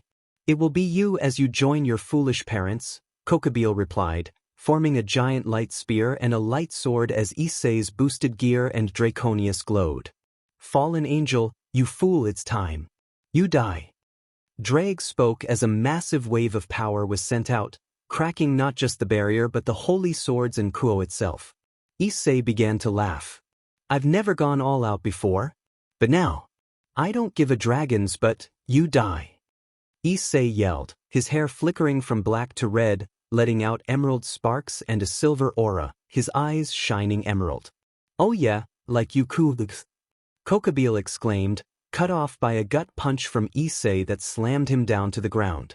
Everyone had no clue Issei had done that, but they could have sworn they saw something off about him. As Kiba defeated Freed, Kaneko and Murasaki teased the last Cerberus. It rushed after Kaneko as she tried to fight it, breaking its teeth when it tripped to bite her. When it went to attack, Kaneko jumped into the air as a wolf emerged from her back, and Murasaki transformed into her humanoid wolf form. She then blasted the dog's 3 heads with magic chains, burning it and making the chains stronger as they fed off darkness and magic. As she saw it suffer, she and Kaneko kicked its legs, breaking them and making it fall to the ground. Murasaki then used her sword to stab the dog's spine, forming a magic hook to rip out its spine and claw from one of its paws, feeling happy about her new rewards for the kill. As this happened, a snake watched from a distance. Does your snake see anything? Vala asked, annoyed that she couldn't see. Yes, it does. Vale, maybe relax because we need to move in soon. Ophis spoke as Issei and Rias fought Kokabeel. Issei was going 100% and even more while Rias tried to keep up, not giving the fallen a moment to rest. Well, you're pretty good for a foolish boy, Sirzechs' little sister. But not good enough. Kokabeel taunted as he went to hit Rias with a light spear. She used her knife to absorb half of it and stabbed him, causing the other half to explode in front of him. Well, for just Sirzechs' sister, I got moves of my own, fool, Rias mocked as Issei kept rushing at Kokabeel, punching and kicking, using Draconius to stab him in the liver and then setting it ablaze, burning some of his inner and outer body. Mercy. Kokabeel gasped as some of Issei's jacket began to burn and tear apart, revealing his scaled arms and chest, with a scar glowing gold and red. Haha, Issei laughed maniacally, locking eyes with his adversary. Mercy. Did you give me and my parents mercy? Did you? He yelled, kicking Kokabeel in the ribs and punching him repeatedly until he threw him aside, breaking a few of the fallen's ribs. Issei walked slowly towards him. Issei. Rias whispered, her knife glowing red as she sensed something shocking. Gremory. Draig spoke to Rias through her knife, making her look confused, but then she recalled that Issei must have used the gear to do this. What is it, Draig? She asked, worry evident in her voice as she watched Issei. With each step he took, he absorbed power from the man he despised. You must stop Issei. If he keeps this up, you know what will happen, Draig warned, leaving Rias silent. Rias Gremory, you know if you don't stop him, Issei hyoudou and the Red Dragon Emperor Draig will be no more. Time for my reward, Issei said, grabbing Kokabeel's wings and stepping on his back, ripping 4 of them out with full force. Ugh, your wings are worse than a pigeon's. They're gross, you ugly fool, he taunted, slapping Kokabeel as the others watched in shock, not even realizing the barrier above them had shattered. I've never seen Issei like this, not even with Riser. Akeno exclaimed, astonished. You got that right. Wait, Murasaki, have you seen him like this? Kiba asked, but she shook her head, making everyone go pale. That fool is going to go wild, Kaneko said, fear in her voice. As they watched, Rias ran up to Issei and grabbed him by the arm, stopping him. Issei, stop, she yelled, tears in her eyes. Why, Rias? Why should I? Issei snapped, his eyes glowing gold and red, his hair shifting to black and red. Because you will die if you do this, and you know it. You told us this. Rias shouted. Just then, Issei was punched in the gut and fell to his knees. As he murmured, but then he stood back up, the gear glowing. Hello, Draig. It's been a while, Ophis said as the boosted gear glowed, and Issei looked at her. Hello, Ophis, Yes, it has been, and hello, Albion. Draig spoke through Issei, sounding annoyed while the others were scared and shocked that the Ouroboros dragon god was here. You can call me Vale. It's my real name, Red Dragon, Vale said as her gear formed behind her. Been a while, Red One, Albion added as Vale picked Kokobile up, anger evident in her demeanor. It's Draig, I don't care about our fight, and have the guts to say my name, Albion you fool, Draig said, shocking everyone except Rias and Murasaki. May I ask why that is, Draig? Ophis asked, confused. Because the Red Dragon Emperor will be no more, Draig declared, shocking everyone, including the usually stoic Ophis. What do you mean no more? Explain. Valley and Albion yelled as Draig looked away in anger and annoyance. Gremory, can you help me to Issei's house? We're both too tired, Draig said as the gear disappeared, and Issei collapsed, no longer in control. Rias and Murasaki grabbed Issei's lifeless body, feeling that all but his heart was cold, even his gear arm and dragon wings felt like a corpse. Kaneko, help us bring him home, please be careful, Rias urged as they walked to him. Valley looked at her. Can I bring him to Azazel? She asked, pointing to Kokobile. I mean he is half dead and bleeding out from his back. Sure, but please hurry Vale, Akeno replied as she watched them leave. Meanwhile, in Gregory, Azazel was busy working on files for peace plans and strategies for capturing Kokobile, knowing Issei would be fighting him even in death or life. Kiddo, please be okay, Azazel murmured as a magic circle formed, revealing Valley holding a bloody and unconscious Kokobile. Here you go, she said, throwing him on the ground. We need to talk. Valley glared at Azazel, who understood this was important. What's going on? He asked, noticing her fatigue. Ophis had to stop Issei from going all out, and because of that she wants to see him again and maybe even fight him, she explained, making Azazel spit out his coffee in shock. And before you ask, come with me so we know the whole story, or I will go without you, she added, prompting Azazel to get up and follow her. At the hyoudou home, the group set Issei down on his bed as a circle glowed, revealing the three factions gathered, Azazel, Sirzechs, and Michael, along with Irina, Graphia, and Vale. Hello, Vale, Rias said as she looked at her. You can call me Vale now. I want to know what happened. Everyone sat down, looking at the heiress and the wolf yokai, searching for words. Okay, here is what happened, Rias said as all eyes turned to her. Flashback, partner, let me explain, Draig spoke as Issei looked on, filled with sorrow. They were confused, thinking he would be happy to finally confront Kokobile. You see, after my partner nearly died and was at death's door, his heart was beyond fixing. Dragon hosts exchange parts for more power, but he needed life, so I had only one choice. Draig paused, and the two looked at Issei. We merged not just our energies but our life forces and hearts to become the most powerful being in the world. However, if I go all out or become angry to the point of a true dragon's full power, or if I experience heartbreak, Draig and I will be one being with the mind and dreams of the other. Yet, he might not remember anyone once merged.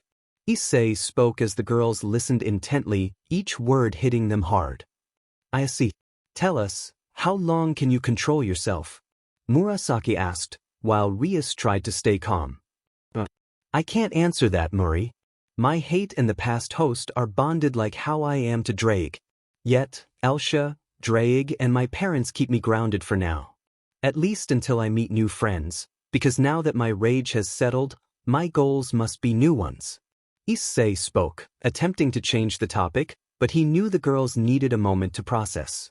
He hugged them, allowing them to rest. Flashback over everyone was shocked. They understood that Draig and Issei had immense power together, but their lives were merged. That was unimaginable.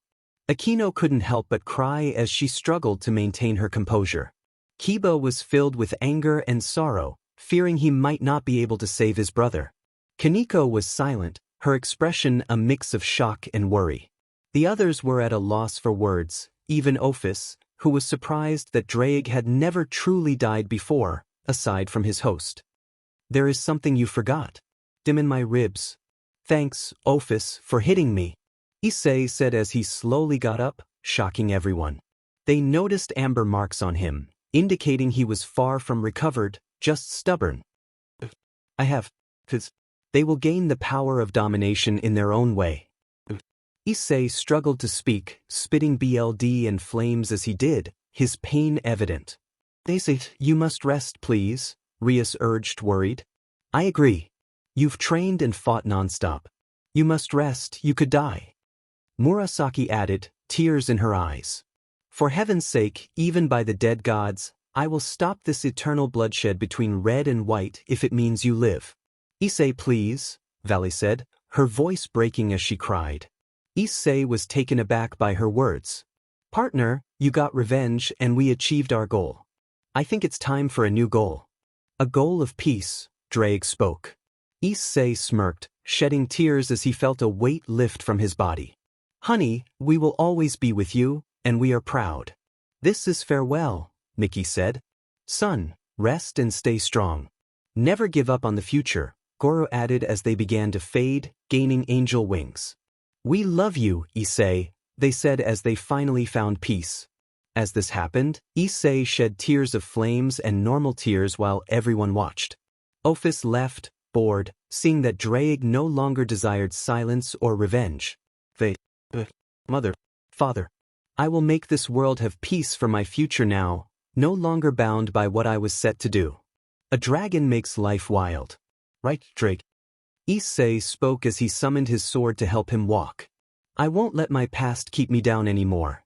Everyone smiled as he sat down at his desk, grabbing an old book that was burned and broken, with pages missing and stained with blood. Issei, what's that? Rias asked, walking over as he opened it and grabbed a pen. A new start. For peace, Issei replied as he began to write. As life moves on and goals evolve, make a new one by the promise you made years ago. Goal, peace that. The challenges ahead. Issei wrote, smiling as he read back to the first page, the one he had written as a child after losing his parents. Blood or tears. I will fight till I die and die again, no matter the cost. And my farewell. If I make it, peace will be my goal. Or learning to cook as well as my mom. Issei read through it and smirked, noticing that everyone but Murasaki, Rias, Vale, and Akeno had left, with the hybrid being the only one awake out of the four. Hey, you okay, Akeno? You're crying. Issei asked as he slowly got up, placing Rias and the others into bed with Akeno's help. I wish to apologize. I'm a fallen, which must hurt you too. Before Akeno could finish, Issei pointed his sword at her, but instead of stabbing, he handed it to her, shocking her. It didn't burn as she grabbed it. It felt like a fire trying to calm a lone soul. I trust you and I knew. I told you I knew you were a fallen. The matter is, I trust you, don't worry about it, and your father wants to see you, Issei said, shocking her as she never knew her father had talked to him before. You're shocked. Let me explain then, shall we? Issei continued, creating a pocket portal and retrieving some tea as he began to think. Flashback. 3 years before Kuo Academy, Issei was on his own. Blood and rainwater mixed as the storm let fallen angels float on it, still ablaze from a soul's rage. 20 fallen angels, led by a man with lightning and thunder crackling from his hands, glared at their foe, a young boy around 13 or 14 years old, wearing a torn cloak over combat gear and a single glove. Human boy, for killing our comrades, you will pay. One fallen angel yelled, forming a spear and throwing it, only for it to shatter against an unseen barrier. Really? Reducing your numbers from 50 to 20 proves you're strong. The rest are weak. Why should I care? The boy replied, resting his sword on his shoulder and yawning at the boredom. Why you? A fallen female began, but was cut off by their leader. Young boy, I apologize for my troops, they are foolish. Now, what's your name? I know you're not human. I'm Barakil. Will that help? He asked, shocking his team as the boy looked at him. You old man, I could kill you. Why ask my name? How do you know I'm not human? I hid it well, the boy retorted, surprising the fallen angels who realized he wasn't using magic or devil powers. Well, it's simple. I may be rusty after 5 to 7 years, but I'm not dumb, Barakiel replied, and the boy smiled. Fine, Fallen. I'm Issei Awoke, the Red Dragon Emperor and Faction Slayer. But I was human until your kind met me. Issei revealed his gear and wings in a burst of rage, his eyes glowing emerald, shocking half the troops as they realized they were facing a Red Dragon Emperor. How come you aren't at home?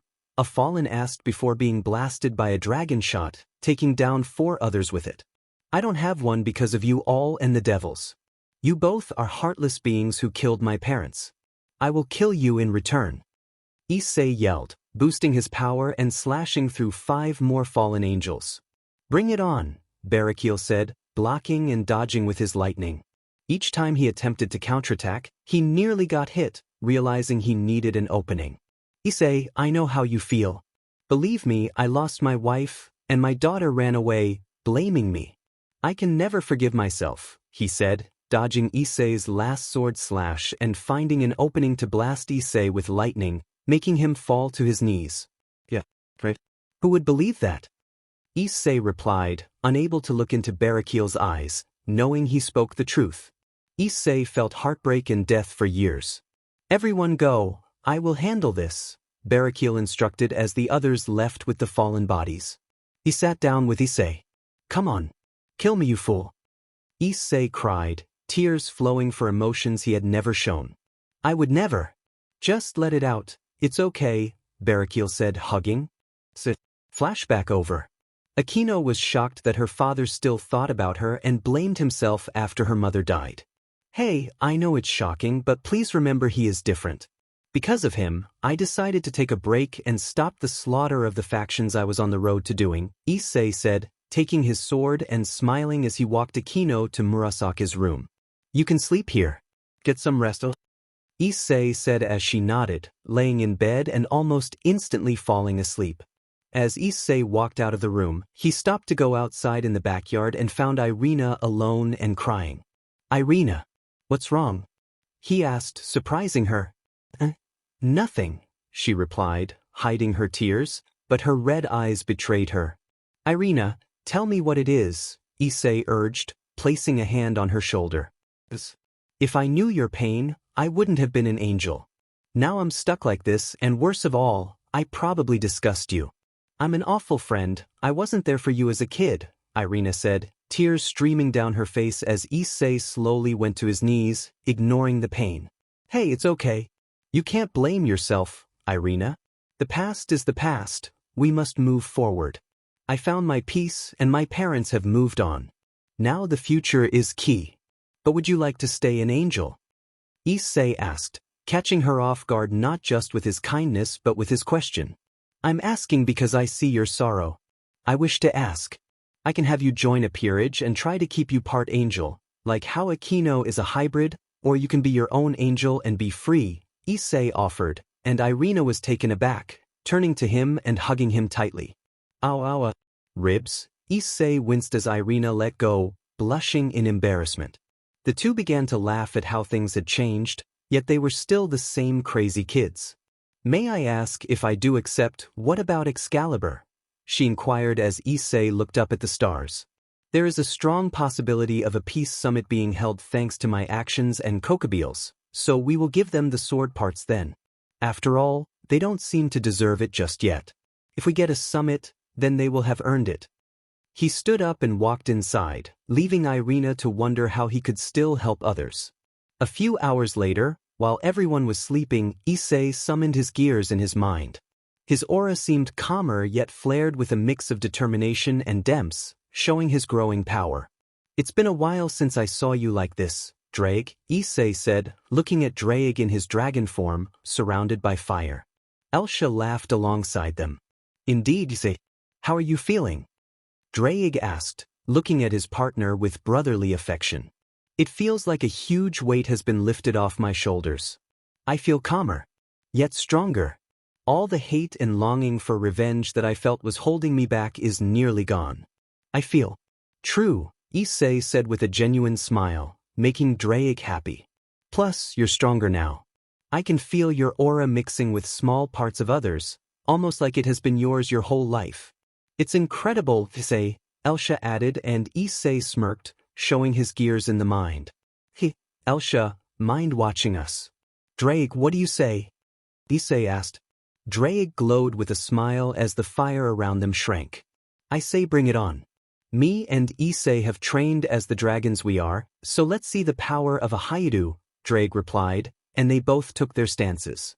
You got it, partner, but I warn you, I won't hold back, Issei said, as Elsha backed away, watching them in the flames. Suddenly, Issei and Draig rushed at each other, colliding with their forearms to test each other's guard. They exchanged punches, kicks, knees, elbows, and headbutts, remaining in close combat range. Not bad, Issei said, smirking. Same to you, Issei, but try this. Draig said, spreading his wings and taking to the air for an advantage, blasting fire at Issei. Ding, now we're getting intense, Issei said, evading the flames and using Holy Vanisher to build up power and counter the attacks he couldn't dodge. After about 20 blasts, he built up a silver and black glow in his arm, with a red and emerald aura in his boosted gear arm appearing and disappearing like sparks. All right, my turn, Issei shouted, flying up and forming a spear of fire, destruction, and light, resembling a lance. He rushed at Draig, who clashed with his own aura, summoning a weapon. You forgot we can both use this, Draig said with a smirk, wielding Draconius as Issei's aura-like weapons sparked with their combined powers. I know. That's why I made this. Come forth, flame of my longing and design. True revenge of the past and flame of the future, burn my path of true light and shadow to my balance. Break of dawn. Come forth, Welsh spear, crimson ruin. Issei yelled, summoning a spear that sent Draig flying.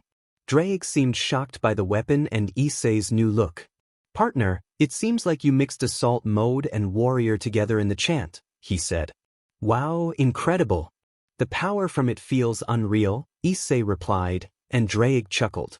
Well, now that I've seen yours, it's time to show you mine. I am the dragon of domination who strikes fear in the once living god. As fire burns a path for my future, we shall rise above all. Draig roared as he entered his armor. Wow, talk about the flames of domination in armor form. It's like looking at power itself, Issei said with a chuckle as Draig smiled, both still having their faces revealed. So what's this called, Draig? Issei asked, flying in front of him. I'm not sure. It's similar to the warrior form but my own. So, Dominator Warrior, Draig said proudly. Out of all the names you chose, that's just silly. Issei exclaimed, and the two began to argue. You both are childish. Elsha said, reading a book as they turned to her. Shut up, they both replied, feeling a shiver down their spines. I will give you 1 second to run before I slice and burn you to ash, she said, getting her own armor as Issei and Draig ran, screaming from the Empress. The next day, Issei woke up tired and sore. That crazy woman, he mumbled, only to see Rias, Murasaki, and Akeno around him. Is this going to be the new normal? Empress warrior armor exuded power, instilling fear in all males in her flames of rage. It had been a few days since the incident with Kokobile, and things had changed for the better. Issei had transformed Irina into a dragon angel using his energy and Draig's power, and she entered Kuo Academy alongside Zenobia, who joined Rias's peerage as her second knight. Rias had also unlocked her second bishop, a half-vampire named Gasper, who appeared shy but held great potential. Issei had been training him, gradually making him stronger and braver, though Issei's tone and expression sometimes frightened Gasper, as he was still adjusting to a more positive demeanor. Parent Day at Kuo Academy was approaching, albeit a few days later than in the original timeline. Issei was in the backyard with Murasaki, tending to the flowers and plants that had grown near the hyoudou gravestones, creating a peaceful atmosphere. Let's start removing these thorns from the roses and daisies, and we can place them on the graves, Issei suggested, using his dragon claws to carefully pull out the flowers and remove the thorns. How's your progress, Murasaki? He asked, turning to see a small basket filled with flower petals. I'm not much of a gardener, I prefer digging and hiding things, she admitted, a bit embarrassed. Issei chuckled as he cleaned up her mess. It's fine, they'll grow back and the petals can be used for other things.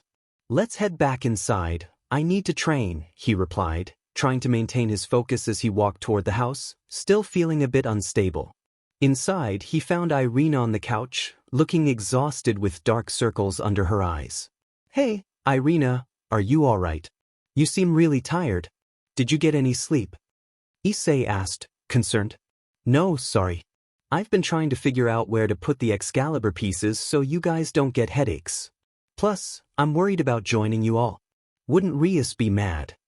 Irina said, her expression sad. Issei chuckled softly. I didn't mean to laugh at you, Irina. I'm just glad to see you haven't changed. Even when you're sad, you're still the wild angel who brings laughter. Her cheeks flushed as she looked away. It's important that you make your own choices, Irina. No one can control you forever, Issei said, leaving her momentarily shocked as he headed toward the old school building. As he walked, he felt a burning sensation from the scar on his chest and noticed a crack in his hand resembling broken glass, glowing with amber fire. Draig, do you see this? He asked his partner. However, the same thing is happening inside the boosted gear. I fear it won't be long until the last Red Dragon Emperor either dies or is reborn anew. I'm sorry, my friend, Draig replied. Issei managed a small smile, feeling a sense of calm knowing that the choice of life or death was no longer solely his. It's fine though, Draig.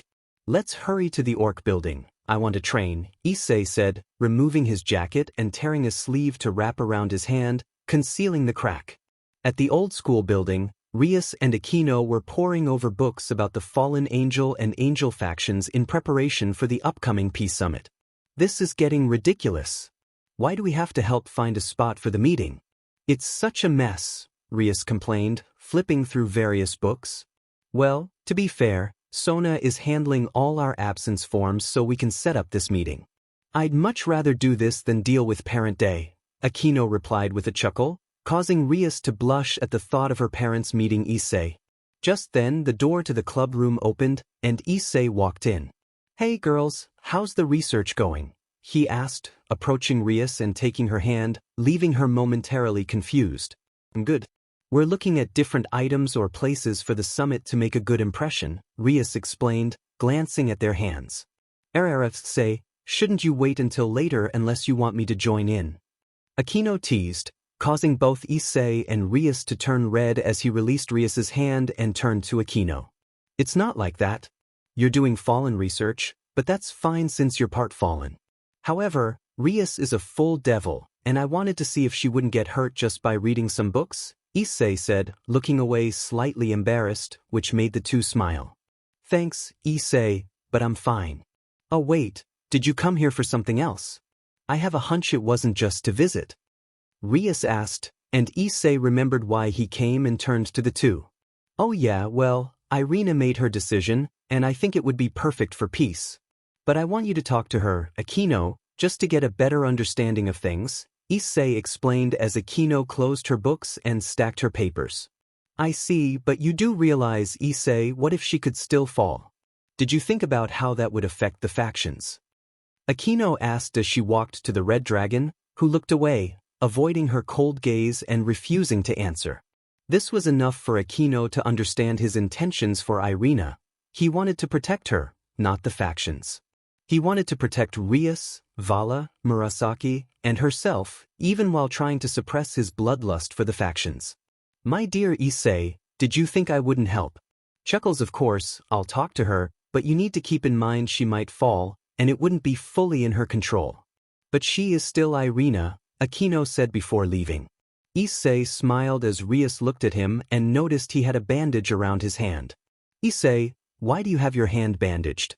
I never asked why you came here. Did you get hurt? Rias asked, now panicked. Issei was taken aback by her concern for him, as he was still not used to it. Rias, I'm fine. To us. Just a cut when I was washing the dishes and a knife slipped from my hands, Issei said, the best lie he could come up with. However, Rias still thought something was up as Issei would never be that careless. So anyway, I was looking for Gasper and Kiba. I wanted to train with them or Vala, But I was busy gardening with Murasaki at home, Issei continued, suddenly getting an idea. Wait, you said you needed a place for the meeting, right? What about my place? I mean, sure, it's small, but it fits the theme of it all. A meeting to discuss the world affected by actions from the three factions and how they can achieve peace. Issei suggested, leaving Rias to think about the idea. She could only smile, seeing how Issei was trying to let go of his hate and how he had grown since they first met. Take care, my dragon. Huh, what's this?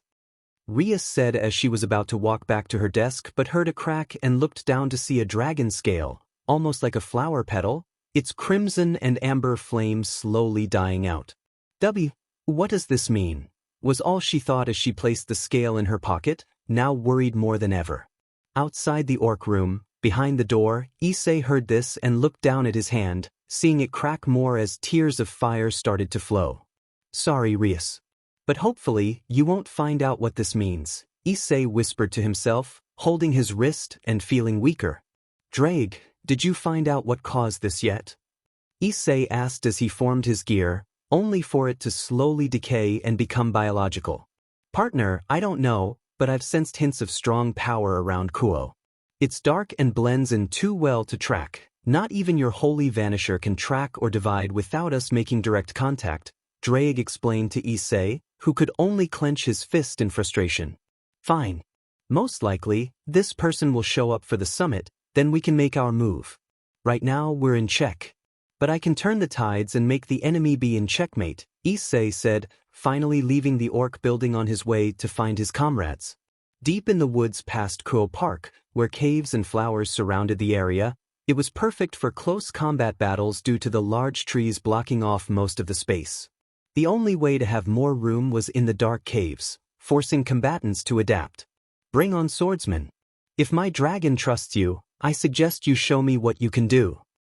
Valley yelled as she blasted Kiba from above while he threw daggers from a bow, hiding the blades within their energy, making them hard to predict. Fine by me, but I suggest you move. Kiba replied, firing another dagger arrow, only for her to dodge it with ease.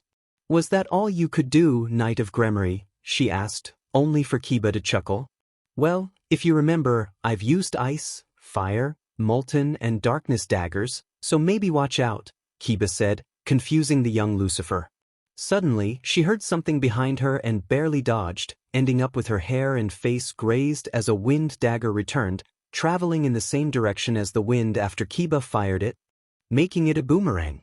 Was that good enough for you, Valet? White One, White Dragon, or Lucifer? What should we call you? Kiba smirked, mocking the devil.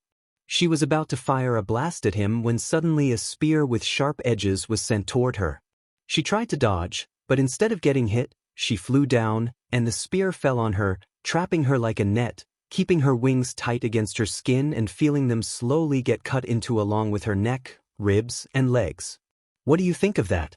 I thought I could use a spike from a stray I defeated to create the perfect spear. If a being's wings dodges it, the wings will trigger the rips and trap them.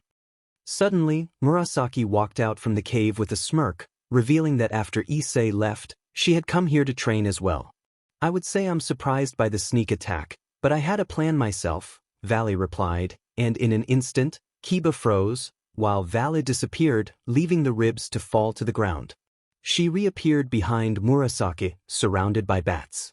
Thanks for the help, Gasper, she said with a smile as the half-vampire landed next to her. No problem, Lady Valet. I'm still kind of shocked that your BLD helps control my power and makes it less straining on me, Gasper replied, one of his bats perched on Valet's shoulder, ready to teleport her if needed. Not bad, Gasper, but how about we get back to our fight? We both have incredible potential, but you can't rely on others all the time. Murasaki declared, rushing at Gasper. He could only dodge her rapid punches, which struck like a wolf hunting in the moonlight. She kept trying to push him toward the cave, but Gasper countered and attacked back when she used her claws or legs for stronger hits, making it easier to dodge since they were slower. However, when he tried to punch her back, it only moved her slightly. Gasper froze time the moment he threw his punch, making it easier for someone with less fighting experience like himself to attack. You know, if you're going to play like that and only fight by freezing time instead of using your actual physical strength, then eat this. Murasaki unleashed a burst of violet and rose aura, knocking Gasper back. She rushed at him without hesitation, using her claws to strike and cut him, causing him to bleed. He tried to defend himself, but her magic and physical strength shattered any barrier he put up, forcing him to use his arms to guard, which only added to his pain until he was thrown toward the cave. TC. This is the mutation of Rias gremory. When Issei was training you, he never mentioned starting from the basics in physical training, she said, a faint noise echoing in the cave. Murasaki blasted the mountain part of the cave, causing rocks to fall on the source of the noise, which turned out to be Gasper, now even more hurt. Really trying to use your bats to fly to me for a sneak attack. You forget I'm a wolf. My senses of smell and hearing are already on par with devils. Being Rias's other bishop, with a hint of dragon energy, my senses are that of a high-class devil or yokai. I would say give up, but it's foolish to do that in a battle of life or death, Murasaki said, reaching her hand out to form a small ball of energy, pointing it toward Gasper. I may not be strong, but I know what I'm doing, Gasper replied, noticing Valif fighting against Kiba, trying to avoid his daggers and long swords. She nodded to Gasper and dove down toward Murasaki as Kiba raised his sword. Now, kid.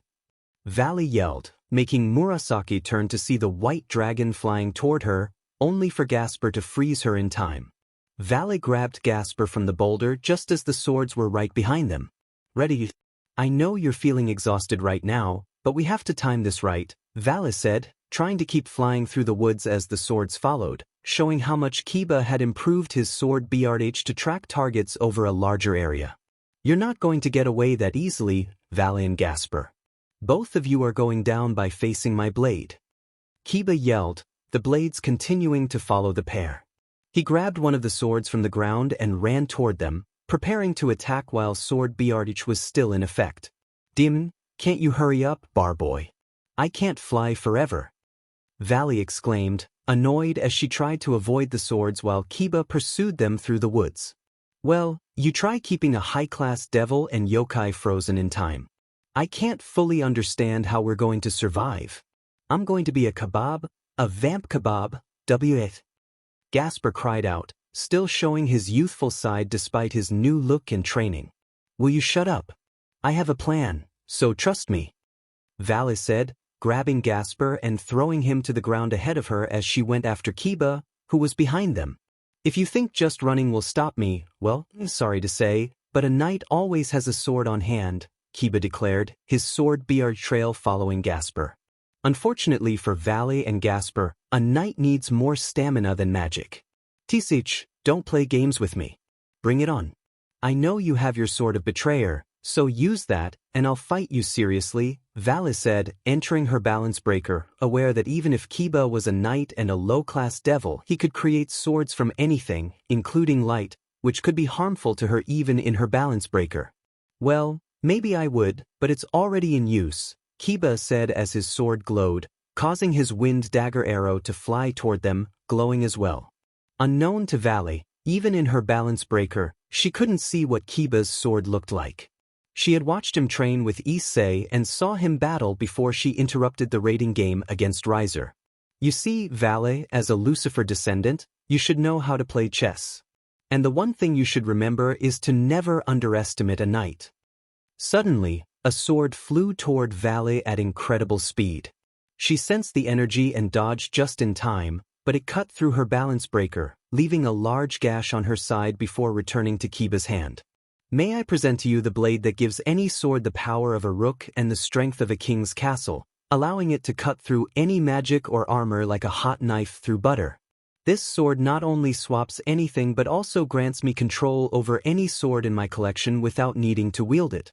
The blade blessing me with this power is, Kiba smirked, revealing his two swords to Valley. I call it Blade Castel. Valley was amazed by the weapon, realizing it could make a low-class devil rival a high-class one if they thought ahead. However, she noticed Kiba's other arm trembled, piquing her interest. I would say I'm amazed, But I'm disappointed only in myself for letting my guard down against a low-class devil like you, she said, formulating a plan that needed to be executed flawlessly. Fine then, Knight of Gremory, bring it on. Vala declared, rushing forward to strike at Kiba's ribs or arms. He blocked with his swords, and as he swapped one for his sword of ice, she struck him in the ribs. He countered with the sword of betrayer, hitting her back and freezing her arm instantly. They were both knocked away by a tornado created from his wind sword. As they landed on opposite sides of the woods, both were breathing and clearly exhausted. Kiba struggled to hold both swords, his body pushed beyond its limits from the pain. He noticed blood seeping from his side, indicating his ribs were likely cracked from Vala's punch. Meanwhile, Vala's right arm, from the fist to the shoulder, was encased in ice, complicating her situation further. Kiba was strategizing how to strike the Lucifer descendant, knowing that breaking her balance breaker could drain her magic and stamina. Vala chuckled, looking down to see if Murasaki was still stuck in time. I have to say, I'm shocked to see you pushing me this much, but you won't win, she said, standing still as if she didn't care about her guard being down. Oh yeah, why do you say that? You think you can beat me with one arm? I may be injured, but I can still fight, Kiba replied, trying to mask the fact that he was bleeding from Vala's last attack. True, but you never realized that with us both injured, what about your wolf friend down there? Vala smirked, and Kiba noticed Gasper was still being followed by his sword's BRD trail, his eyes glowing as the forbidden Baylor view remained active.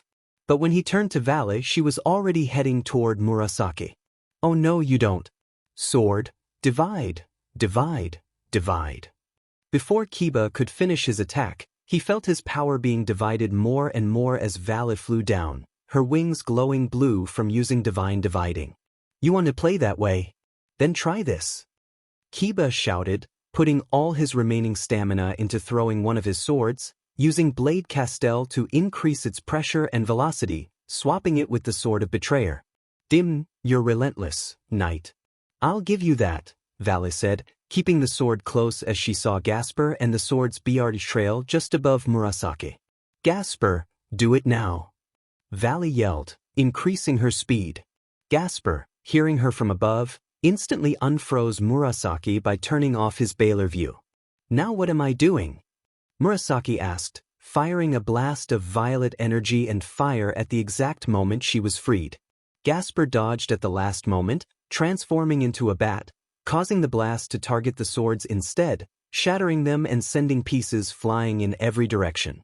However, some of the shards that were scattered were grabbed by Gasper.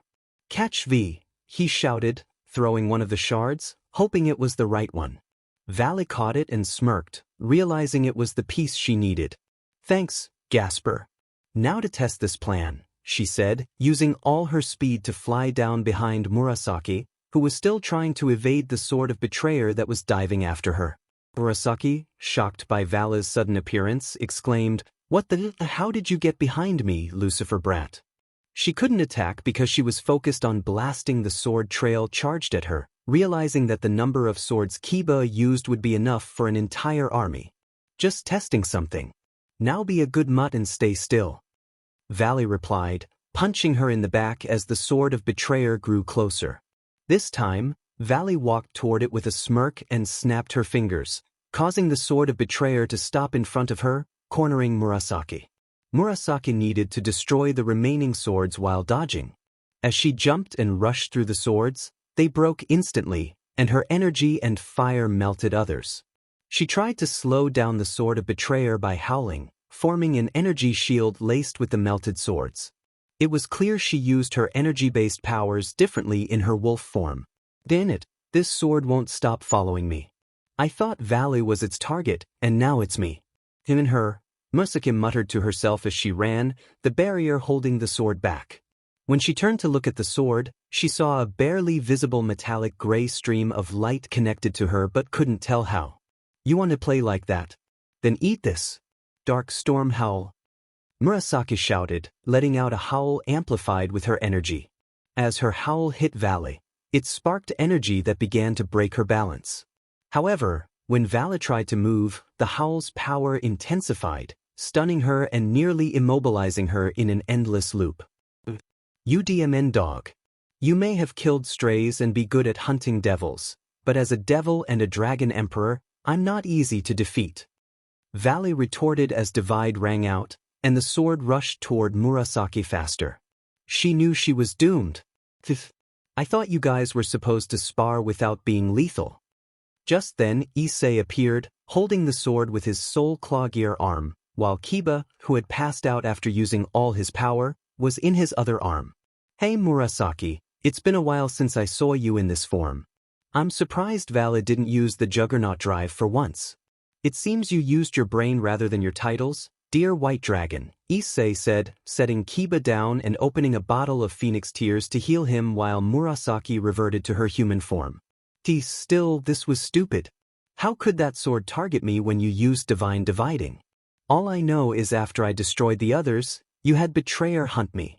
Not cool. The Devil Hunter does not like being hunted, Murasaki said, letting out a small whimper as her ears peeked out from her hair, showing her frustration. Maybe do me a favor and check your hair for me, Murichan, because last I checked, that's your weak point, Issei replied, knowing how much of a hassle it always was for him and Rias to help Murasaki with her hair, which she hated washing in any form. As Issei searched for Gasper, Murasaki checked her hair and discovered a piece of the sword Holy Vanisher tangled in a knot behind her neck. You divided the amount of light this shard could absorb, making it pull the sword toward me no matter what I did. That's goddamn. Valley held her head in pain. Oh, shut it, you stupid yokai. You think you're the best warrior. You're nothing compared to a real devil, she said in annoyance. Sure, whatever you say, Valley, Murasaki replied, starting to walk away, but Valley grabbed her arm. It's Vala to you, mutt. Valley insisted, showing her distrust. And it's the violent wolf to you, Lucifer. Murasaki shot back, pulling her arm free as they walked off in different directions. As the girls were talking, Issei and Kiba searched for Gasper in the caves and among the destroyed trees, knowing he was likely hiding after placing the shard in Murasaki's hair. Where could he be? Usually, he wouldn't run off this badly to the point we can't even find a trail to locate him. Sigh, this is going to be difficult, Kiba said. Issei noticed something as he walked to a tree and picked up a piece of blue and white ripped clothing that felt intense. Kiba, you go down that way near the cave. I'll go forward. Issei spoke in a serious tone, letting out parts of his aura as a signal for Kiba to take his path. As Issei walked, he summoned the boosted gear and began to boost. Draig, what's the chance it's her? Issei asked his dragon partner. I would be lying if I said it wasn't nearly 100% guaranteed. I've only met a few devils in those colors, and part of me thinks you should apologize, Draig replied, surprising Issei for a moment. Excuse me, lizard breath.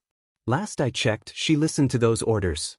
I don't care what her reasons are, she is compliant. A husband and wife, a king and queen, work together, and they both know revenge is mine for the sins placed on devil kind. Issei's gear let out a flicker of black fire.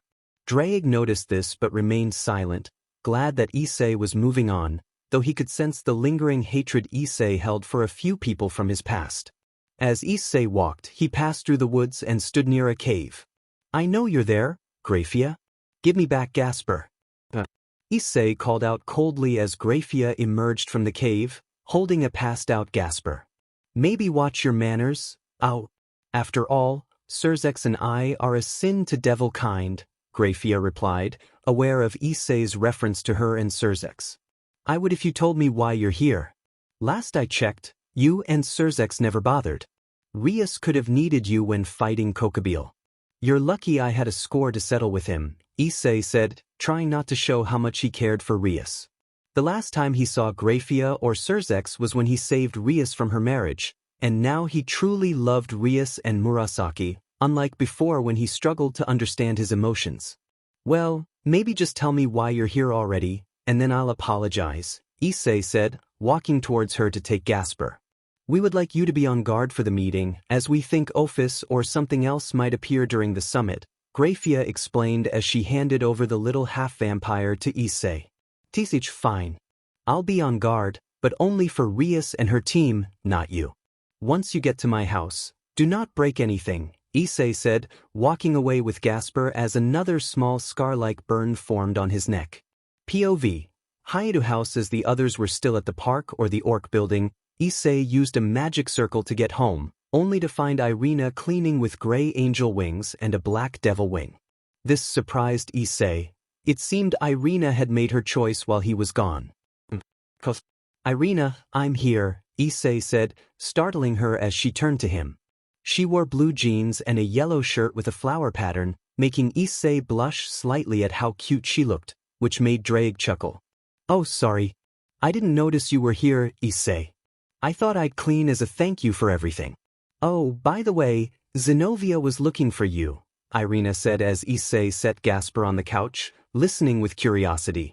What did she need?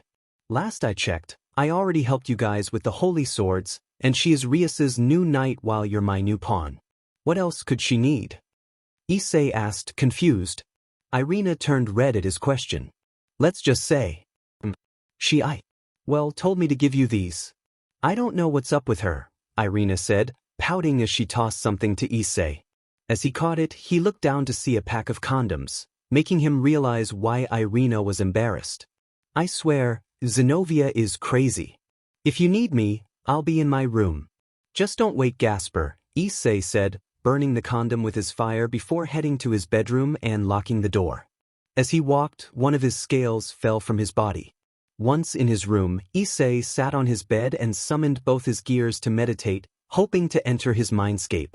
As he focused, he felt shivers of cold and dark emotions, along with burning, suffocating fire and smoke. Well, look who came to hell. It's been a while since we last met, a cold, violent voice spoke as Issei opened his eyes to see the reflective glass part of his mind, revealing his dark side. Teeth, this glass is still annoying. I haven't looked at it since I trained for Riser, and yet here it is, still getting on my nerves. Issei exclaimed, but as he faced the glass, it suddenly cracked, releasing more smoke. DMN, not again. Last time I saw a massive demonic dragon, Issei coughed, fear creeping in. Do I look like a dragon to you? The voice spoke more clearly as Issei faced it, shocked. As the smoke faded, it revealed a red, black and pale version of Issei, rage evident in its face, mutated and not used to being human. Now that you can understand me, how about we get talking? About two choices before this heart of yours dies out. It said with a smile as Issei stared into his dark side. With only an hour before the summit, Issei was left wondering what to do and how his decisions would affect everyone else. He stood within his mindscape, facing his dark side, a manifestation of his rage and malice, the part of him that tempted him to embrace darkness. What are you? Issei asked, confused and on guard. Why do you look like me? Are you really this naive? I'm the dragon you saw before, but now I'm more human so we can talk. After all, I am your dark side, the pale-skinned version of Issei replied, a demonic grin on his face. Give me one reason to talk to you. You're the reason I lose control. Issei shot back, anger flaring as he remembered the times his rage had taken over. It's simple, dark side, Issei said, snapping his fingers. Their chests glowed, one a vibrant hue while the other was gray and rose, reminiscent of Goku Black. We share a common problem. Issei was taken aback by the sight of the same scar on his dark side. What do you mean by options? He asked, still confused. We're the same in every way except for our reasons to fight. This scar may hurt less, but since our dragon friend merged his heart with ours to keep us alive, we have no choice, Darkside explained, deepening Issei's confusion. I'm not falling for your tricks. I won't use the Juggernaut drive, and I won't, Issei began, but Darkside interrupted him, throwing something his way. Issei caught it and realized it was the ring his parents had given him on his birthday, now black and cracked. That can't be. Issei thought, recalling his father's warning that a blackened ring indicated a change in its holder's soul. It's been in our family for generations, Darkside said. The ring connects to your soul and changes color with it. If it turns black, life will change. Issei looked at his dark side, who smiled and clawed off one of his scales, rolling it into a cigarette. Indeed, we are one and the same. Our lives changed because your soul was split in two, determination and pride on one side, wrath and revenge on the other. We must unite to grow stronger and move beyond revenge, seeking a path of peace. As Darkseid exhaled smoke from his scale cigar, he spread his wings, emphasizing his point. To unlock our true strength, you must accept all of me, not just your hatred, but my rage as well. Issei hesitated, recalling the monster he had become. You mean to say that to grow stronger, I have to accept you? You're a demon in my mind. Just like Kokabeel. Darkseid transformed into Issei's younger self, the version that had killed devils and fallen angels. We broke supernatural laws because we weren't in dragon territory. Remembering our past actions can help you atone for our crimes and grow stronger. Separately, we are weak, but together we can surpass our limits. With a mix of annoyance and determination, Issei stepped closer to the boundary separating them. All right then, let's do this. If we need to account for our past, we have to become stronger. Just place your hand on me, Darkseid instructed. Like this. Issei asked and Darkseid chuckled. Lower. Issei smirked, ready to embrace the challenge ahead. Yeah, I'm not falling for that. Couldn't resist. POV. Rias. After Akeno and I finished preparing for the summit meeting, I decided to look for Issei. I had been worried about how he was acting since his last visit, but Akeno assured me he would be fine. I headed home, only to find Irina and Zenobia there, much to my surprise. Oh hey Rias. You're back early. How did preparations go? Irina asked, but I wasn't paying attention as I scanned the living room for any sign of Issei. Where could he be? Is it possible he's still training with Kiba and the others? Is he hurt? What if he got sick or injured? What if he, Rias? I snapped back to reality as Irina waved her hands in front of me while Zenobia stood nearby with a bucket of ice water. Oh, you're focused again. What caused you to zone out like that, Rias? I wonder. Zenobia teased, pulling out a condom with a smirk, causing both my and Irina's faces to turn red.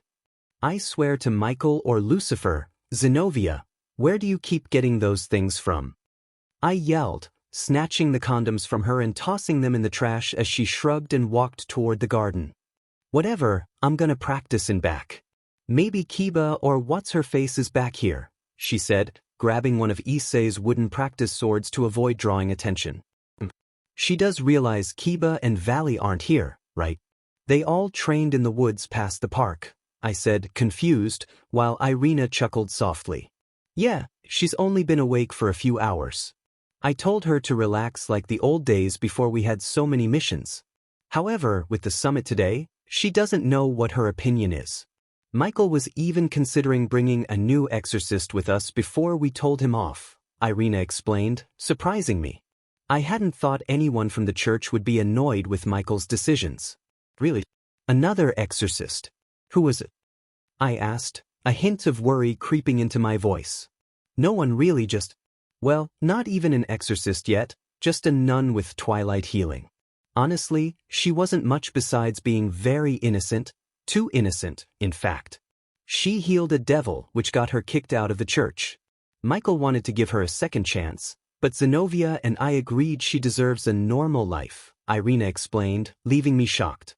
Not only could another sacred gear wielder have entered my territory, but she had also healed a devil, leading to her expulsion from the church. I began to ponder why the church would have the authority to kick her out.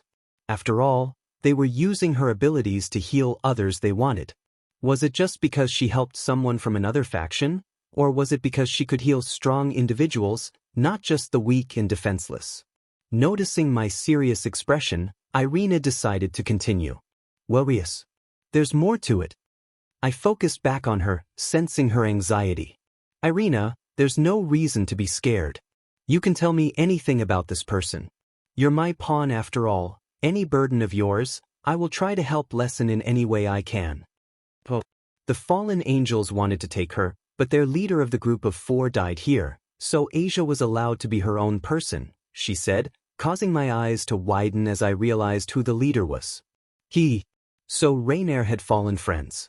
Well, I guess I could do some more justice before I get peace and quiet. Just then, Issei walked out of his room, stretching. His wings, once red, were now pure black with hints of gray, shimmering with red scales. He looked at us in confusion, noticing our flushed faces. You girls okay? You're all red. Issei asked, still oblivious to his new appearance. As we struggled to find words, Zenobia walked in from the garden, smiling as she noticed Issei's new look and felt the strength of his presence. Hey Issei, want to train? I think I could improve with Durandal a little, don't you think? She asked, while Issei contemplated the idea. Rias was the first to snap out of her flustered state, stepping between Zenobia and Issei. That would be a great idea. After all, you need to get used to this new body while I finish up some paperwork. Zenobia nodded excitedly and ran toward the training area. However, instead of following her, Issei turned to me, concern and emptiness in his eyes. Rias, go to my room. There are some folders that help with my past belongings. Issei felt a heavy weight on his heart as he contemplated the upcoming peace summit. If I admit my crimes, I'll be punished. I'm just a fool who has to pay for his sins, he said, struggling to hold back tears. Rias watched him, surprised to see him so vulnerable. He had always tried to hide his emotions, but now he was opening up to her. As he cried, he felt the familiar pain of his scar, a reminder of his past, intensified by the merging with his other half. Suddenly, he felt something soft against his face. What the? Rias! He exclaimed, blushing as he opened his eyes to find her cradling his head against her chest, gently running her fingers through his hair. It's all right, I'm here. You're not just a foolish boy. You've lost so much and reclaimed it. The scar will always be there, but it will heal. Let it out, she encouraged, her own tears threatening to spill. Issei broke down, finally allowing the tears he had held back for so long to flow.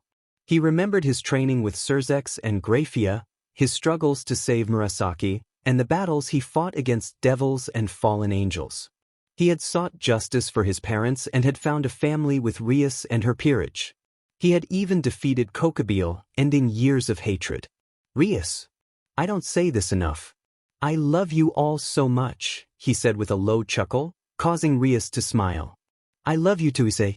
You're the greatest man I know, whether human or dragon, she replied, leaning in for a kiss. Just as their lips met, a camera flash startled them apart. They turned to see Irina, grinning widely. That was adorable. You two are so cute, she exclaimed, causing Issei to blush and chase after her. Hand me that phone, he shouted, running after her. Come on and catch me, dragon boy.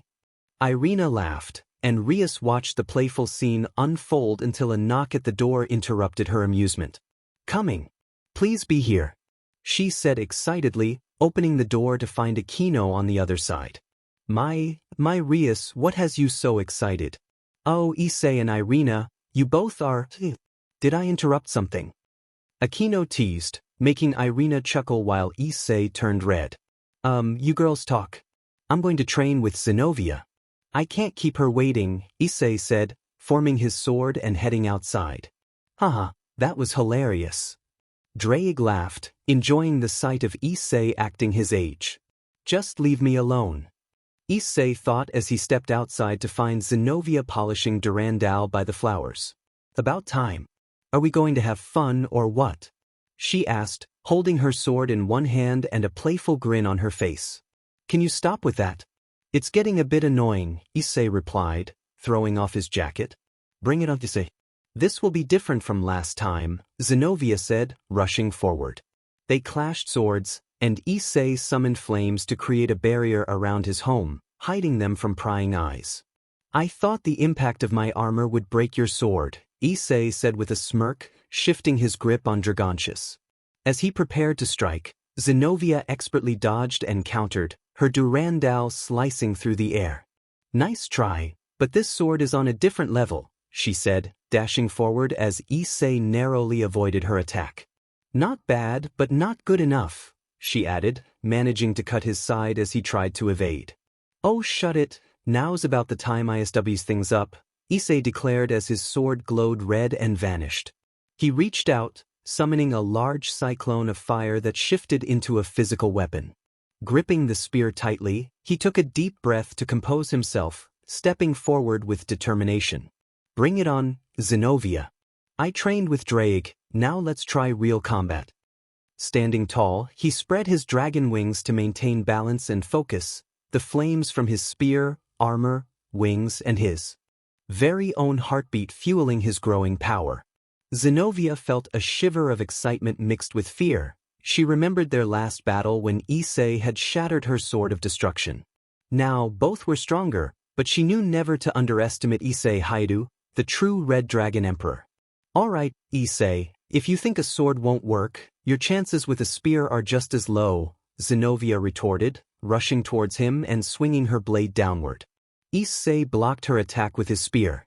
If I were you, I wouldn't bet on those chances, he replied, shifting his left wing to unleash a cyclone of flames, making it harder for Zenobia to control her attack. With a swift movement, he spun around, sending Zenovia's hand holding Durandal in one direction, causing her to drop the sword. The spear struck her leg, and the resulting flames and vibrations knocked her off balance. As her vision began to fade, Issei seized the moment. Now's the perfect time to strike, he exclaimed, delivering a punch to her gut that caused her to pass out, falling onto the soft grass of the garden. Not bad, Zenobia, you've improved, I have to admit. But never underestimate a warrior who trains with his mind before using his body, he said, returning to his original clothing and dispelling the barrier as he picked up his jacket. Meanwhile, inside the hyoudou home, Rias and Irina chuckled at Issei's reaction to Akeno's words.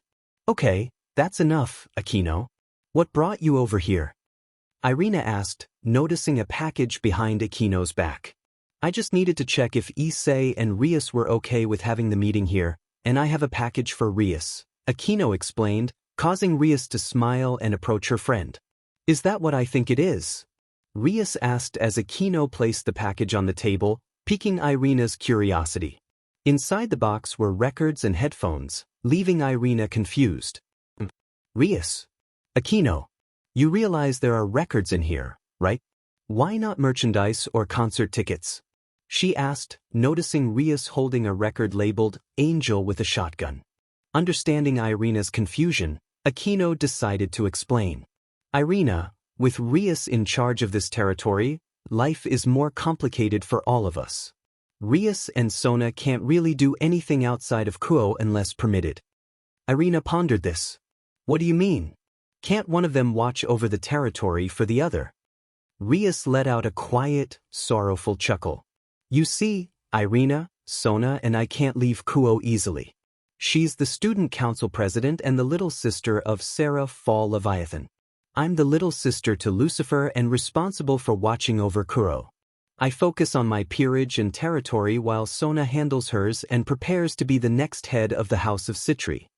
Irina's eyes widened, unsure whether to feel afraid of Rias's serious gaze or sad for their situation. So, you can't just leave Kuo. Rias nodded. The only reason I went to Kyoto during my second year at Kuo Academy was because my family allowed it. It was a once-in-a-lifetime experience to make memories with friends. Besides that, we can't go anywhere. Irina fell silent, then unexpectedly hugged Rias, surprising her. I don't care if you were my enemy or if you're now my king or the heiress of gremory. You deserve a life too, you and all your peerage, she said, as Akeno joined the embrace, bringing comfort to Rias. Suddenly, the three of them went on high alert, preparing for battle as a deep growl filled with rage echoed from the shadows. Who's there? Reveal yourself now. Akeno demanded. A noise came from behind them, prompting Irina and Akeno to nod and attack the source.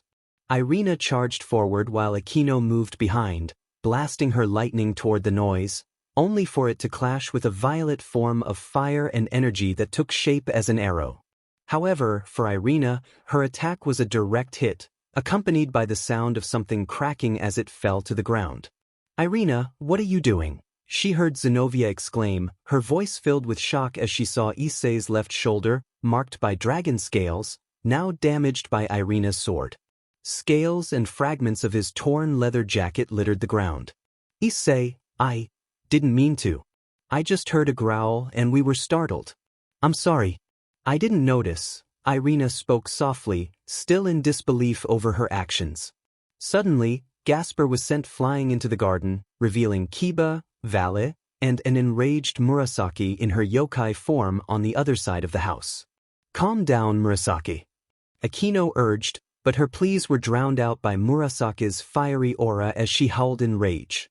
Akeno had to summon her lightning to defend herself, while Kiba drew his sword, ready to protect himself from Murasaki's wild assault. Well, just when we finished training. Guess this is payback, Kiba said, trying to lighten the mood, but he knew he had to help Murasaki. Murasaki, enough. I'm fine. I'm used to everything. Please calm down, Rias pleaded. For a moment, Murasaki paused, and the flames around her subsided. Rias, I'm sorry. Can't these devils understand we have lives too? I mean, muzzle rage protocol. Countdown before last course of action. The room fell silent as everyone looked around, confused by the sudden voice. Murasaki's eyes turned black and pure violet as chains and shackles appeared, a magic crest on the collar showing a countdown. Issei immediately understood the gravity of the situation. Everyone, back up and put up a barrier now, he yelled as a timer appeared around Murasaki's neck, showing 10 minutes. Murasaki, are you listening? Before Rias could finish, Murasaki charged at her, throwing her against the wall. Zenobia rushed in to help, but she hesitated to attack, knowing Murasaki was her comrade and friend. Instead, she used Durandal defensively, striking only when she found an opening, but Murasaki's relentless assault made it difficult. Seems like you could use a hand, so you better leave it to me, sword user. Valet called out as she activated her balance breaker, attacking Murasaki and dividing her power to block any strikes. However, she noticed something on the chains as Murasaki weakened. It seemed to bear a family crest, but the chain's dark, rusted color obscured its origin. Issei stood by, watching as his home was once again in chaos, and suddenly it clicked. Demend them. Draig, it's time for the last resort. He called out, but before they could act, Kaneko grabbed his arm. Hey, you seem to know something and we need to know what, she said, urgency in her voice as the timer hit 8 minutes. Fine. When I met Murasaki, she was in hell, searching for the dragon landscape, but devil guards were beating her because she was a yokai wolf in her animal form. I realize now they were ensuring their spell worked because when I met her, she didn't have these chains, but they look as old as us, Issei explained, confusing Kaneko. She already knew how they met, but the origin of the chains puzzled her. What do you mean? Wouldn't she know she had chains? She asked and Issei smirked. That's the thing, I don't think she would. Back then, they had me, the Red Dragon Emperor, you, a Nikomata given to Sirzechs after your sister was marked stray, and her, a powerful wolf yokai. The problem is, she was just visiting and they didn't want that, so they put chains on her when she wasn't aware and hid them with magic. When she went wild near a devil heir or when they needed to control her, they would start the timer. Issei's explanation shocked Kaneko and the others, realizing that even as they tried to calm Murasaki, they were also grappling with the fear of being viewed as mere tools. I'll break it off, but can you give me an opening? Kaneko said, surprising Issei with her forwardness. He understood, as a rook and a young Nikomata, her small size and strength could allow her to reach Murasaki without harm. Fine, now move, Issei instructed as his boosted gear manifested on his arm. He raised his fist in the air. I am who shall be bound and awakened, within crimson flames as I roar the name of domination. A shattered heart from dead to alive. The flames of a dragon bring forth the power to revive. We are that which is the flames of annihilation and the pride of domination. Come forth to break what I decide matters so my body and will never again shatter. I shall fight for all that burns Nova and Amber. Issei and Draig's voices echoed together, unleashing their power as they entered their balance breaker, feeling the transformation envelop them like the sun incarnate. Crimson Dragon Amber Nova rang out from the boosted gear with a burning glow, drawing everyone's attention.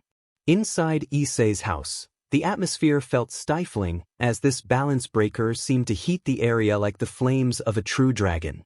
Partner, be careful. This state has unlocked one of my sealed techniques, and if you're not careful we might lose our home, Draig warned. Issei groaned, focusing on the wings of his form, sharp yet capable of slicing through the air at top speed. I know that already, Draig. Our life forces are connected, so if we want to survive, we need to stop her before our bodies turn to dust, he replied, realizing it was time to take action. Issei rushed at Murasaki, grabbing her by the chains and landing every strike he could. However, this close distance was risky. Murasaki's aura transformed her natural body into a more dangerous form. As he threw a punch, she bit down on his arm, her fangs glowing with a velvet aura that sank into his balance breaker. Issei let out a scream of pain and a warrior's rage. That's it. Murasaki, wake up. Issei shouted, snapping his arm out of her grip to place his palm against the timer. With only 5 minutes remaining, he knew what to do. 2 golden orbs formed in his hands, surrounded by red and green flames. Sorry, Murasaki, but this is the only way. Amber Dragon Twin Star. Talion. He roared, unleashing a blast point blank. The shockwave forced Murasaki to release his arm, allowing Issei to flip kick her upward, causing her to hit the ceiling with a low whimper and growl. Murasaki murmured, barely regaining her senses, just enough for her aura to fade and weaken her. Issei followed up with another blast, sending her soaring through the ceiling and into the clouds. Boost, boost, boost. Transfer vanishing light. Echoed from the boosted gear as Issei's balance breaker wings ignited with white and gold flames.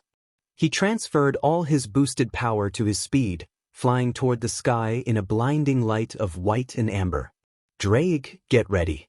We need to use Holy Vanisher to divide her power and amplify the destruction for one last dragon shot, Issei instructed, wrapping his tail around his leg and diving toward Murasaki. He kicked her in the ribs, sending shockwaves down to the hyoudou residence, causing the house to begin collapsing. Partner, just so you know, if I do this, it will drain a lot of our energy, leaving you much weaker. It will feel like a killing blow from a powerful foe, Draig cautioned, emphasizing the risk involved. Issei nodded in silence, focusing on catching up with the falling Murasaki. Overbooster True Dragon Luminescence Usurp rang out from the boosted gear as their voices united. In that moment, the Amber Nova's arms transformed into black and crimson dragon claws. The balance breaker began to melt down, growing larger as it shifted into a golden amber orb. Murasaki!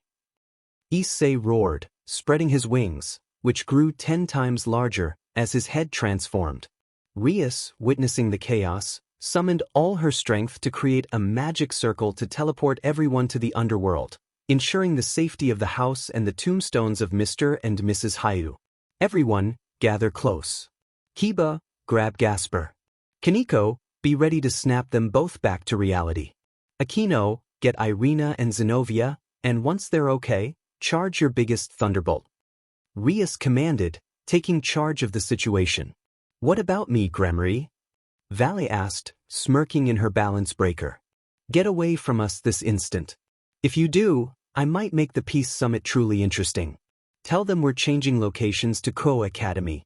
No ifs, ands, or buts. Understood. Rias replied, her determination clear. Tisich, fine. But remember, at least my family didn't let him be killed, Valley retorted as she left, causing Rias to feel tears welling up inside. She couldn't let them flow. She needed to focus on keeping Issei and Murasaki safe. President, I got Gasper. As for Zenobia and Irina, they're with Akeno, who is ready when you are, Kiba reported as Issei and Murasaki entered the range of the magic circle. Alright, now stay focused, all of you, Rias instructed, closing her eyes and forming a magic circle. She concentrated, channeling her power of destruction, causing the circle to grow larger with each passing second.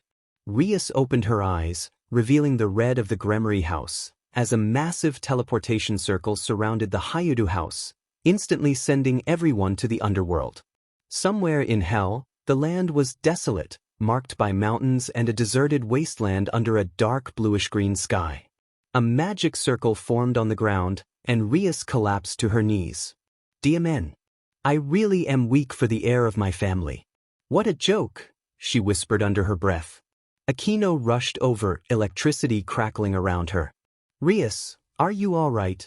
Before Akeno could finish, Rias raised her hand with a small smile. I'm okay, Akeno.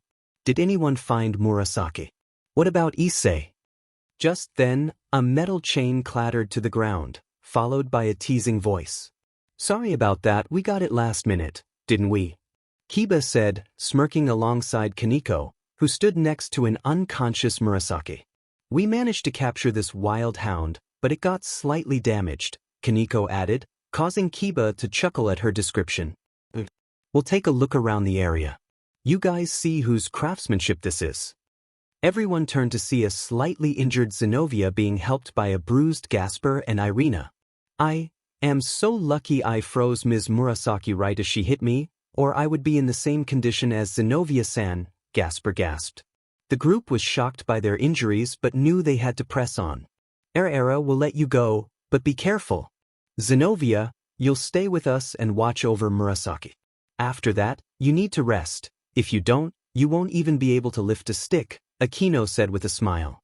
Rias, with a stoic expression, nodded in agreement as Gasper and Irina flew off while Zenobia lay down. Rias remained silent, inspecting the lock and chains, feeling puzzled and hurt. Why would her brother do this? Why did Murasaki have to be hurt? And where was Issei? All these thoughts raced through her mind until she was startled by a tap on her shoulder. She instinctively turned to punch but found no one there, only Akeno's small imps trying to make the chains readable. I haven't seen you use your familiars in a while, Akeno. Honestly, I forgot how cute they are, Rias said, letting out a small chuckle. Akeno smiled, glad to see her best friend's smile amid the chaos. Kiba walked over to inspect the chains and collar, his expression shifting to shock and confusion as he tightened his grip on his sword. President, you might want to see this, he yelled, his tone serious. Rias, Akeno, and Kaneko recognized the control in his voice. He was trying to manage his emotions. We're on our way, Kaneko said, noticing Kiba's tense stance. As the group approached him, they felt a sinking sensation in their stomachs. Rias clenched her fists, her rage leaking destruction despite her fatigue. Rias broke down in tears, overwhelmed by the sight of Murasaki, still unconscious. It pained her to think of her brother's actions, how he had turned her friend into a secret weapon. It made her feel sick. Before she could react further, Kiba grabbed her and ran as something crashed nearby. Who the hell was that? Kiba exclaimed as Akeno took flight to investigate. Kaneko rushed to Gasper and Irina. Gaspy, newbie, what happened? We tried to find Issei. But before we could go far, we were attacked by a dragon, Irina said, holding the unconscious Gasper. But we are nowhere near dragon territory, Kiba replied, just as Akeno was sent crashing to the ground. Zenobia quickly caught her, using all her remaining strength. Looking up at what had attacked Akeno and likely Irina and Gasper, everyone was confused and shocked. Rias stared in disbelief. Issei. No, she muttered, as the dragon that had attacked them landed on a mountain peak. Crimson Dragon of Amber Annihilation rang out from the boosted gear, echoing Issei's and Draig's voices as the dragon roared above them, displaying its crimson and black scales adorned with amber gold gems. POV Azazel. As the cold afternoon breeze swept through Kuoh, a certain Governor-General of the Angels observed the destruction of the hyoudou resistance with a pondering smile. I never thought you would stoop this low by hiding anything. Do you really hate the kid this much, Sirzechs? Azazel remarked, his gaze fixed on a house when he heard the tapping of heels approaching from behind. I'm sorry, but Sirzechs Lucifer won't talk to you until later. Now leave, Azazel. This isn't your place anyway, a cold, heartless feminine voice replied. Azazel felt a chill from her words, but he merely smirked as he sidestepped a blast of ice shards that narrowly missed him. Isn't that a nice attack? But if you had hit me, it would have caused conflict. Right, Seraphal? He quipped, turning to see the Leviathan in her green business suit, her icy glare filled with rage. Last I checked, that can wait until we get the Red Dragon Emperor out of this town. I am not having him hurt my sister, she retorted, her fists clenched in anger. Azazel laughed, holding out a file labeled Issei Awoke with the date, April 16th, printed on it, displaying newspaper headlines from the day Kuoh attacked. This day, a birthday of a young boy that ended with his parents and many others dying.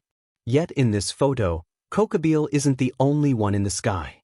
So am I the one you should hate for not wanting him gone? Serafal's rage intensified. That still doesn't excuse the fact he murdered thousands from the three factions. The only way we will have peace is by sending him back to hell. Before she could say more, a white and blue blur kicked her into the remains of the house. Took you long enough, Valet. Hopefully, Issei, and you didn't do anything I wouldn't approve of, Azazel joked as Valet stood tall in her vanishing dragon balance breaker. Azazel, everyone is in the underworld. They had some trouble, but they should be good now. I recommend having your best team help them, she said, her tone serious. Serafal emerged from the rubble, sending a water dragon straight toward Valet, only for it to dissipate into smoke. Azazel smirked, revealing a gun designed with dragon scales and fallen angel wings. You think I wouldn't plan ahead? I've lived here long enough to create the perfect weapon. I call this Fallen Breath, a gun that fires holy light spears, fueled by dragon scales. It creates a flamethrower effect as if made from a fallen holy dragon. Serafal was stunned. You're working with the White Dragon Empress. Working for is such an ugly term. Besides, why would I work for my own daughter? Azazel chuckled, while Valet rolled her eyes. Adopted daughter, remember that old man. Valet called out, walking toward Serafal and spreading her devil wings, catching her off guard with their number. No, that can't be. It's not right. Serafal stammered, suddenly feeling a sharp pain in her stomach as Valet delivered a gut punch, dividing her power. 8 wings. I believe that's the number of a true descendant. Allow me to reintroduce myself. Valet said, putting her hands together and blasting Serafal at point-blank range with a blue light. The name is Valet Lucifer, true Lucifer, granddaughter of Rizavim and child of human and devil. My human mother allowed me to be blessed with Albion. I guess you can call me a miracle. Serafal was sent flying into the sky, and Valet divided her power as much as she could, only to feel the presence of a dragon that rivaled the gods, causing her balance breaker to crack. Well, I'm dead. Kill me and call me Queen of Hell. Valet exclaimed, feeling the incredible power surge. It's incredible, Valet. Do you feel that? Azazel remarked, tasting the energy in the air. Before Valet could respond, she was caught off guard by a kick to the gut from a furious Serafal. As Serafal summoned a giant ice and water dragon to swallow Valet whole, she declared, You're not getting away with any of this. You're an original devil, part of the old Satan factions. The higher-ups have heard of you, and I won't allow any more games. Well, that should take care of the eat this. Serafal shouted, thinking she had defeated the White Dragon Empress. Suddenly, a massive sphere of light blasted past Serafal, grazing her face and striking the dragon directly. Never mess with a fallen angel, let alone a genius, you cosplaying demon brat. Azazel declared with a smirk, holding the steaming dragon's breath, its fang-like feathers indicating how charged it was. Suddenly, the dragon exploded, evaporating into nothingness, leaving Valet with her balance breaker completely destroyed. Diamond it. Warn me next time you fire that thing. It hurt. Valet exclaimed as Azazel chuckled at her reaction. Fine, just leave now. Leave Serafal to me, he replied, his voice serious and caring. Valet understood and left using a magic circle, sensing Serafal's power. Turning to Azazel, Serafal cracked her knuckles and conjured 2 giant fists made of water and ice. Why did you get her to leave? Last I checked, we need both dragons for this peace summit. One as a comrade and one to get rid of, she said, while Azazel stretched, rolling his eyes at her rambling. Your father is foolish. How many times do I have to say we might as well be equal now? Either help us or surrender, Serafal continued, sounding more mature than usual. You know, I never thought I would hate you acting your age, but now. I think I prefer the annoying magic girl. Get ready for a real fight, Azazel said, wielding a light spear shaped like a sword in one hand and a weapon in the other. Oh please, we all would have preferred this ended during the Great War instead of now. Besides, what could that gun of yours even do? It barely burned my face. Seraphal smirked, matching his expression. With my daughter being a dragon empress and a hybrid devil of the original Lucifer, I had to turn the gun down to what I call roasted wing tan. But for you, it will be inferno holy fire, Azazel replied, cranking up the dial of his weapon. Let's hurry this along then, Seraphal said, ready to attack. Meanwhile, in the underworld, the orc group was scattered, still processing their emotions and the fact that Issei was now a dragon. Kiba and Zenobia understood the situation best after witnessing Issei's transformation, while Rias and Irina struggled to comprehend his out-of-control behavior. No. This shouldn't be possible. He got his revenge on Kokobile. He has been controlling his emotions. But why now? Rias thought, just as a blaze of fire erupted toward them. Everyone move. Rias, come on. Akeno shouted as Zenobia helped her fly, still stunned from Issei's attack. Rias stood frozen, trying to process everything, until she was suddenly grabbed by a white blur just as the fire hit the area around them. The mountains of hell were now scarred, and boulders turned to dust. I'm glad I flew as fast as I did. You would have turned to dust, Valley said, standing protectively in front of Rias, who was staring at Issei roaring in the distance. Valley, what are you doing? I told you Rias began, but was cut off by a hard slap from Valley. Look around you and snap out of it. You're not the only one shocked, but your team needs a leader, so act like one. Valley urged, and Rias finally looked at her peerage. Kiba stood in front of Akeno, who was regaining her senses, while Kaneko barely stood in front of Gasper, ensuring he was safe. Irina and Zenobia, though injured, remained standing, using their holy swords for protection. Rias noticed Murasaki was missing, which worried her until she heard a low growl behind her. Grr. I'm sorry, Valley. Rias, I couldn't keep up as much as I wanted, Murasaki said, revealing her bleeding arm and intense burns, remnants of her recent struggles. In the meeting room, Rias's peerage and Issei burst through the door, the air thick with tension. Glares filled the room, especially from Sirzechs, who felt the weight of Rias and Issei's stares. Barakiel, surprised to see his daughter, felt proud of her growth, while Michael noticed Irina and Zenovia's injuries, sending a chill down his spine. Can we get this started already? Some of us have important things to do, Issei said, leaning against the wall as everyone split up. Akeno and Valley walked with Barakiel and Azazel, while Irina and Zenobia approached Michael. The rest of Rias's peerage, excluding Rias and Murasaki, stood against the wall beside Sona's peerage. Rias and Murasaki remained next to Issei, unwilling to be near the faction leaders, their anger simmering. Now that we have the Red Dragon Emperor Issei and White Dragon Empress Vala present, how about we discuss our main topic unless anyone has something else to say about peace? Azazel suggested with a smirk aimed at Seraphal, who glared back, her face still bearing the marks of their earlier fight. Vala noticed that neither Azazel nor Seraphal appeared badly injured, only bruised. But it made sense because peace wouldn't happen if two leaders were nearly dead. Well, I would like to state for the record that before we vote on peace, we must discuss Kokobile, Sirzechs spoke as Issei rolled his eyes at the words. Indeed, after all, he did attack Devil territory to try and start another war while I had Irina and Zenobia obtain the rest of Excalibur's fragments, Michael added, prompting everyone to discuss Kokobile's actions. As the leaders spoke, the people around them decided it was time to talk, understanding this could go on forever. Akeno turned to her father, who was holding a boxed lunch while watching the meeting. Father, can we talk? Akeno asked, and her father turned to her, looking just as nervous. Of course, Akeno. I'm sorry I didn't come home sooner, Barakiel said, trying to apologize to his daughter. Before he could finish, Akeno hugged him tightly, tears in her eyes. Issei told me what happened when you found him. You fought him. Did you really mean what you said? She asked, looking down to hide her tears. Of course I did. I wish I could have been there for you. I should have saved your mom, protected you. My mission was no excuse. I was your father and I'm sorry, he said, shedding tears of his own, only to have them wiped away by Akeno. Dad, it's fine. I just want to start over and spend time with you again, she replied, a smile breaking through her sadness.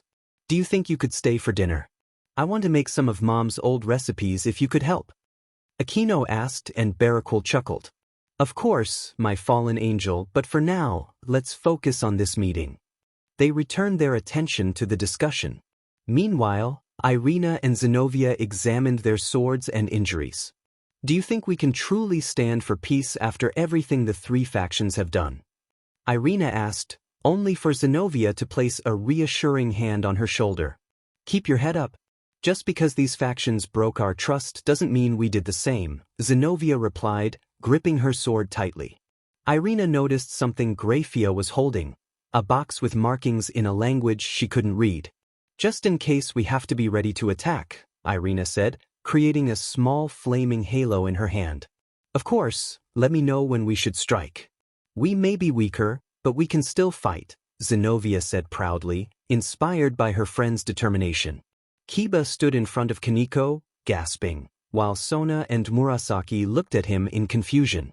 Kiba, can I ask why you're all late and why Rias and Murasaki are over there with Issei? Can't they stand here? Devils stick with their faction after all, Tsubaki said. Sona glanced at Akeno with the fallen angels and then at Irina and Zenobia with the angels, feeling puzzled but knowing it wasn't her business. Tsubaki, it would be best if we left him alone. However, Kiba, is Rias going to be a traitor for Issei? Sona asked. Kiba smiled, forming his sword and tapping it on the ground. Watch your words, or this team of gremory will be true strays, he warned. Kaneko dashed towards Saji, putting him in a chokehold while small spikes formed around the rest of Sona's peerage. Make a single move and this idiot gets it. Not to mention you'll set off Kiba's swords, Kaneko threatened, motioning to her comrades. We may seem weak, but never mess with the house of gremory and hyoudou, Gasper added, stretching as his eyes glowed, ready to use his sacred gear while holding a red vial that glowed brightly. Issei leaned against the wall, observing his comrades, his friends, his new family, and couldn't help but think of his parents. This last act would define his reunion with them or something new. It was time to set the stage for his final bow. Rias, Murasaki, I need you both to stay back here. It's about time I spoke my piece, Issei said, and the two nodded as he walked forward, his pride as a dragon and young man beginning to show. Hey everyone, listen up. I understand you want peace, but as the Red Dragon Emperor, faction slayer, and someone affected by your past actions, it's time you hear me out. Issei yelled, unleashing a small fireball that singed the table. Sirzechs stood up, and Issei immediately focused on him. Meanwhile, Valley kept a wary eye on Grafia, unsure of her intentions. I agree, Issei, but did you really think you had a say in this? After all those years training to be our greatest ally, you left as soon as you were strong enough, causing harm to many devils and fallen angels, Sirzechs replied, prompting Issei to clench his fists, struggling to suppress his anger over the accusations, knowing they were true. Did those lives have a say? Did they get to voice their concerns? Did you even consider if they had families before you acted? Sirzechs continued, causing Issei to fall silent, his fists trembling as he fought to control his emotions. I will say this only once, so listen closely. I admit I was wrong. I shouldn't have harmed so many out of my own rage and grief, but I am nothing like Kokabeel. I didn't kill for pleasure, Issei said, disgusted that he had to defend himself. As Sirzechs absorbed Issei's words, Grafia stepped forward, placing a box on the table. How about we test that ourselves, brother? She suggested, capturing everyone's attention. I'm interested in your games, but I'm not in the mood for your antics, Issei replied, calming down as he moved to the other side of the room. Sirzechs exchanged a knowing glance with Grafia, who nodded in response. You don't have a choice, Grafia said, her tone now cold and serious as she prepared to open the box. Oh no. Kiba, help me. Irina shouted, throwing 3 flaming halos that made the lower-level devils flinch, but Grafia remained unfazed as dozens of swords surrounded her, not aimed to attack. And what is this? You realize this is a serious offense and could make you astray, Sirzechs warned, noting that the entire table was similarly encircled by swords. It's simple. We know you can break free, and the halos are just to keep the low-class devils on guard, but surely you remember your science lessons. Sirzechs said, as Akeno stepped forward with a playful smile. Oh, how delightful. Let's see how many screams they can muster before I've had enough, she said, licking her lips, sending shivers through the room. Issei looked away, unsettled by Akeno's sadistic excitement. Now, I wonder what would happen if I blasted all these swords. Akeno mused, gathering holy lightning that darkened the room, illuminating only her powerful energy. I think that's enough, Akeno heard as the swords shattered around her, and the table was sent flying, causing her to lose focus and strike the table instead. The impact left Akeno on her knees, having exhausted most of her magic. With Akeno's lightning dissipated, the lights returned to normal, revealing that Sirzechs had intervened. Rias, you should keep your peerage in check. This meeting isn't for your team to disrupt, he said, annoyed, turning to his sister, who chuckled, confusing everyone. I agree, Lord Lucifer, but my peerage and I have our own plans for today. Isn't that right, Valet? Rias said, launching a small blast of destruction toward the leaders, prompting Seraphal to create an ice wall for protection.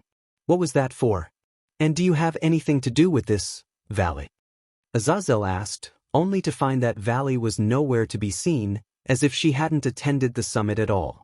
Nice try, but if you play games with me, remember we have many tricks up our sleeves, right, Murasaki? Issei said, as a violet and black shadow appeared beside him, revealing Valet holding the box and Murasaki hiding them both in her aura. They swiftly grabbed the box when Rias attacked, creating a distraction. Thanks for the help, Wolf. I think Kuroka could learn from you, Valet said, and Murasaki chuckled. Thanks, but everyone has their own way of using their powers. Now your package, dear, Murasaki said, handing Issei the box as the ice wall shielding the leaders was dispelled. Thank you, Murray-chan. Now let's see what game you wanted to play. Who knows, maybe you'll finally understand my pain with this. Issei said, reaching his hand into the box. Kiba, Akeno, and Murasaki were ready to attack the leaders, but they didn't move. It seemed they didn't care about retrieving whatever was in that box. It was as if they wanted this. Valet became interested and decided to step away from Issei and the others to watch what would happen. There it is. Now time for, what the hell is this? Issei exclaimed, confused after pulling out what was inside the box. Everyone in the ORC was puzzled as to why there was a skull inside, especially one held by one of the strongest queens in existence. Issei felt mocked, as if this skull represented him. You've got to be kidding me. You think this skull can scare me? Trick me? Is this supposed to be a metaphor for my death? Or yours when I shove this skull up your... Issei's voice dripped with venom and anger, but suddenly the room around him became a black void of silence. No light, no noise. It was as if he was in a mindscape and he couldn't hear draig at all, which hadn't happened in years. Okay, what is this? Is this really supposed to scare me? I'm not a kid, I don't deserve the key. Issei yelled, suddenly coughing up blood as a burning pain surged through his stomach. Oh, and Raynare, goodbye. Tell Kokabeel something for me in hell. Issei found himself in the park, feeling a dragon shot pierce and burn his body while hearing his own voice echo the words he had said before killing Raynare. The hell? My scales are burning. Issei roared in pain, feeling his scales burn and mend slowly while still smoking. He coughed blood, feeling his throat being crushed. Never open that door, you hear me, devil filth. Issei gasped for air, recalling the moment he had grabbed Rias by the throat to prevent her from entering his home and discovering his parents' belongings. Sit. Wake up. A voice called out as the black void vanished, bringing him back to the meeting room. Rias held Issei tightly in her arms, tears in her eyes as she tried to comfort him. Rias clenched her fist and turned to her brother, her eyes flaring a more intense crimson than ever before, tears flowing down her cheeks, matching the dark scarlet of Issei's dragon scales. Tell me now what you did to him. Now, brother. Rias yelled in complete rage, throwing a knife at Sirzechs. It exploded with such power that it became a sharp bomb, leaving minor cuts on Sirzechs' face. "Well, that was unexpected," Sirzechs said, surprised by his sister's outburst. "If you're done with your tantrum, Rias, I'll tell you what happened." He wiped the small marks of BLD off his face. "That skull is called the Skull of Sin. Issei is currently experiencing all the physical and mental pain of those he has harmed throughout his life. Because he and the Red Dragon share a heart, he will also be charged for his sins if he ever tries using his sacred gear again." Sirzechs smirked as everyone realized the leaders knew their plan to keep Issei safe, and in doing so, they had brought forth an artifact they couldn't prepare for. "Now that we have this over with, let's sign for peace and lock up this dragon for his crimes," Serafal said, clearly annoyed with the day's events. "Agreed," as he destroyed a sacred artifact of the heavens, Escalation, the dragon slayer. "That is one of many crimes he has committed," Michael added, his normally calm demeanor now serious and cold. "Don't get me wrong, the kid has every right to commit those crimes and sins. After all, my faction was the cause of it. But if this is the only way for us all to agree, then I'll have my vote be neutral. Unlike you all, I would do the same thing if I were in his shoes," Azazel said, shocking Valley. She knew Azazel would want peace, but to have the vote be neutral instead of declining was ridiculous. She discreetly tapped her wrist, forming a violet serpent with void black eyes, signaling for help. "Well then, how about we get this over with and cast Issei down to hell? Permanently." Sirzechs spoke coldly, prompting Rias to laugh. "Is something funny, Rias?" Grafia asked as Rias began walking away. "No, Rias, don't," Sona tried to say, but Rias fired a blast of destruction, causing her Saji to jump in front of her, taking most of the blast and sending them both crashing against the wall. "How dare you? Who do you think you are?" Serafal yelled in rage as Issei slowly opened his eyes, still in pain and unable to stand, but he saw Rias step in front of him. Everyone was shocked hearing Rias's declaration of devotion to Issei, even though it meant being viewed as a traitor to her faction and name. Issei smiled, feeling his heart race knowing he wasn't alone as long as he had Rias. He had his family now in the Orc. "I had hoped for you, sister." "I'm sorry, Rias, but you hereby lose your name and title as the heir to the House of Gremory." "You are no longer a Gremory," Sirzechs announced. Rias chuckled, leaving her peerage confused about her reaction. However, Akeno smiled and walked beside her queen and best friend. "You realize if you want to get rid of her power of destruction, you'll need to eliminate her magic and devil side together. You don't have the guts to sever your only bond to your sister, aside from your blood-stained red hair," Akeno pointed out, causing a sudden silence. "That would be true, however. The old law can be used, just this once," Grafia said. Time seemed to slow as the Gremory team went pale, witnessing Rias being struck by a light spear and a beam of destruction hitting her in the chest. Shock enveloped everyone as they could only watch Rias fall to the ground, bleeding. "Now, shall we ubs this? You'll all pay." Sirzechs started to speak, but an intense wave of fire, rage, and sorrow surrounded Kuo Academy, causing the guards of angels, fallen angels, and devils to collapse from its overwhelming presence. "What this power? Oh no!" Murasaki gasped as she and the others saw Issei standing with the boosted gear, cracks forming on his body from the skull of sin and witnessing Rias's injury. "Please, Rias, wake up for me. Remember, you promised to be with me forever. I can't lose you too. It's been 13 years. 13 years since my family died. I can't lose you now." Issei cried, tears streaming down his face, no longer fiery but filled with sorrow for those he loved. "Draig, please do anything for her, and transfer everything I have. I'm going to make them pay." Issei shouted as the room glowed green with a caring light. "Boost, boost, boost." The powerful phrase echoed from the boosted gear as Issei began to hum a tune, shedding a broken scale as he picked up Rias's body. So many questions, but there's only one to be answered. Who are we? And who are you to choose what we are? I thought I knew, but I guess all I'll blame is you. Starvation from success, I rose above the ashes, striving for my best to confront all the masses. Flying higher only to see you crooked liars. He sang, spreading his wings as fire enveloped him. Two souls, ruined feathers, nothing would last forever. Your nations burn in the fire, awe-inspiring your masterpiece, Issei continued, handing Rias to Akeno. Kiba, Kaneko, and Gasper began to hum the same tune, tears in their eyes. Our lives were lost to us, reduced to lives she had to save. Our time has cost her. What happened to the worlds we had made? We lost our lives, no more going wrong tonight. We always tried so hard while you moved in a different direction. You should have been pushed much harder, we mean all ill intention. Flying higher, only to see you crooked liars. Two souls, one feather, nothing would last forever. Your nations burn in the fire, awe-inspiring your masterpiece, Kiba and Kaneko sang, while Gasper could only cry, the three glaring at their enemies. Seeing this, Akeno and Murasaki joined in. Oh friend, this is the end for you. It's true, we've reminisced.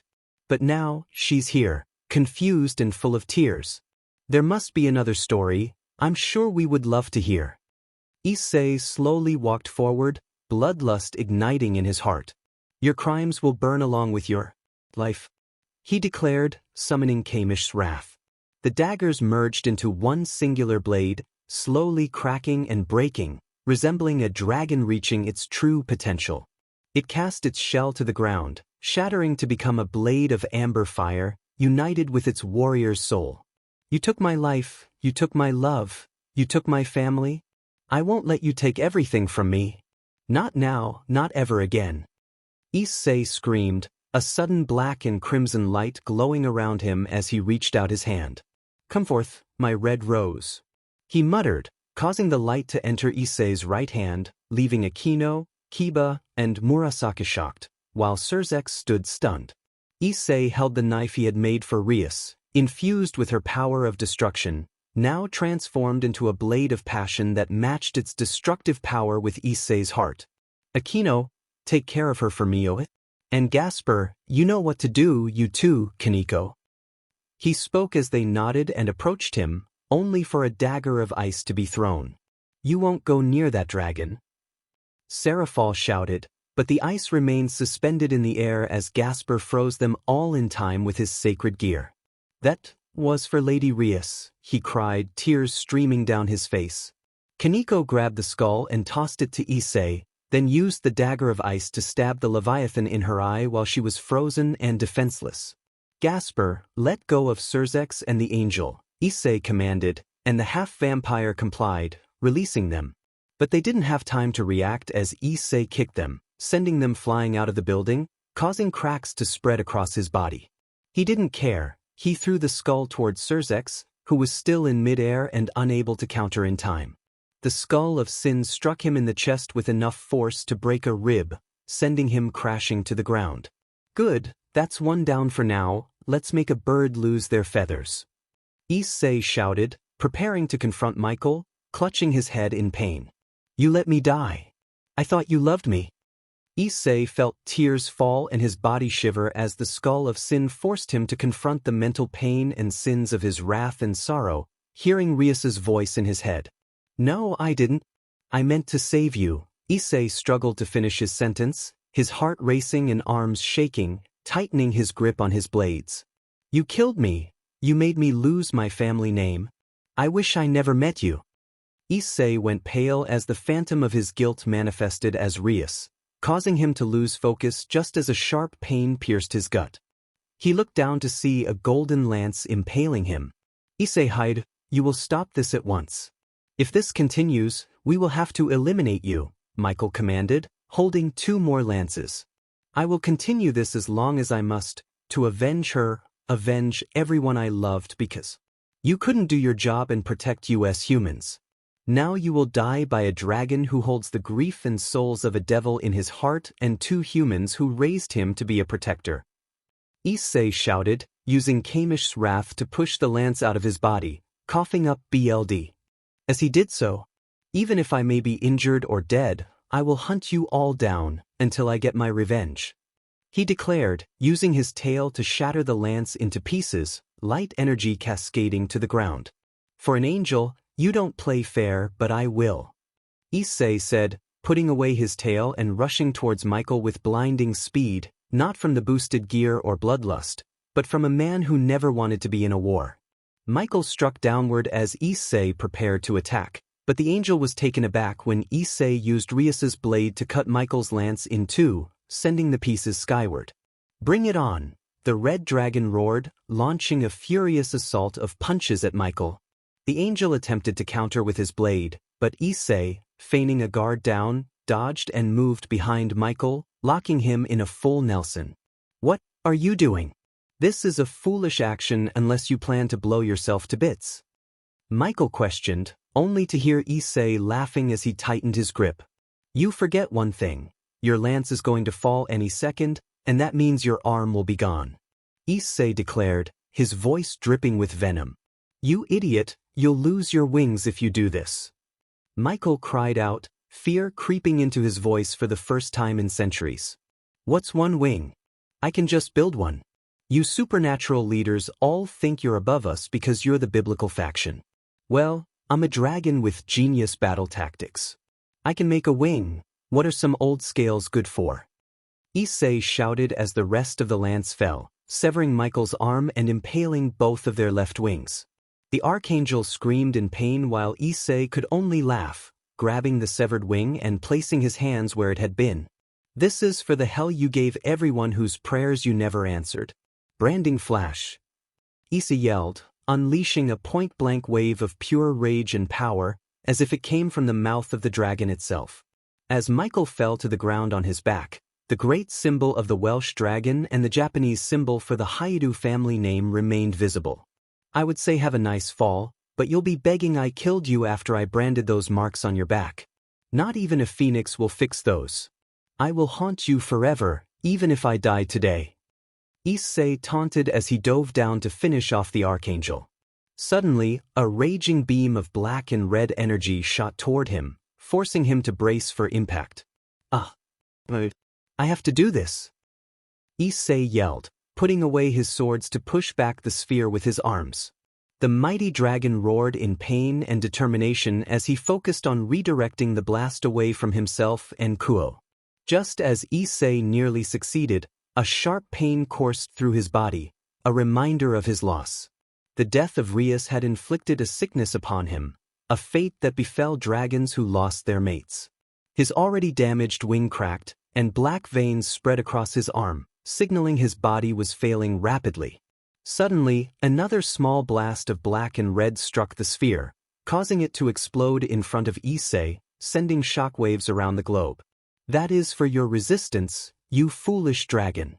As the smoke cleared, Sirzechs appeared, injured and struggling against the effects of the skull of sin that drained his magic and broke his body. Akeno, witnessing this from below, was about to rush to his aid when Murasaki stopped her. "Issei can handle this. We need to lay her down." Murasaki motioned to Rias's corpse. "Besides, we need to stay here in case Gasper can't keep Azazel or Seraphal frozen. He might need to blink, and we need to be ready to attack." Akeno reluctantly agreed, covering her dear friend with a cloth. "Gasper, let them out, let's show them how we gremory rule," Akeno declared, flying toward Grafia with her fist charged with thunder. "Understood, Lady Akeno." "Kiba, mind giving me a hand?" Gasper asked, and the knight smiled, transforming into a swarm of bats to unfreeze the three ultimate class beings. "What the heck?" Grafia exclaimed as she was struck in the chest by Akeno, who glared at her with pure hatred. "You may be the ultimate queen, but you were never her sister." "Thundering star!" Akeno shouted, landing punch after punch. With each hit, Grafia began to regain her senses, but she failed to notice Akeno spreading her wings, surging with thunder. Just as Akeno aimed for Grafia's throat, Grafia caught her and, without hesitation, formed a blade of pure ice. "I've had enough of this," Grafia declared, slicing downward and severing Akeno's arm. Akeno cried out in pain, drawing everyone's attention. "Akeno!" Murasaki rushed to her side, transforming into her yokai warrior form, which now appeared more human-like.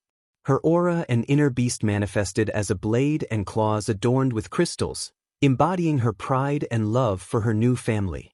Murasaki glowed as her armor shed, revealing a tougher skin that formed new armor for her body. Murasaki? Akeno asked, still in shock. Yeah, that's me. Akeno, I'll handle this. You go finish your justice and send this enemy a true shooting star. Murasaki smiled, just as Grafia prepared to attack them both. A blast of thunder interrupted, sending Grafia crashing through the wall. Back off, Queen. I don't kill devils anymore, but I won't hesitate to fight for my daughter. Akeno turned to see Baraquil, his eyes filled with rage as she seized the opportunity to fly toward the sky. Seraphal, witnessing the chaos, stepped out of the meeting room, her expression serious.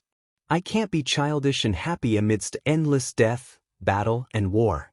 With that, I am done. You will now see my wrath. Seraphal yelled as she charged toward Kaneko, striking her in the gut and sending her flying with a water dragon attack. Kaneko! Kiba and Zenobia yelled as they rushed towards the group, while Irina flew off, her eyes filled with rage. I'm sorry, guys. I just can't let him do this. If my fear comes true, I have to make Michael a deal, she thought, determined to leverage her power in contracts. As Michael's ace and a pawn of gremory, she felt she could do anything. Kiba and Zenobia charged at Seraphal, using their knightly speed to gain an advantage, but they were met with shards of ice that filled the area. They had to rely on their skills to dodge and strategize, knowing that recklessness against an ultimate-class devil would be a suicide mission. Can't you see you are the ones in the wrong? Issei did nothing. Kiba yelled, rushing toward Seraphal, only to be struck back, blocking the ice with all his strength. He lost everything because of you. You're all the monsters. Zenobia shouted, slamming Durandal down and shattering the ice into mist. I would say I'm impressed, but you're not worth our time, Seraphal replied, striking Zenobia in the gut and then the shoulder. The Devil Leviathan continued her relentless assault, making it clear that any counterattack would be fatal. Leave her alone. Kiba yelled, charging at her with the sword of betrayer, aiming for her heart. You foolish knight. You think you can stop me? Grafia taunted, casting a massive pillar of ice aimed at Kiba, but her limbs were suddenly grabbed. What the? She exclaimed, realizing she was ensnared by purple and gold arms. You forgot about me already. A young man's voice called out as Gasper split into thousands of bats, finding an opening. Thanks, little bat. Kiba said, charging and stabbing his sword into the chest of the ultimate. Fool, I won't go down that easily. Grafia yelled, blasting the sky as bats fell around her. In a moment of fury, Zenobia stabbed Durandal straight through Grafia's back. Never hurt Gasper, she cried, tears in her eyes. Fueled by grief and rage, the two knights pushed their blades deeper until they could see each other's swords. Never mess with the Knights of Gremory, they shouted, slicing downward and upward until they cut the queen in half, each holding a piece of her heart on their blades. Sword, Kiba mumbled as they flew, hundreds of swords stabbing and mutilating their foe's corpse. So much for an ultimate queen. She couldn't even handle 3 low-class devils, let alone me, who just became one a few weeks ago. Zenobia laughed victoriously, while Kiba flew toward the ceiling. Come on, Gasper, it's okay, he said, noticing the bats on the ground vanish. Gasper emerged from the shadows, ice and BLD dripping from his gut, his arm twisted and cold. So, I guess I couldn't help but get hit, he said before collapsing onto Kiba. Zenobia, grab a cloth. We need to prop up his arm. It feels broken, Kiba said, tearing off his sleeve to wrap around Gasper. Here, let me carry the kid, Zenobia offered, lifting the half-vampire, one of the few who had seen her softer side. Hey, if you two are done, do you mind giving me a hand? Akeno called out, using parts of her torn uniform as a tourniquet to stop the bleeding from her arm. My father and Murasaki can't last forever, you know, she urged, just as they heard rubble collapsing and saw Seraphal slammed into a wall. Don't worry, we got this. Time for the hunt and my last prey. Everyone turned in shock to see Kaneko and Murasaki standing proud. Kaneko, empowered by her training and emotions, had reached Nikomata level 2, while Murasaki had contained her power, ready to strike. You foolish mistakes. I should have never believed Rias. You aren't useful or family, you are strays and freaks. Sirzechs shouted, his anger palpable as he radiated destruction. Not so fun having your love taken, is it? Issei said, unscathed from the attack, completely healed without a mark from the skull of sin or the fall. How is this possible? Hey, Irina, go heal Gasper. The kid deserves it, I'll handle the rest, Issei said as Sirzechs looked down to see Irina flying out of the trees, glowing green as if she were hiding something. Not today, you brats, he yelled, unleashing destruction across the area, hundreds of small spheres striking the supernatural soldiers in a wild, rage-fueled attack. Just as one was about to hit the school building, Issei suddenly appeared in front of the blast, grabbing it and throwing it behind him, straight through Seraphal's body, causing an explosion. As much as I want a drawn-out battle with everyone, it's you I want dead, by my hand. Issei yelled, flying straight towards Sirzechs and delivering a clean right hook that sent him staggering back, giving Irina the chance to heal the others. Hold Gasper here, she instructed, gently placing him in her lap. 2 rings formed around Irina, beginning to heal Gasper to the shock of everyone, especially Zenobia. Irina, is that twilight healing? When did you tell? She asked, her concern evident.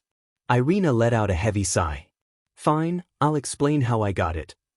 Flashback while Issei fought Sirzechs, Irina flew to the spot where Michael's body had been sent flying, only to find the Archangel unconscious on the ground as Issei and Sirzechs battled above. You have to be kidding me. If they're going to fight, at least do it higher up in the sky, Irina thought, hearing a rustle nearby. Instead of responding, she looked up to see a appealing dove flying in the sky, landing in a tree near her. Oh, what are you doing here, little birdie? You should be sleeping in your nest, Irina chuckled, but then heard another noise. Without hesitation, she threw a dagger made of light at the sound, only to hear the chirping of a wounded dove, increasing her suspicion. What are you doing, little one? She mumbled, approaching the injured animal, but stepped on something that made her flinch. What the? Irina gasped, speechless at the sight of a ring on the ground, similar to the one used for twilight healing. Confusion washed over her since Zenobia had ensured Asia never joined them. I guess you found that. See, could I have it back? She turned to see Michael, barely conscious. Michael, you didn't. How? Why? Irina cried, tears streaming down her face as the Archangel groaned, struggling to rise. He knew that layering his wings would minimize damage, but it was still painful and uncomfortable. Irina, you must understand that what you and Zenobia did couldn't escape my watchful eyes. After you left, I personally visited Sister Asia and took her sacred gear. It was necessary, this summit would lead to battle, Michael explained. Irina looked at him, shocked, tears still flowing as she clutched one of the rings for twilight healing. If you heal me, I will give you the other ring, and you can leave the devils. No more pawn pieces, no more kings and queens. You can be in heaven again as a pure angel, not some angel-devil mix, he offered, leaving Irina in disbelief. Not only had he taken an innocent life for his view of balance, but his words made her question everything. Well, what do you say, Irina? As she looked down, her hair covering her eyes, she reflected on everything that had happened since her return. How dare you? If you're his friend, then how come you didn't comfort him? Rias and Murasaki shouted. Issei doesn't hate you, Irina, but he feels you betrayed him. Don't ask for forgiveness just yet. You broke him because he hoped his human life wouldn't be hurt by the supernatural, yet his last human friend, whom he viewed as family, betrayed him, Draig added. Irina, honey, if God were alive, how are we here now? Mr. and Mrs. Hyoudou said. Hey, it's okay. You can't blame yourself, Irina. The past is the past, and we must move forward. I found my peace and my parents moved on. The future is key. Would you like to stay an angel? Issei asked, catching her off guard with his kindness and question. I'm asking because I see your sorrow. I can have you join a peerage and try to keep you part angel like Akeno, or you can be your own angel and be free. Irina thought back to everything. The revelation she had during her return, The impact of Michael's lies about God, Issei, her missions, it all felt like a lie. She had left her greatest friend for this. Never again. Well, Irina, what do you say? Michael pressed. Irina spread her wings, one a silver devil wing, showing that even as a devil, she was protected by her own beliefs. While her angel wing shone, even if it was gray, it reflected the passion and feelings of wrath and betrayal, symbolizing her struggle between right and wrong. Oh, you want to know what I say? I'll show you what my answer is. Irina declared, kicking Michael with full force into a tree. The ring fell from his hand, and she picked it up from the ground and put it on. I will not stand for this any longer. How many have died for you? She cried out, delivering a punch to Michael's chest and another to his face. Irina, what are you doing? Shut up, she interrupted, slapping him and kicking him, causing the angel to fall to his knees in pain. I would rather be a lone warrior for heaven, hell, and humanity than be with you. Irina yelled, tears streaming down her cheeks as she grabbed his wings and began to rip them away, prompting a scream of agony from him. You aren't an angel, you aren't the justice we thought. You'll pay now, just like the hyoudou family, Rias and Asia did. Her voice was cold, laced with venom as she focused her energy, shaping a weapon of light that combined holy light with the red of her own essence, forming a weapon of rose and gray. This is goodbye, Michael. No, Irina, don't you dare do this.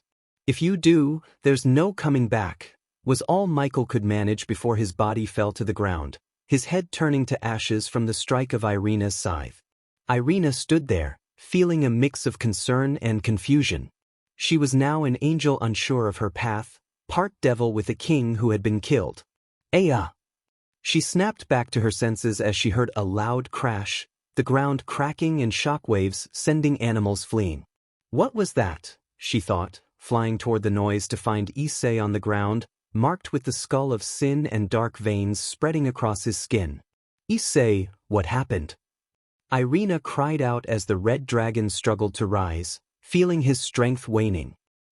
I'm losing my power. I usually withstand hits, but that blast sent me down after I matched its power. Damn it. Stupid dragons fall. Issei explained, slowly getting up, only for Irina to push him back down. Stay down. I think I can slow the fall and heal you, but it may only delay the marks, she said, catching his attention as she placed her hands near his chest. A green light enveloped him, and his injuries began to heal. This should work, but it will take about an hour or two for you to be at full strength. Issei slowly got up, looking toward the sky where Sirzechs was distracted, trying to find him while watching the others fight. Don't promote to bishop or queen. As a rook, you can't use enough magic. I only need to get back to 70%, he explained.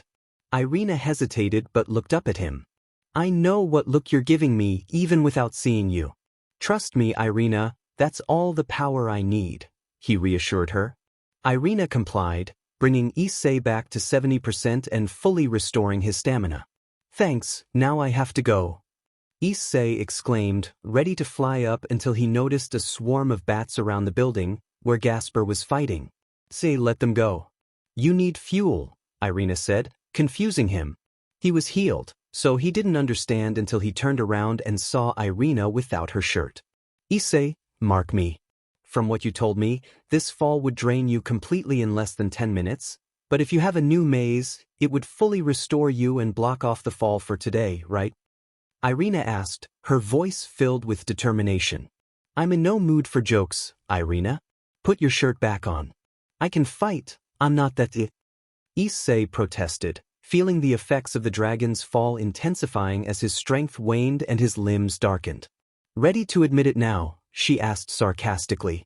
Issei rolled his eyes and kissed Irina, leaving her in shock as she kissed him back, never expecting him to agree. This might hurt, he said, biting and kissing her neck as the crest of the Welsh dragon and hyoudou began to form, causing Irina to cover her mouth, struggling to admit how much she enjoyed this moment. However, as Issei finished, he closed his eyes, feeling a surge of determination and the fire of revenge reignite within him. The effects of the dragon's fall and the sin of wrath began to fade. Thanks, Irina, go heal the others. I'll handle the big bad red, Issei said, stretching and cracking his muscles as Irina put her shirt back on, still trying to calm herself. Oh, and Irina, I never hated you. In fact, I'm glad you are by my side, he added with a light-hearted chuckle, as if he had no cares in the world. Everyone was shocked to learn that Irina was now one of Issei's mates, but Zenobia was the most affected by the recent events. She struggled to understand why Michael would make such a decision now, rather than when Asia first unlocked her gear. It felt as if she were just another pawn in his game. No matter where we go, trouble will follow, she muttered, looking down as her arms gave out from the constant use of Durandal in battle. Suddenly, she felt a hand on her shoulder and turned to see Sarah fall, barely alive, with half her body in a grotesque state. The only thing keeping her together was her ice magic. You think being shot by a blast is enough to end me? Seraphal said, her arm breaking off as the ice struggled to hold her together. Hey! Above you! Akeno shouted, firing a powerful thunder attack she had been charging. Before the thunder struck, Zenobia used Durandal to sever the hand of the mouth, but the ice holding it together sent debris flying, injuring her. Die! Zenobia exclaimed with a smirk as the thunder hit the decaying mouth, reducing it to ashes. Irina! Baraquil! They both called out, rushing to the two who were now drained and barely breathing. Get them together now, I'll heal them, Irina instructed, but as she grabbed Zenobia, Akeno suddenly froze in time, shocking the group. Hurry and heal Zenobia. I'll keep Lady Akeno frozen to prevent her BLD from spilling, gasped Spoke, leaning on Kiba for support while Kaneko and Murasaki took care of the remaining soldiers outside. Meanwhile, Valley watched the fight between Issei and Sirzechs until she received a call through a communication circle. Hello. Yes, I called. Come here now, it's the best chance to get what you want, she said, hanging up with a smile, having a trick up her sleeve. Unbeknownst to anyone, a faint emerald glow shone from the back of the meeting room. In the sky, Issei and Sirzechs continued their fierce battle, exchanging blows with no room for counterattacks. Sirzechs fought with pure rage, fueled by grief over Graphia's death and frustration at Issei's defiance. In contrast, Issei remained calm and focused, knowing how to combat someone driven solely by anger. You seem to be slowing down. What's the matter? The great Devil King can't keep up with a teenage dragon. Issei taunted, provoking Sirzechs further. Shut it, you little brat. I am the Devil King who led my people out of darkness. You are just a teenager who gained some gear. Sirzechs shouted, unleashing multiple spheres of destruction at Issei. Issei dodged, but the blasts caused his hair to flicker from black to amber, sparks flying around him. This is your end. Sirzechs yelled, throwing a massive sphere capable of destroying the city. Issei attempted to summon his holy vanisher and boosted gear but found they weren't responding. Ugh, fine. I guess my current strength is all I've got, but this will be enough to send it back, hopefully, he muttered, filled with anger and determination. He cupped his hands together, one forming flames and the other pure energy. It's your time to pay. Magnum. Flash. Issei shouted as a red and gold blast surged forward, wrapped in hellish flames. However, just as the blast approached Sirzechs, a purple and black light appeared, deflecting it away. Everyone was puzzled until the light faded, revealing Ophis, the Ouroboros dragon god, standing before Sirzechs. So this is what you were doing, draig, she said emotionlessly, hovering toward Issei. How are you here? Better yet, what? Issei asked, concern and fear evident in his voice, as he felt his energy waning. Did the Ouroboros dragon god want to stop his quest for revenge? I was told your strength has finally gotten to the point of being useful for my cause. Now, will you help me defeat Great Red and obtain my silence? She asked, shocking everyone but Valley, as she was really asking Issei to join her cause and abandon everything. She has a good deal. This is a group that fights against the factions for ourselves. It's called the Chaos Brigade, Valley explained. Everyone realized that this was the group Valley was a part of, which explained how he knew Kuroka and why he wasn't aligned with a faction.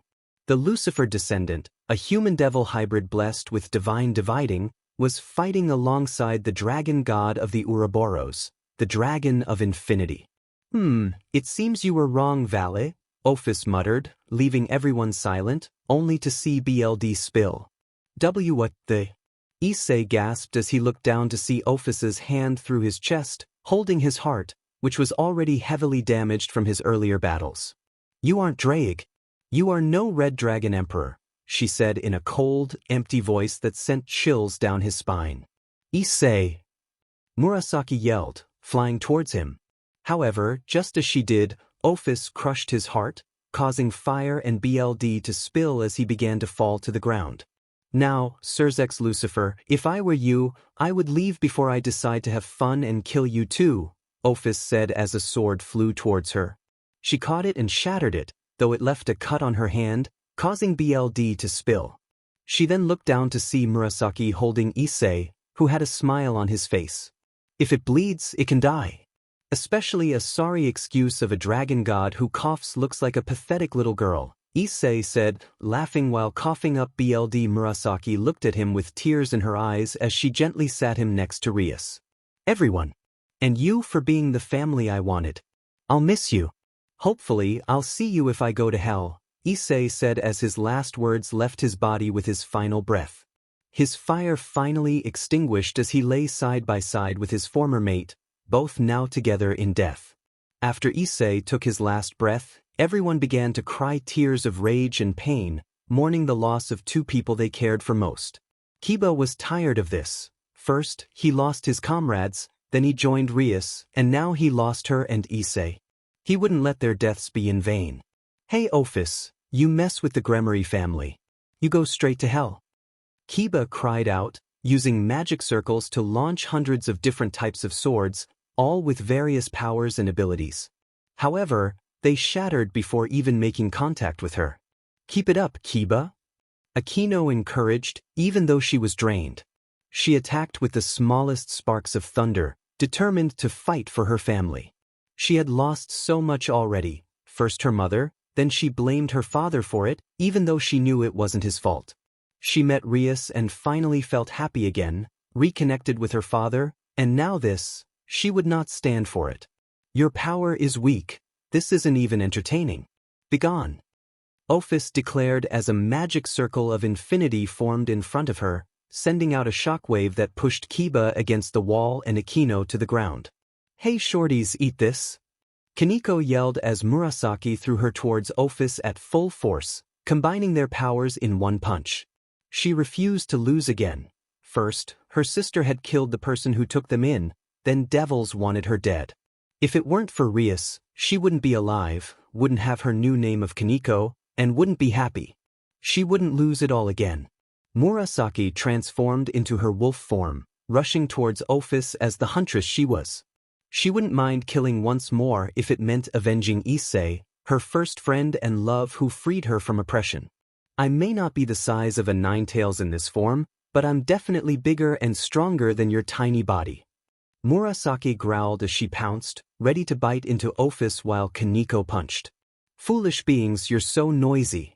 All I want is silence, Ophis said, grabbing both Kaneko and Murasaki by the neck, stopping them from attacking as she tightened her grip. Sirzechs, however, just watched. With Rias and Issei gone, the others had no use, so he remained passive. Ophis, if you wish, I'll help you end Great Red by finding and giving you the next Red Dragon Emperor, Sirzechs offered. Suddenly, Zenobia and Irina struck him from both sides, forcing the Devil King to block them. All because of you, there won't be another Red Dragon.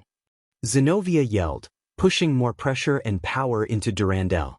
Issei merged with Draig. He was the last one. No. Your plans will never come to fruition, you wicked king. Irina shouted, tears of rage streaming down their faces as their hearts fueled their determination. They gained an opening and cut off his left hand but were blasted down towards the others. You foolish children, you have no idea what you're messing with, and for your actions, you will all, Sirzechs began, but he was cut off by a crimson light that grazed his cheek. What were you saying, Sirzechs? Ophis asked as she suddenly dropped Murasaki and Kaneko, amber sparks forming next to her hand. As the sparks dissipated, Ophis's hand showed BLD. What the hell? she questioned as Irina and Zenobia tried to rush to the fallen yokai, only to be intercepted by two red blurs that placed them back with the others. Well, I can't believe the dragon god and Sirzechs are being so foolish, a familiar voice chuckled. The amber glow illuminated the area, revealing a dragon-like blade. Agreed, my dear. It seems they are more stubborn than a certain chicken you fried a few months back, correct? A calm and intellectual voice added, forming a familiar knife and a pair of daggers that merged into one sword. That voice. It can't be, Sirzechs thought to himself as everyone looked up at the figures taking shape. No way, Akeno said, tears in her eyes as she turned to see the bodies of Issei and Rias gone. Welsh Dragon Soul Booster, Revive Transfer. Draig's familiar voice rang out as the two beings of light revealed themselves. The amber light showed a man with bright amber hair that appeared orange or gold from a distance. He wore a black shirt and white and amber jeans, along with black and red armbands and tactical boots suited for battle. Everyone was shocked to see Rias was the scarlet figure, and to their surprise, her left arm bore the boosted gear. The amber-haired man smirked. I suppose you're the first ruined dragon empress. Congratulations, Rias, he said with a chuckle, as everyone stared at him in disbelief. What? You don't recognize me? This is a completely new body, unlike my old one, so I guess it's to be expected. Let me help you, he added with a smile, summoning Draconius and a red gauntlet similar to the boosted gear but with black steel and pure red claws instead of gold. Hidden Claw Atonement Booster, he declared as his amber aura began to glow brightly. He raised his fist into the air, his aura burning with intensity as he recited a familiar chant. I am who shall awaken, the one whose fire burns like a star in the sky. With the flames of regret and rage that chain my soul away from the comfort of abundance, I rise to stand by the fire of my past, only to let it die and have it burn grander than it ever was before. May my sins fuel my flame as my revelation to the new me. Rise with the passion of heart as I fight for remorse. A new vow to this dragon found. I am Issei Awoke, the dragon of atonement. With that, a large burst of fire erupted, destroying the remaining soldiers and the corpses of those who had fallen that day. I swear, if Azazel wasn't so sneaky he would be next, but I have a hunch he ran while none of us were looking, Issei said with a smile as Ophis attempted to punch him, only for him to catch her fist. Chow. I killed you. I destroyed your heart. Ophis exclaimed, anger lacing her voice as Rias chuckled. Well, that was one way to kill a dragon. What about the others, Lady Ophis? Don't tell us you thought it would be that easy. She teased, summoning her knife and Kamish's wrath, shining brightly and showcasing its destructive power. I'll take Ophis and you take your brother. How does that sound, my dear? Issei asked Rias as she stretched. Fine by me, she agreed, both ready to fight, only for Ophis to extend her hand, confusing everyone. If I may, how did you survive, and why does she have draig? The dragon god asked, voicing what everyone else was thinking. Issei, hearing this, calmed himself and looked directly at the dragon god, his expression a mix of seriousness and rage. You do realize you may be infinite, but I am the light that rivals it. Issei yelled, punching Ophis in the gut, causing her to cough. For the first time in her existence, she felt pain. I'm not gonna stop yet. Issei continued, unleashing a flurry of punches as the metal rope binding the atonement booster began to glow red. Ophis retaliated with a point-blank blast of darkness. I've got to say, it took guts to pull that off, he remarked, punching through the blast as her snakes wrapped around his neck and arms. I'm not one to lose so easily. Ophis yelled, landing more punches on Issei's chest, her power leaking with each strike, causing him to cough. He bit through one of the snakes and summoned his wings and tail, which transformed from dark red to a scarlet and amber color reminiscent of desert sands.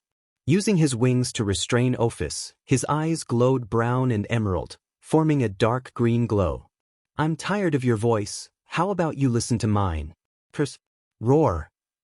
Issei opened his mouth, unleashing black and green fire that represented all the pain his heart and body had endured. Oh no, you don't, boy. Ophis hissed, using her tail to close Issei's mouth, causing the fire to mostly harm him, leaving only a few burns on Ophus's right cheek. Ow. Ow. Talk about heartburn. I'm going to feel that later in the day. Issei chuckled as Sirzechs saw an opening to strike, only for Rias to step in front of him.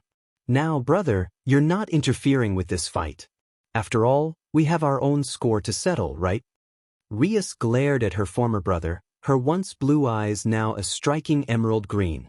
Rias, Before he could finish, Rias stabbed her blade into Sirzechs' stomach, blood slowly dripping from the tip of the sword. It's Mrs. Hyoudou to you, and now it's time to face your fate. Tears fell down her cheeks as she punched Sirzechs in the face. Now, draig, she cried out as the boosted gear began to glow black and emerald. Boost, boost, boost, boost. Ruin over, destroyer, rang out from the boosted gear, and suddenly Rias' outfit began to change, glowing in a scarlet light once again. Rias, you'll pay. Sirzechs shouted, his eyes glowing red as he formed an orb of destruction around Rias while backing away. However, with the sword still in his chest, he struggled to focus on stopping the bleeding while keeping Rias trapped in the sphere. It's over, Rias. You'll die once more and I don't care anymore. I tried having you die quickly and easily, but now your body will turn to dust like the weak fool of a sister I had. Sirzechs yelled, his eyes turning black with red pupils as he grew weaker, losing control of his power. Well, you see, maybe if you're going to kill a girl, make sure she isn't stronger than you first, Rias retorted. In the next moment, a bright green and black glow formed from inside the sphere, filling it completely until it cracked into millions of pieces. What? No, that can't be. Sirzechs exclaimed, panic rising as he searched for the ruined empress. I think this is mine, thanks for keeping it safe for me. Suddenly, Sirzechs felt a shiver down his spine and looked down to see Rias smirking, sword in hand.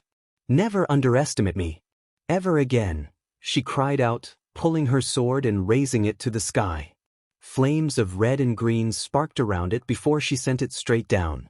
Sirzechs dodged, but in doing so, he left his guard open, allowing Rias to turn her blade and slash diagonally, cutting off his lower extremity and the remains of his left forearm. Call me Ares because I'm going to give you some new scars, fitting for a fate worse than war. Rias declared, punching Sirzechs in the gut and throwing him to the ground. Lady Gremory, Lady hyoudou if I may, how about you show him your own unique form? Draig spoke for the first time to his new host, sensing her potential and connection to Issei. What's the matter, former brother? You shouldn't care anymore, so drop dead on the floor. I who shall rise from the realm of fire and hate to fuel my every longing. Break forth the broken armor and remind these demons of our mortality within the karma of death by ruin hand. Welsh dragon. Ruin Empress Ares assault balance breaker. Rias yelled as her power of destruction began to warp with the boosted gear, creating a presence of domination and destruction that reminded everyone of war and bloodshed. Those who felt this power were in shock and amazement at the merging of two destructive forces. Issei, witnessing this transformation, couldn't help but blush.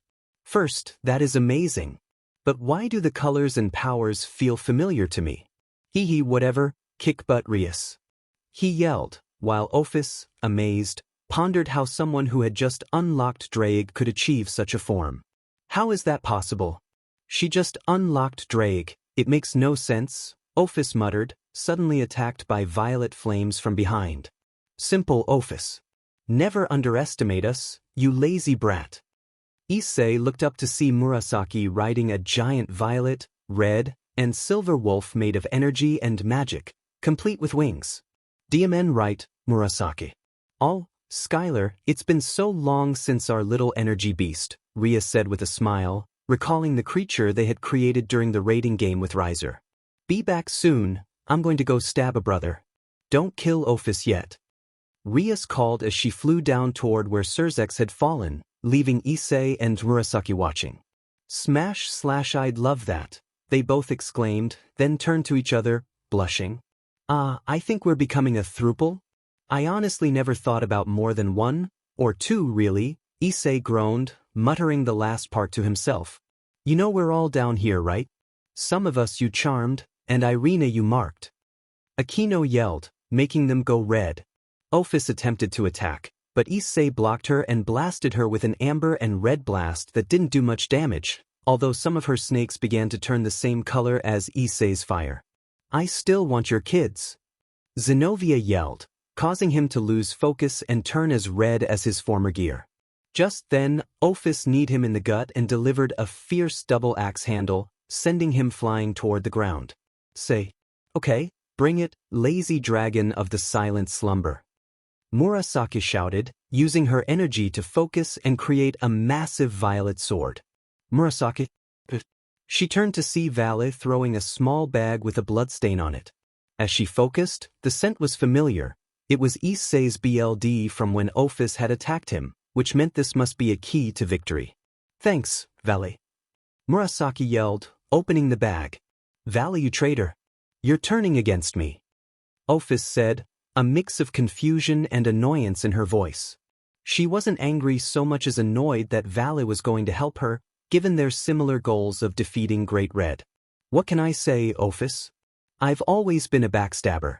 Besides, once you're gone, only Great Red needs to die, and then the world will need a new dragon god to create a true and perfect world," Vale replied with a smile, catching the attention of the others. "After all, I am Vale Lucifer, the White Dragon Empress, and I will be the next dragon god. Even if it means I will be the weaker one in this fight, a warrior doesn't believe in staying put during battle, right, hyoudou?" Vale looked up to see Issei glowing amber in the sky.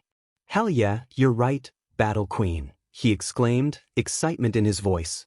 The others laughed at Vale's nickname, a blend of her empress title and her battle-hungry nature. "Ugh, how long until you die?"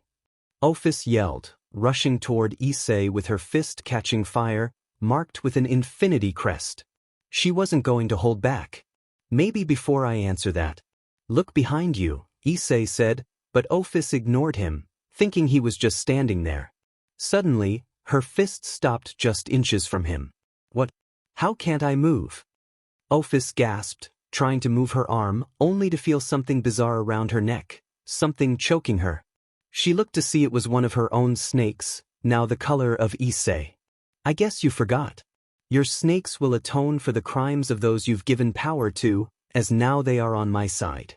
As some people say, I have a way with animals," he said, just as a howl echoed through the air. Skylar flew toward the two dragon gods, with Murasaki on her back, holding a glowing sword that sent shivers down Issei's and Vale's spines. "Issei, catch!" Murasaki yelled, throwing the blade, which burned her right arm as she used whatever was in the bag to create it. Issei looked at the sword in amazement. It didn't burn him.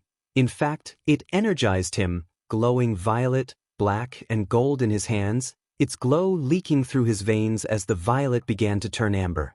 "Well, Timen. I'll be back," Issei said as he flew down toward the trees, passing everyone and sending shivers down their spines, as if they felt heaven watching them before crashing down to hell. He was searching for Rias but struggled to see her in the darkening sky. Knowing Rias, she was likely using the darkness to her advantage to attack, similar to what he and Murasaki would do during their training sessions. Now if I were a redhead full of rage toward her brother who got the power of a dragon that fought God, where would I be? Issei wondered, until an explosion erupted in the direction of the old school building. "God dang, guess that explains it," he muttered, flying toward the building, shocked to see it with giant holes in the walls, black and red fire, smoke in the hallways, and broken glass everywhere. "Rias, where are you?" Issei yelled, rushing into the building as flames spread. He ran through each room trying to find her, searching for Sirzechs, for anything, but all he found was the main area of the club room empty. No chairs, no candles, not even Gasper's old box. "What the hell?" he asked himself, shocked by the emptiness, only to hear the doors of the building break down. "This is what you get for messing with me. Now be gone for good." Ruined Dragon's fire rang out through the building. Issei recognized the voice instantly as Rias's, prompting him to rush through the building, only to see a burned and bleeding Sirzechs, half his face turned to dust and the rest burned beyond recognition. "That was for killing me. And wanting to kill my Issei," Rias said, exhausted as she fell to her knees. Well, I didn't think I was anyone's, but that's sweet of you, Issei replied with a smirk, trying his best not to chuckle, while Rias covered her face, turning as red as her hair in embarrassment. Shut up. He should have died the day you left the underworld. It would have given us less trouble, Rias pouted before turning off her empress state. Rest for now, my love. This next fight is mine, Issei said, kissing Rias on the lips to her surprise. A magic circle formed below her, sending her to safety with a rook piece landing on the ground in her place.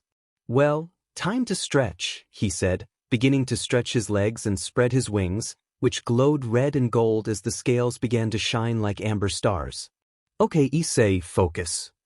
Issei spoke as the atonement booster began to shine brightly. Boost, boost, boost, echoed from the gear as Issei gripped the sword tightly, closing his eyes to feel the energy around him. He sensed Ophis, who was no longer holding back, and a shiver ran down his spine as he felt her energy directed at him, as if she was waiting for him to escape and find Rias. Well, I guess the little dragon really wants me to fight seriously without distractions. She must have some respect for me, Issei said, his right arm glowing as his soul claw began to respond to his countdown. 1, 2. Transfer atonement fire to the soul of the beast. 3. He shouted, transferring all his boost into his heart. His body began to burn as he took flight faster than ever, his wings igniting and the sword glowing. His hands turned black like the sword's metal, protected by his dragon fire. So that's it. You made the sword from my longing to break this god and create a new world. Flames, mark this sword with our soul, showing who the true warrior and real dragon slayer is. He yelled as a small crest formed on the sword, marking it as one with Issei. As he flew back to the ground, Ophis faced the woods, knowing he would come from that direction. Hey, are you just going to stare, or are you going to fight us? Valley yelled, glaring at the dragon god without fear. Rias stood beside her, exhausted but determined to fight. You both aren't worth my time. You may hold Albion and Draig, but that body is Draig's.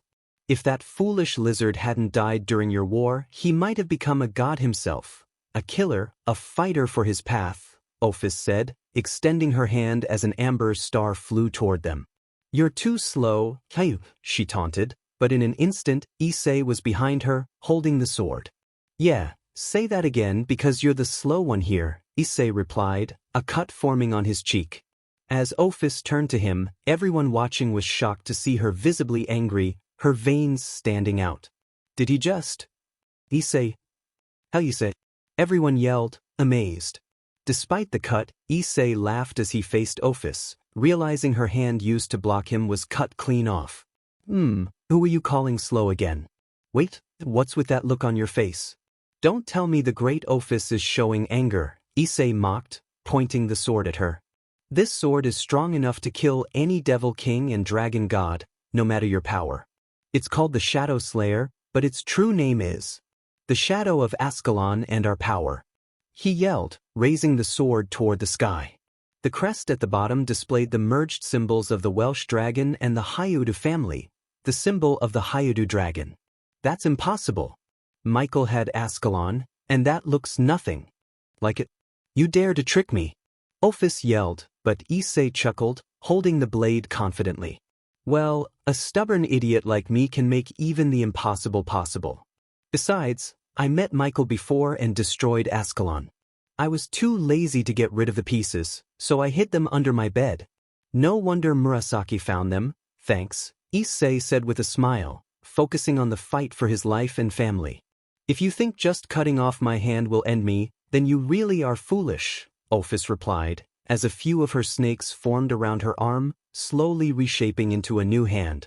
Good as new, with a few fangs to add, but you will die now. In an instant, she punched Issei in the gut. Before he could counter, she turned and struck his wing, the snakes biting into it and branding it with what looked like acidic venom. You bastard! Get off me now! Issei yelled as his wings ignited, burning Ophis's new hand off his back, leaving a black scar on his left wing. It may have burned, but it was worth it. Besides, that was just a little bit of my power in its purest form. Don't worry, it won't kill you unless you're exposed to too much of it. Issei gripped his shoulder, caught off guard by the attack and in pain, raising his body temperature to the point of shock. Now for the last dragon? I suppose you die now. Ophis yelled, summoning a giant magic circle that fired a violet and black beam of pure fire and energy toward Issei. However, the young dragon began to laugh, confusing everyone around him. You think I'm done? You're dumber than you look, Munchkin. Issei spoke, annoying Ophis but bewildering everyone else as flames wrapped around him.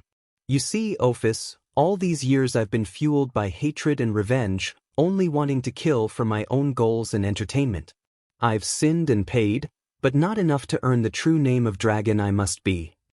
As he spoke, his own scales and wings began to pierce him, causing his shirt to burn to ash, while his horns transformed to face the same direction as Issei. He slowly walked toward the blast with a smile, placing the Shadow Slayer into the ground as his body started to glow. This new chant, this vow shall spark my new life, Issei declared, closing his eyes and standing still. Everyone watched in confusion and worry, and Rias was about to run toward him when the boosted gear began to glow. Rias gremory, I wouldn't do that if I were you, all of you must run, Draig's voice warned, drawing everyone's attention to the boosted gear. My brother, Issei, he's going to sacrifice himself to see if he has finally atoned for his crimes. If he believes he has atoned, and if he dies, it will be his final act of hope. Draig's voice trembled with emotion, revealing the depth of the red dragon's heart, not just his power. Hearing this, Rias began to boost and closed her eyes, confusing everyone. If he believes this shall be his final act, then let me give him some support. Rias spoke, feeling hands on her shoulders and then another holding her other hand. She turned around to see everyone on the team, even Valet, with a hand on someone's back. If you're doing this, then let's give you all our strength. It's our best chance, Akeno said, shedding a tear as she smiled at her best friend. I'll be the hand to give the power, and Akeno will be the collider, Murasaki added, as Akeno wrapped them in thunder to transfer the power faster, ready and focused. Issei was now just barely apart from Ophis's blast, smiling. I who shall rest, the dragon who lost his heart in the flames to be reborn once more, I burn through the pain and fly past my sorrow to create a greater tomorrow. The dragon emperor who ended it all to become the god of his last stand. I rise and call, weigh my scales and balance my heart, test, break, and burn as the trial shall end and prove what my heart will give me. Hyoudou dragon. Atonement of the inner fire. He yelled, and suddenly a massive sphere of fire surrounded Issei, growing larger and beginning to scorch the area around them. You think I'm done, Ophis? I get stronger the more my fire grows and the closer I reach death. They say third time's the charm, but let's try lucky number 4. He shouted as the sphere absorbed Ophis's attack, much to her shock. Even if this kills me, I won't go without taking you with me. Issei yelled as his attack approached Ophis, but suddenly it stopped, being pushed back by her power. What? This shouldn't be possible. Issei cried out, feeling his body turning purple and black. You really are a foolish dragon. My power can't be taken in and handled like most attacks, and the more you take in, the closer you are to becoming nothing, Ophis said with venom, making it clear that the more of her attack he absorbed, the more danger he faced. Issei struggled to push back but felt his body going numb, contemplating giving up for the first time in his life. Hey, hothead, don't forget about Yus. Issei turned to see Rias and Irina riding Skylar as they approached him. Okay, Irina, it's all up to you, Rias said, grabbing Irina's hand as a large emerald and black light shone. Transfer Demonic Booster 5000. Rang out from the boosted gear as Rias jumped off Skylar, channeling all the remaining energy from herself and the others to Irina. Okay, girl, now's your time to do that trick that helped the others reach him when he was in Juggernaut Drive, Irina instructed. Instantly, Murasaki transformed into a sphere of energy, just strong enough to get Irina in and out. Unlike when Skylar last did this, she now had to create a complete barrier around Irina instead of flying her through at top speed. Issei, grab my hand. Irina cried out as the Atonement Dragon reached for her, feeling more of his body go numb. Irina grasped his hand and focused, a large green light glowing around Issei as their plan unfolded. Irina would heal Issei with Rias transferring everything to her for a complete restoration. My body. I feel it.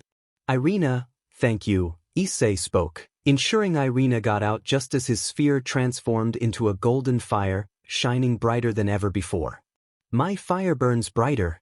I was weaker even with a new body because I made Rias become a dragon, took hits from you and attacked with new power and moves, created a new gear and finally adjusted to this new body, but now, I am finally at my 100%.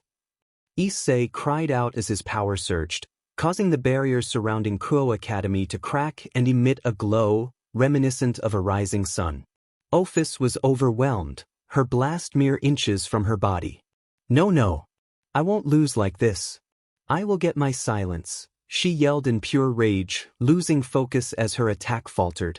In that moment, a figure grabbed her from behind, wrapping their arms and legs around her neck and torso. No, it won't be enough until we both turn to ashes. Now be gone. This is my atonement. Issei shouted as his inner fire exploded, turning the entire school building to dust.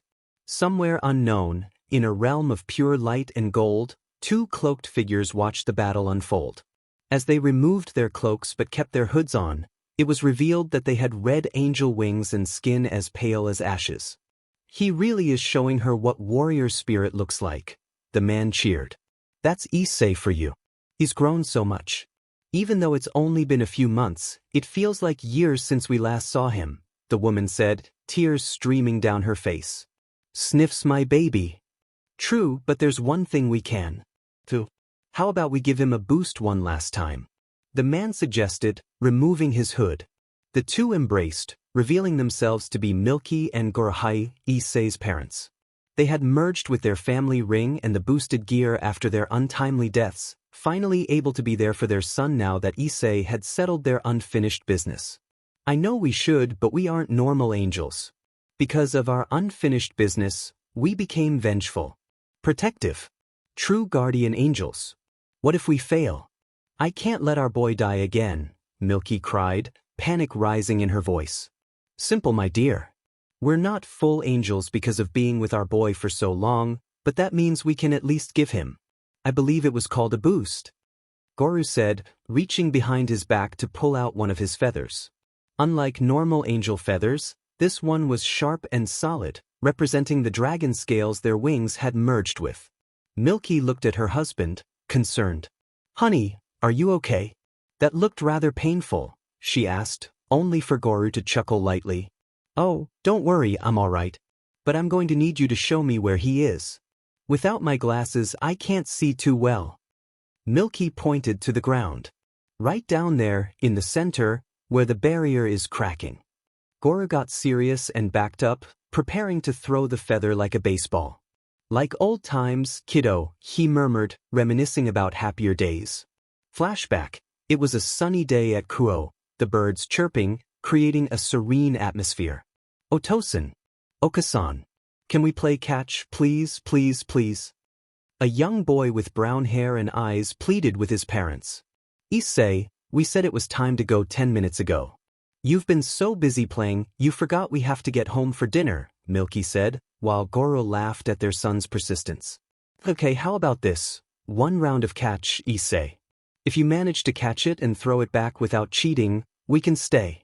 But if you miss, we go home, okay? Goru proposed, watching as Issei's eyes lit up with joy. Sure thing, Otosan. Issei exclaimed, grabbing his glove and running to the other side of the field. Ugh, kiddo, please don't call me Otosan. It makes me feel old. Just stick with Dad or Papa, Goru pleaded, while Milky chuckled at the sight of her boys. Sure thing. Flashback over.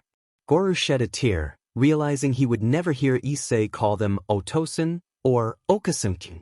It hurt to know that Issei might never grow older without them. All right, son, let this hit one last time, he cried out, sending the feather toward the remains of Kuo Academy. At that moment, the once majestic building was reduced to rubble and dust, the calm trees now marked by scars, a reminder of the peace that had once existed. The only thing that was even close to intact was the old school building used for the O.R.C., though it was half destroyed, with broken glass, burn marks, and crumbling walls and support beams. Ugh, is everyone okay? Akeno called out from beneath some debris, supported by Kaneko and Gasper. Yeah, I think I'm fine, besides a few bruised ribs, Kiba replied, struggling under a broken support beam and shards of glass. Kiba, can you get up? Gasper asked, startled when Kiba seemed unaware of him. Gasper? Oh, yeah, I can. Sorry, I didn't see you. He pushed the debris off, revealing small pieces of glass embedded in his left eye. Damn, and I thought I was stubborn when it came to pain, Kaneko remarked, surprised by Kiba's lack of reaction. Did you mean that in a persistent way or a hot way? Akeno teased, picturing their stubbornness. Shut it, pain lover, and give us a hand, Kaneko replied, noticing Murasaki buried under a wall and some support beams that had remained intact. As they helped Murasaki, they noticed her hand was stuck, as if she was holding something. As they cleared the debris, they realized it wasn't just what Murasaki was holding, but who Valley and Zenovia were trapped beneath. Ugh, I'm lucky my wolf form, the divine dividing wings, and Durandal kept the rubble off us just enough for us to escape. My body is completely drained, Murasaki explained. As they worked to free them, Gasper looked at Murasaki in surprise. Murasaki, stay still, I need to see this. He rushed over to examine her neck, where her mate marks still lingered, giving the group hope that Issei might still be alive. Good eyes, Vampy, Murasaki chuckled. They began searching for Rias, Irina, and Issei, but the more they looked, the more they couldn't find them. Just as they were about to head to the old school building, Kaneko and Murasaki stopped, covering their noses. Ugh, what is that stench? Kaneko asked, feeling nauseous. I smelled something similar when I dealt with strays, but this is worse, Murasaki said, leading the group toward the source of the smell. Here we, oh sweet Lucifer, Kaneko gasped as they came upon the corpse of the former archangel, charred and rotting. I think I'm going to be sick. Irina just killed him. I think the fire... Kaneko couldn't finish her sentence before rushing to the nearest spot to be sick, while the others fought the urge to do the same, careful not to step on the severed head of Michael. Guys, I think I found them. Valley said, turning away from the group to see the destroyed C building with a burnt and mangled corpse of Sirzechs nearby and 3 figures at the door. I can't think of anyone else that would be. Come on, let's go. Akeno yelled, and the group rushed toward the entrance of the old school building. As they approached, they noticed that while the club room was destroyed, it was mostly empty, as if the important items had been saved. When they reached the stairs, they saw the familiar red hair of Rias and Irina's wings, both covering Issei. Rias, Irina, are you two okay? Kiba asked, reaching out only to be kicked back by Rias, who had tears in her eyes and was struggling to remain calm. Shut up and let me focus. Just let me focus. She yelled as the others looked over her shoulder at Issei, whose body was pale and cold. Sheet. Irina already used all her power to heal him, and I'm not strong enough to warm him back up. I would need to throw him in a volcano just to jumpstart his heart. Rias cried out in frustration, while Zenovia checked on the unconscious Irina, ensuring she was all right except for a few burn marks. Get up. Come on, damn it. Rias yelled, punching Issei's chest as the others looked on helplessly. Zenovia, what's the chance of Issei going to heaven? Kiba asked, but the holy sword user looked away. I can't say for certain. He has done a lot of good recently, but he has also done a lot of bad, she replied, unable to meet Kiba's gaze. The group fell silent, concern etched on their faces, when Irina began to wake up, squinting at a bright light. Guys, I think we should run. Irina yelled, and everyone looked up to see a flaming light falling from the sky, prompting them to scramble for safety. Rias, however, refused to leave Issei's side, and Kaneko had to grab her and drag her out of harm's way. As the light made impact with the ground, there was no explosion or crash, but instead a calming glow. What was that and why did it give me a headache? Valley asked as she got up, looking around to see where the light had landed. Good, so it wasn't just me who got a headache, Kiba said, as the pair stared at the old school building, their eyes wide in shock at what they were witnessing. Ugh, I thought missing the catch hurt the first time, Otosan. Thanks, I mean it. As the others got up, they began to smile and shed tears. Murasaki and Rias, seeing the person speaking, ran to them in joy. It was none other than Issei Awoke, now with a brand new scar across his chest, fitting his inner fire. Issei! The two cried out, instantly embracing their mate with smiles, while the others laughed as Issei wrapped his arms around the two girls. If I remember correctly, you told me when I first caught feelings for you, Rias, that this was a hug, right? Why not a group hug? Issei said with a smile, getting up as everyone agreed, tackling the dragon once more. Issei, what the hell? Next time you do that, you're done for. Kiba told his brother-in-arms, both laughing, not wanting to provoke any chaos. Yeah, we get it, you're angry mates. We don't need to see Irina's angry side, or else it would count as 3, Kaneko added, as Issei rolled his eyes at the comment. Okay, enough hugging. Seriously, hey, question, did you really kill Ophis? Valley asked as Issei cleared his throat, letting go of the warm embrace of the group hug. I don't think so. After all, if I'm correct, she can shapeshift, right? If so, I wouldn't be surprised if she survived, but I made sure that if she did, she would be in pieces. She'll need time to rest and heal for a couple of 100 years at the very least. Issei spoke, giving the group a moment to process, only for the boosted gear to form back on Rias. Brother, it is good to have you back. However, if I were you, I would look in the mirror. I guess you didn't need that bucket for all those fallen or yourself after all, Draig said, confusing everyone but Issei, who remembered Draig mentioning he would need a bucket. Draig, stop referencing things. This is why I got rid of my TV, so you wouldn't have more jokes to use on me. Hold on, wait, what mirror? Issei said, puzzled by Draig as he ran to pick up a broken piece of glass.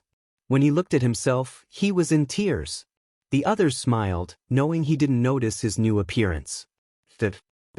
Gave up your last pure angel wing all to help me conceal my flames. In a human form. I look like my age. As if you and Mom were still here. I love you all.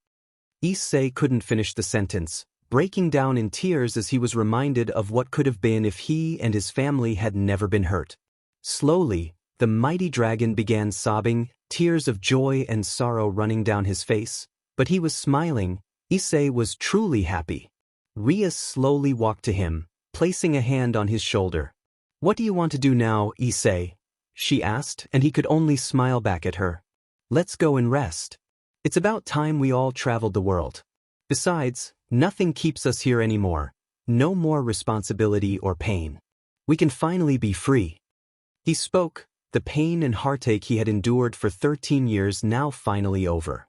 Fine by us, and maybe we can visit the underworld every now and then to see my dad and your parents, Rias.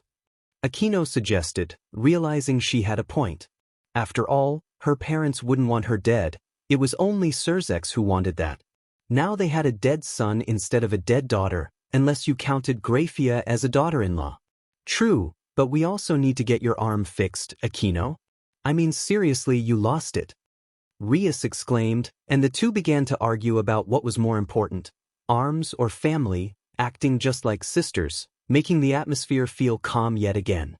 I swear, I'll never leave this family, Issei muttered to himself as he and the others began to leave the old hyoudou house, now fully destroyed, with one thing completely intact and spotless. A picture of Issei and his parents placed outside, right by the headstones of Mickey and Gorohaidu, who were forever at peace.